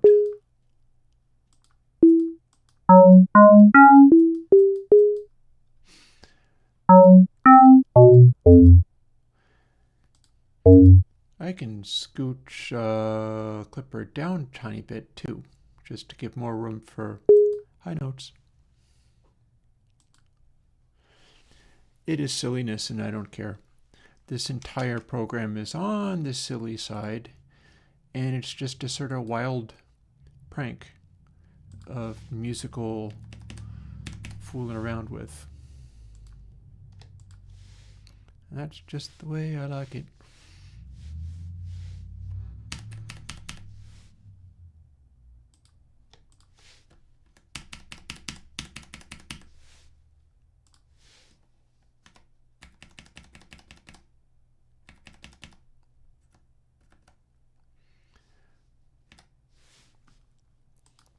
There, room enough to hit very high notes if needed. Put that back. I meant to hit save. Now I have hit save. Okay. Back over to Rider.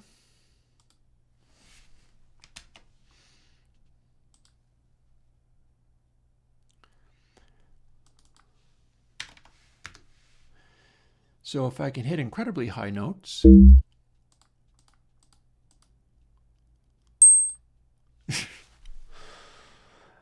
we can't hit a high note like that. It's still claiming it as C1 though.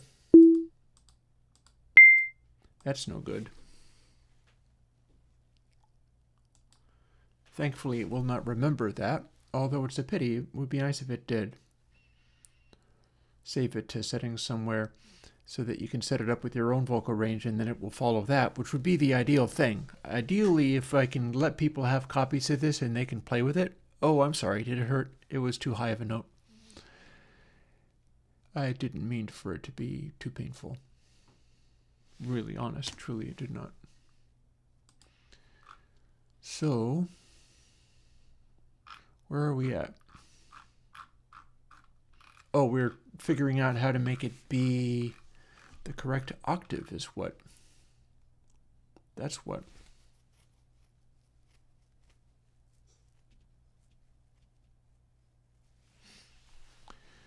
We got note name plus int click y divided by 64. we got to figure out what the correct notes are. So first of all, we're going to jump over into Chromium and open up a window so that we can associate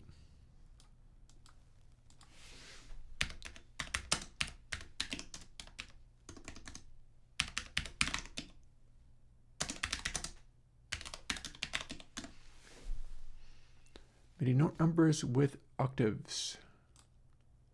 So here's our chart. Apparently -2 is being counted as -1. Apparently C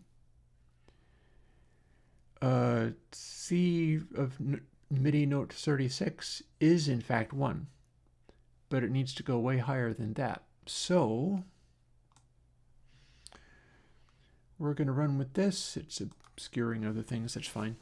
I can still see it. So note name and then click Y, click Y. Y is the MIDI note.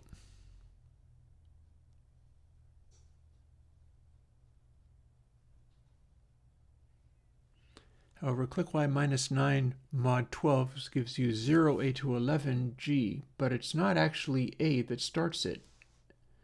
It is in fact C.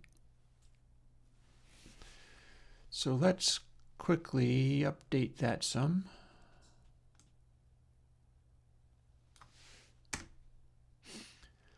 Firstly, -9 gives you A, huh?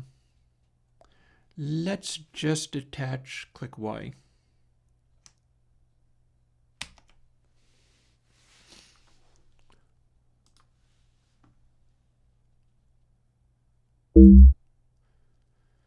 C36, D38. We do accurately have it doing this thing. So my C36, that's actually octave 1. 24 would be octave 0.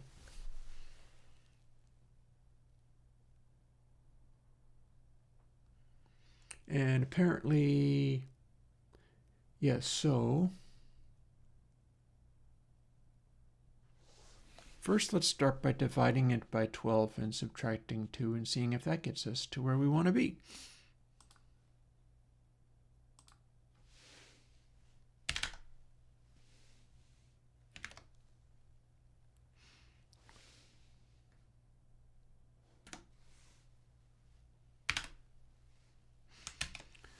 The chart that I'm looking at, it says -1 for both C0 to 11 and C12 to 23. So that's clearly wrong. But if C24 is 0, C136, C248, so far so good.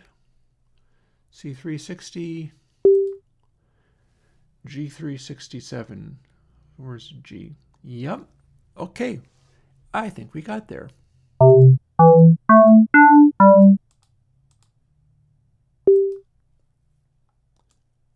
So if I push extra hard, I can do an A flat 3.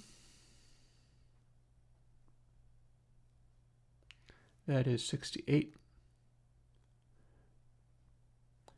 And the lowest note I can reasonably hit is C1. And not right now. Yeah.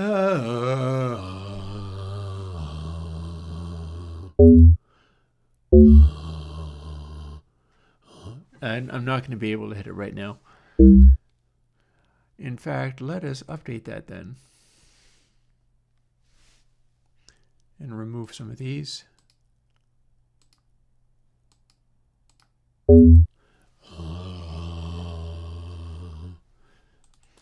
Barely. 40. There we go. La.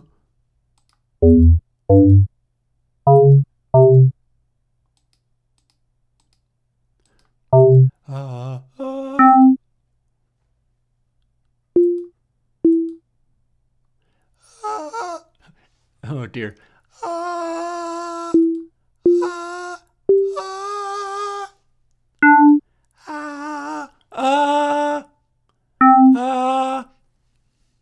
Yep, there's my notes.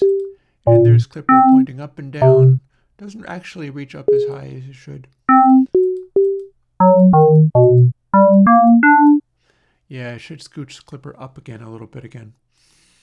Let's do that.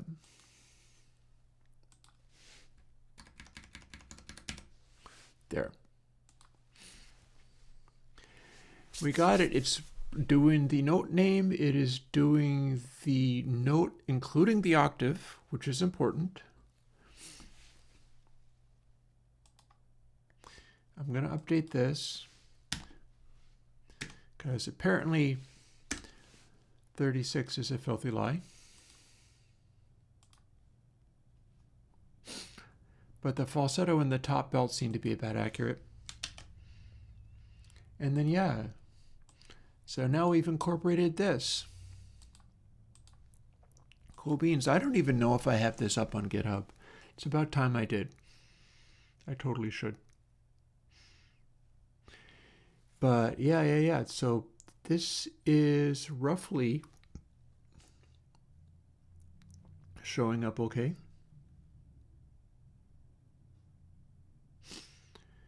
There's room under here for another clipper, but I'm not sure if I need to do that.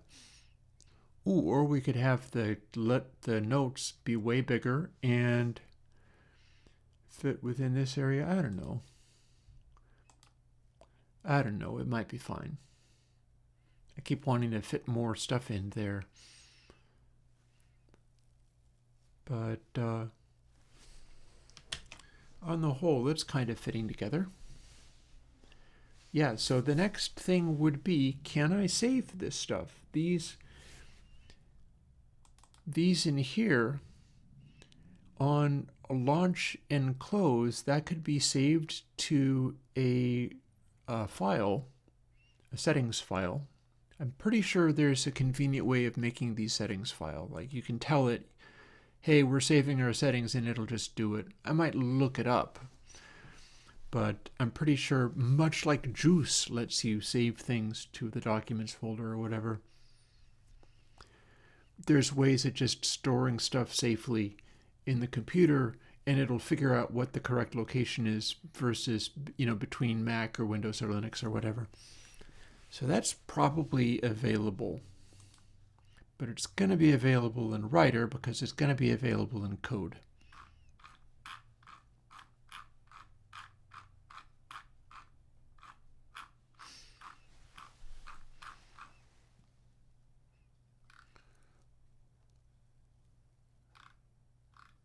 So here's where we'd be loading it from.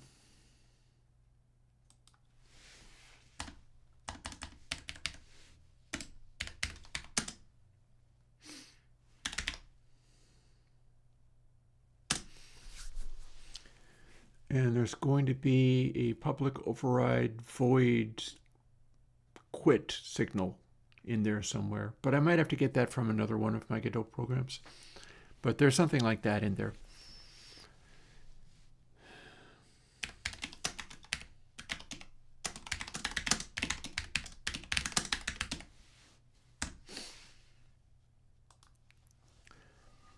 So probably worth doing a little YouTube looking, or not YouTube, I don't want that.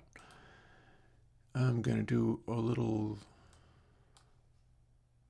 technically not even Googling for it. I'm using DuckDuckGo for searches because Google has become so bad.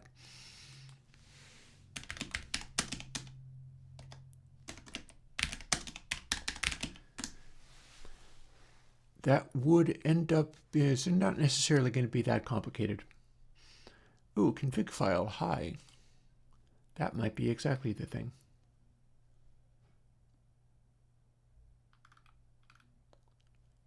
We're working in C#, so we're going to want to do that.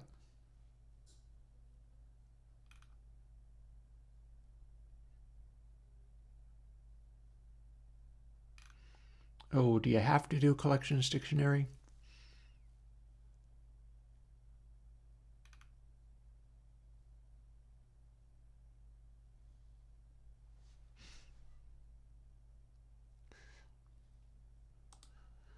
Yeah, and that is in C#. So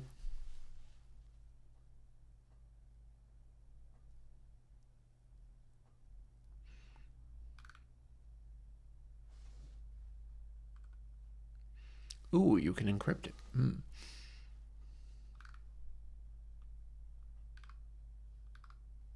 We won't need to do that. We're not trying to do anything sneaky like that. We are just trying to get this stuff out. So here's where we create. It will overwrite if it already exists. And that's going to be done upon not every single activity, but when we actually close.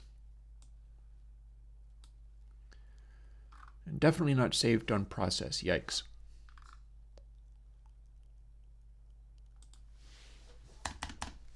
Something like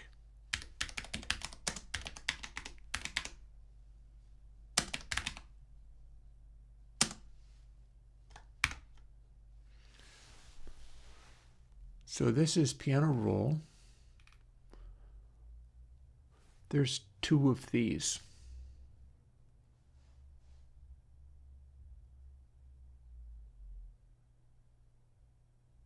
That's something of a concern.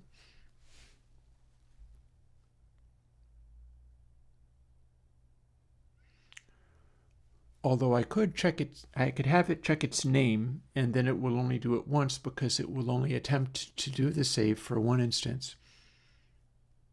That's cumbersome, but it could very well work.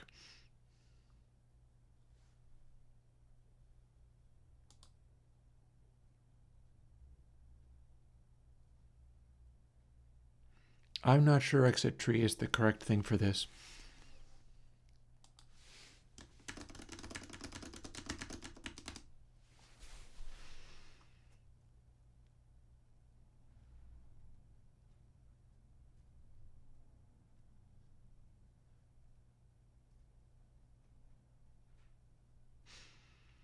I could make a script for each of these text fields, and then those would save only when the text fields were being loaded or unloaded.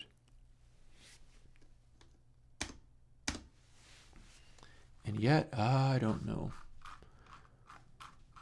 So if it's that, then this stuff never actually gets updated here at all.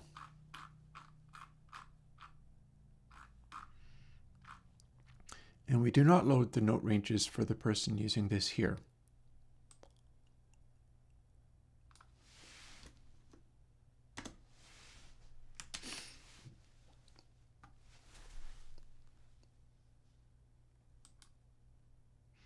That stuff's still fine. Did we end up needing these?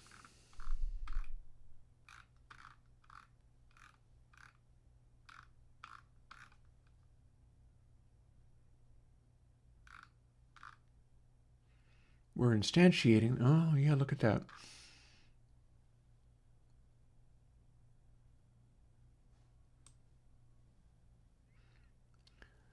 Look at that. We just only do this in the loop. There is no if. There is no extra anything. That's messy.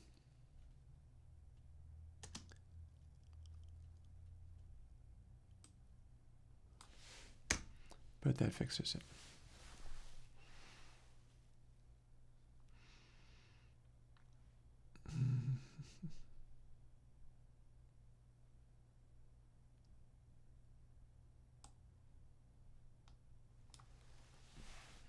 Yeah, we don't do major minors at all, do we?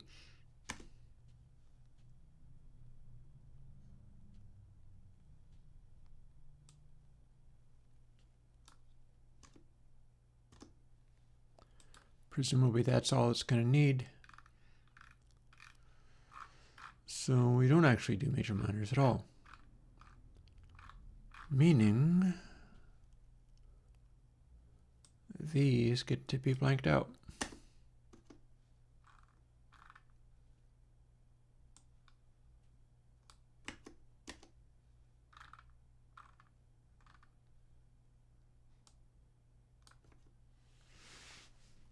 We're going to run this real quick to make sure I was right about that, because otherwise that's going to be messy. Yep.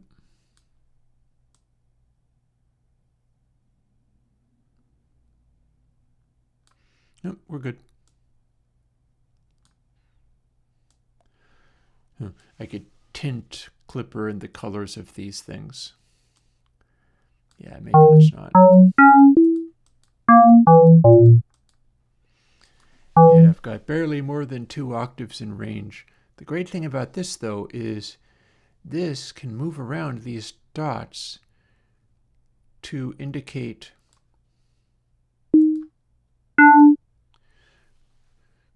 for instance, if I'm trying to hit the high note, it's going to have to be a D, so I have to be in the key of D. But this other stuff could be whatever. And open all of these things up.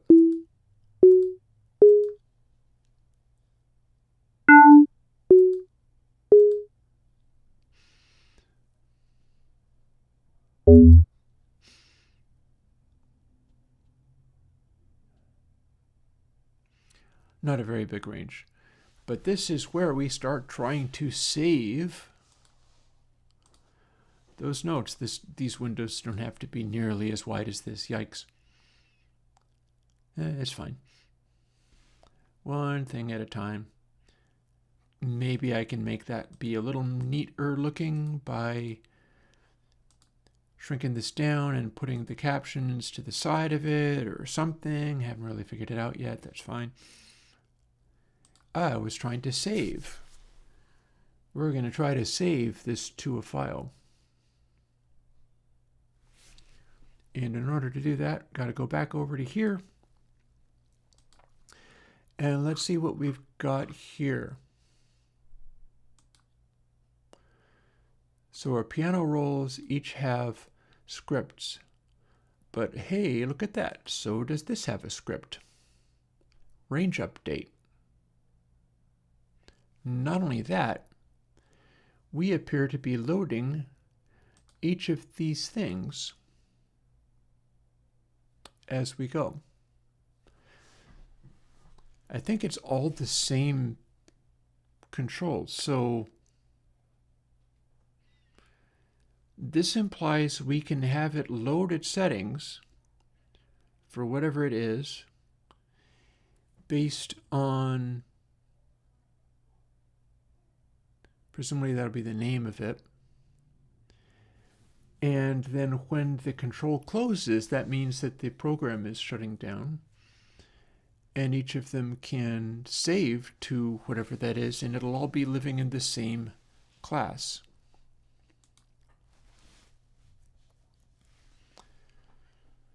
So public partial class, add a text edit.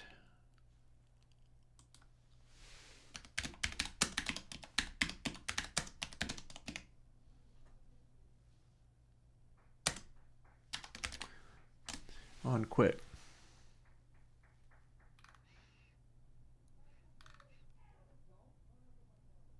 It's bound to inherit quitting everything.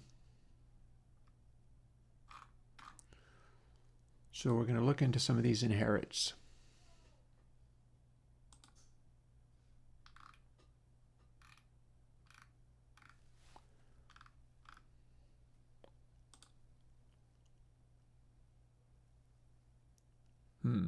But not necessarily like this.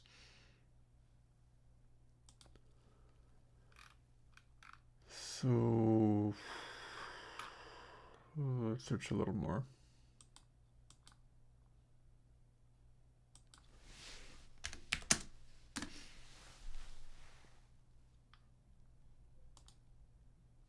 Oh, somebody was just asking where's the quit notification. Let's look at what that is. Where's the quit notification now? Solved.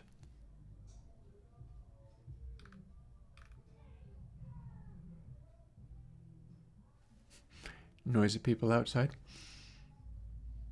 Okay, it's a notification.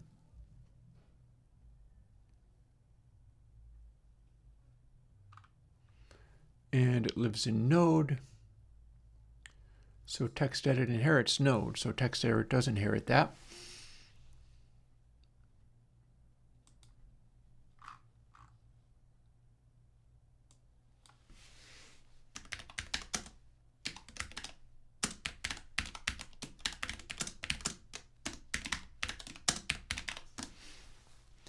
So we know it's talking about that. Handling quit requests. This is almost certainly exactly the right thing. So node receives a special notification. So there we go. So if the notification is a close request, which will apply to this as well, then we get to do not get tree quit because that just overrides.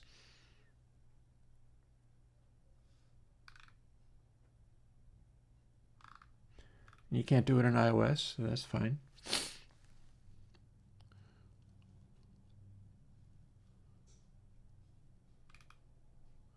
We're not calling scene tree quit personally. We need to try to save.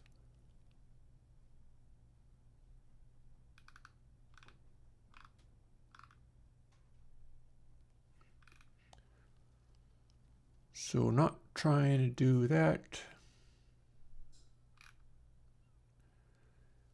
Trying to get it to be sent by actually closing the window or hitting quit on the program, in which hopefully this is what happens.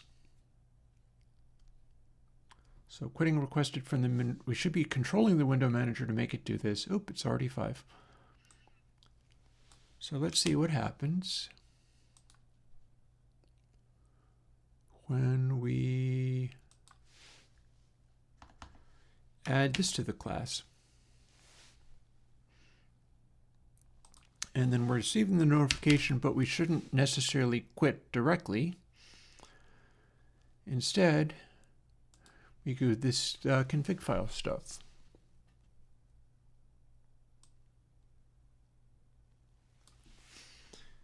And this is going to be fired 3 times. Because it lives in range update, which is part of 3 separate thingies.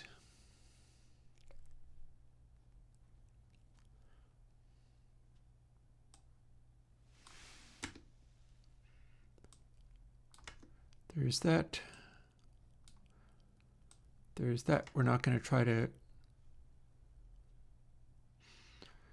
I don't think we can stop the thing from quitting if we don't do this.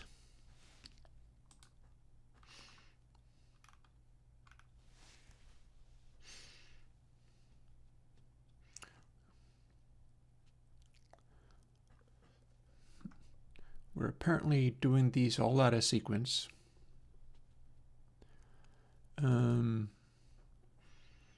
Don't understand why we have as many of these here, so let's make them have them less.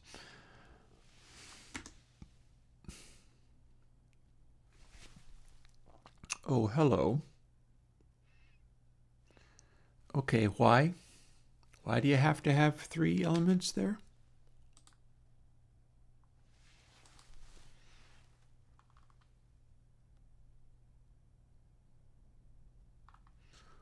Okay, because it is a 3-element vector, apparently. So string example, config example,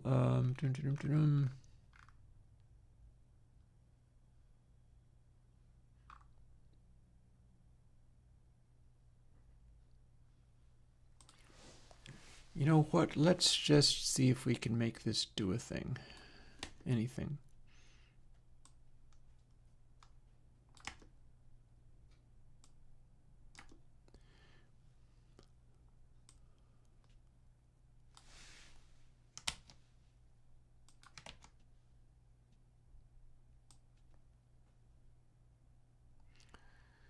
I don't have the semicolon in there, nor should I. So it goes lowest, belt, falsetto.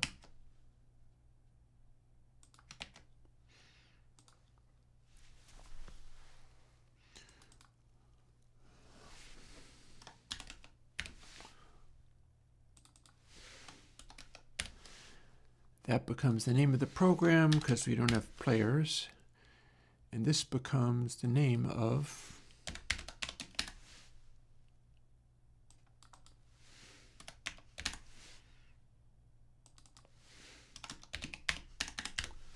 this. And then we hit save there. It'll save over things. But on open,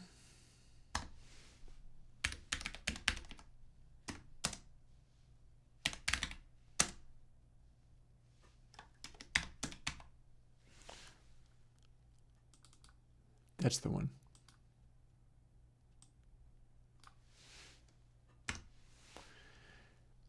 And here's where I put in the loading the part. So let's see what we got there. You're apparently supposed to do this.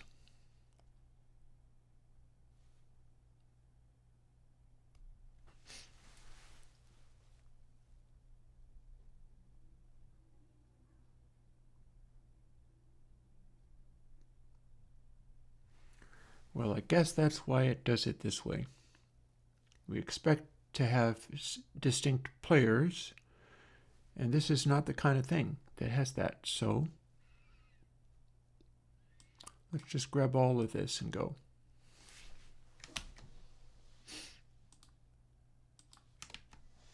It's supposed to work, anywho. As is sometimes my want, I'm going on past taco time, but not by very long. It's only 5:05. Got to find out whether this... Okay, we don't actually have that at all. So goodbye to you. Oh, no, wait, hang on. No. That's not a thing.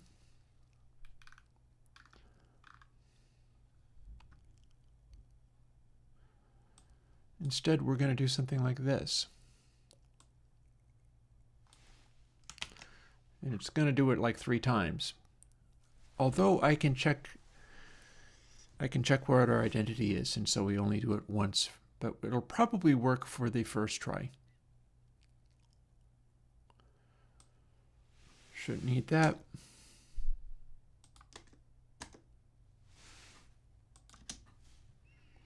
That's much simpler. If we haven't errored out, then we have a config. Config get sections.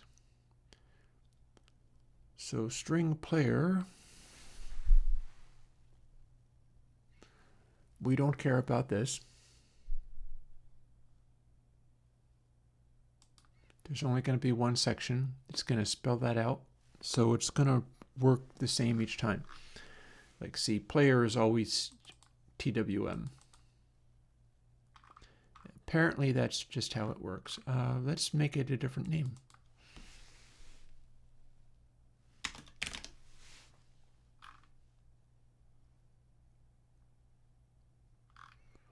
And let's see, user range, CFG, so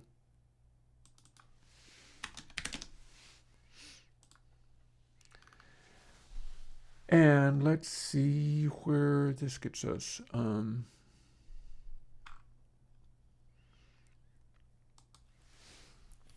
So we're loading, so we have only one get section, so that's pretty straightforward. And then we fetch the data, and we're going to copy these and modify them as we need them.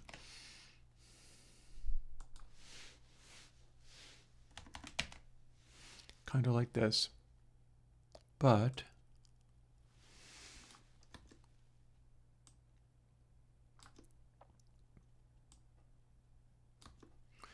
get no text equals what we're bringing. So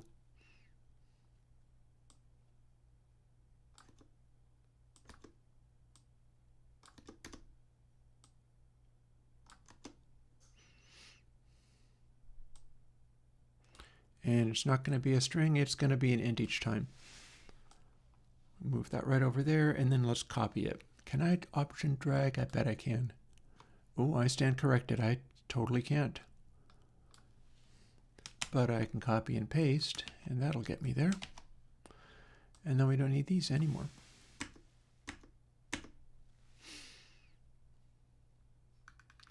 There's no get score, but there is lowest belt and falsetto in order.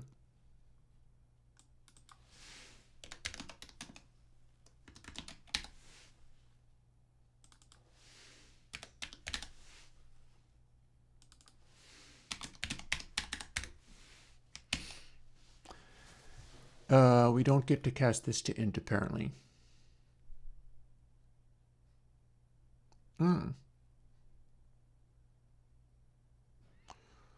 Can we just assign? Okay, fair. I see how that would not be possible. Config get value is going to be returning an int.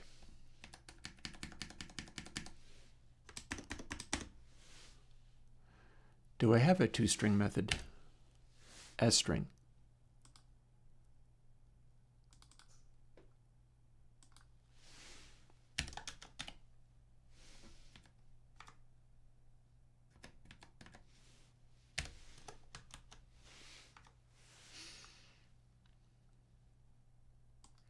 No sections, so that count means nothing. I don't know why I need to do sections, but apparently we are.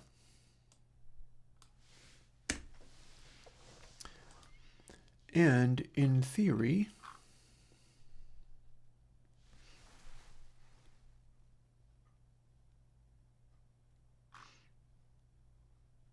hang on, ready. Well, we can at least find out whether it runs 3 times over or runs at all. Okay. 38. Did we remember that it was 38?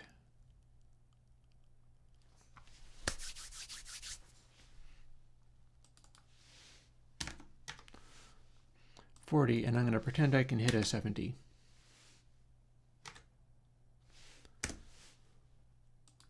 Close it. Run it again. And it thinks I can hit a 70. Got there. On that note, we are calling this little toy. Done for that up. Save. You know, I could trap that and save that to the config file too. But this absolutely worked. I'm running it 3 times over, mind you, but it does absolutely work. I will deal with having it only run once later. But 100% that did what I was hoping it was going to do. So cool. Cool, cool, cool. And on that note, I will say good evening to you all, and I'm going to see whether I can put this up on GitHub if it isn't already. Because if you are able to run a recent version of Godot, you can build this for yourself and then you can play with it too. I've got stuff like Into the Matrix available for people to play with. I don't know if I have this up, but it's time I did. So there you go. I don't think this counts as a drop for the weekend. You get an actual plugin in the weekend. But yeah. This appears to work. I'll worry about the lyric writing one later.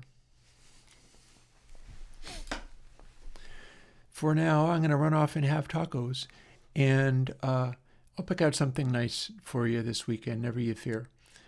And we'll get back into coding things in Godot perhaps next week. I feel like I've got another week of this in me before I jump back into the plugins. When I do jump back into the plugins, I'm putting together Console X3. And that's complicated enough that I'll probably catch my breath properly. But yeah, this is a nice little development. Now I can save config files in Godot. So fair enough. Talk to you later. Bye-bye.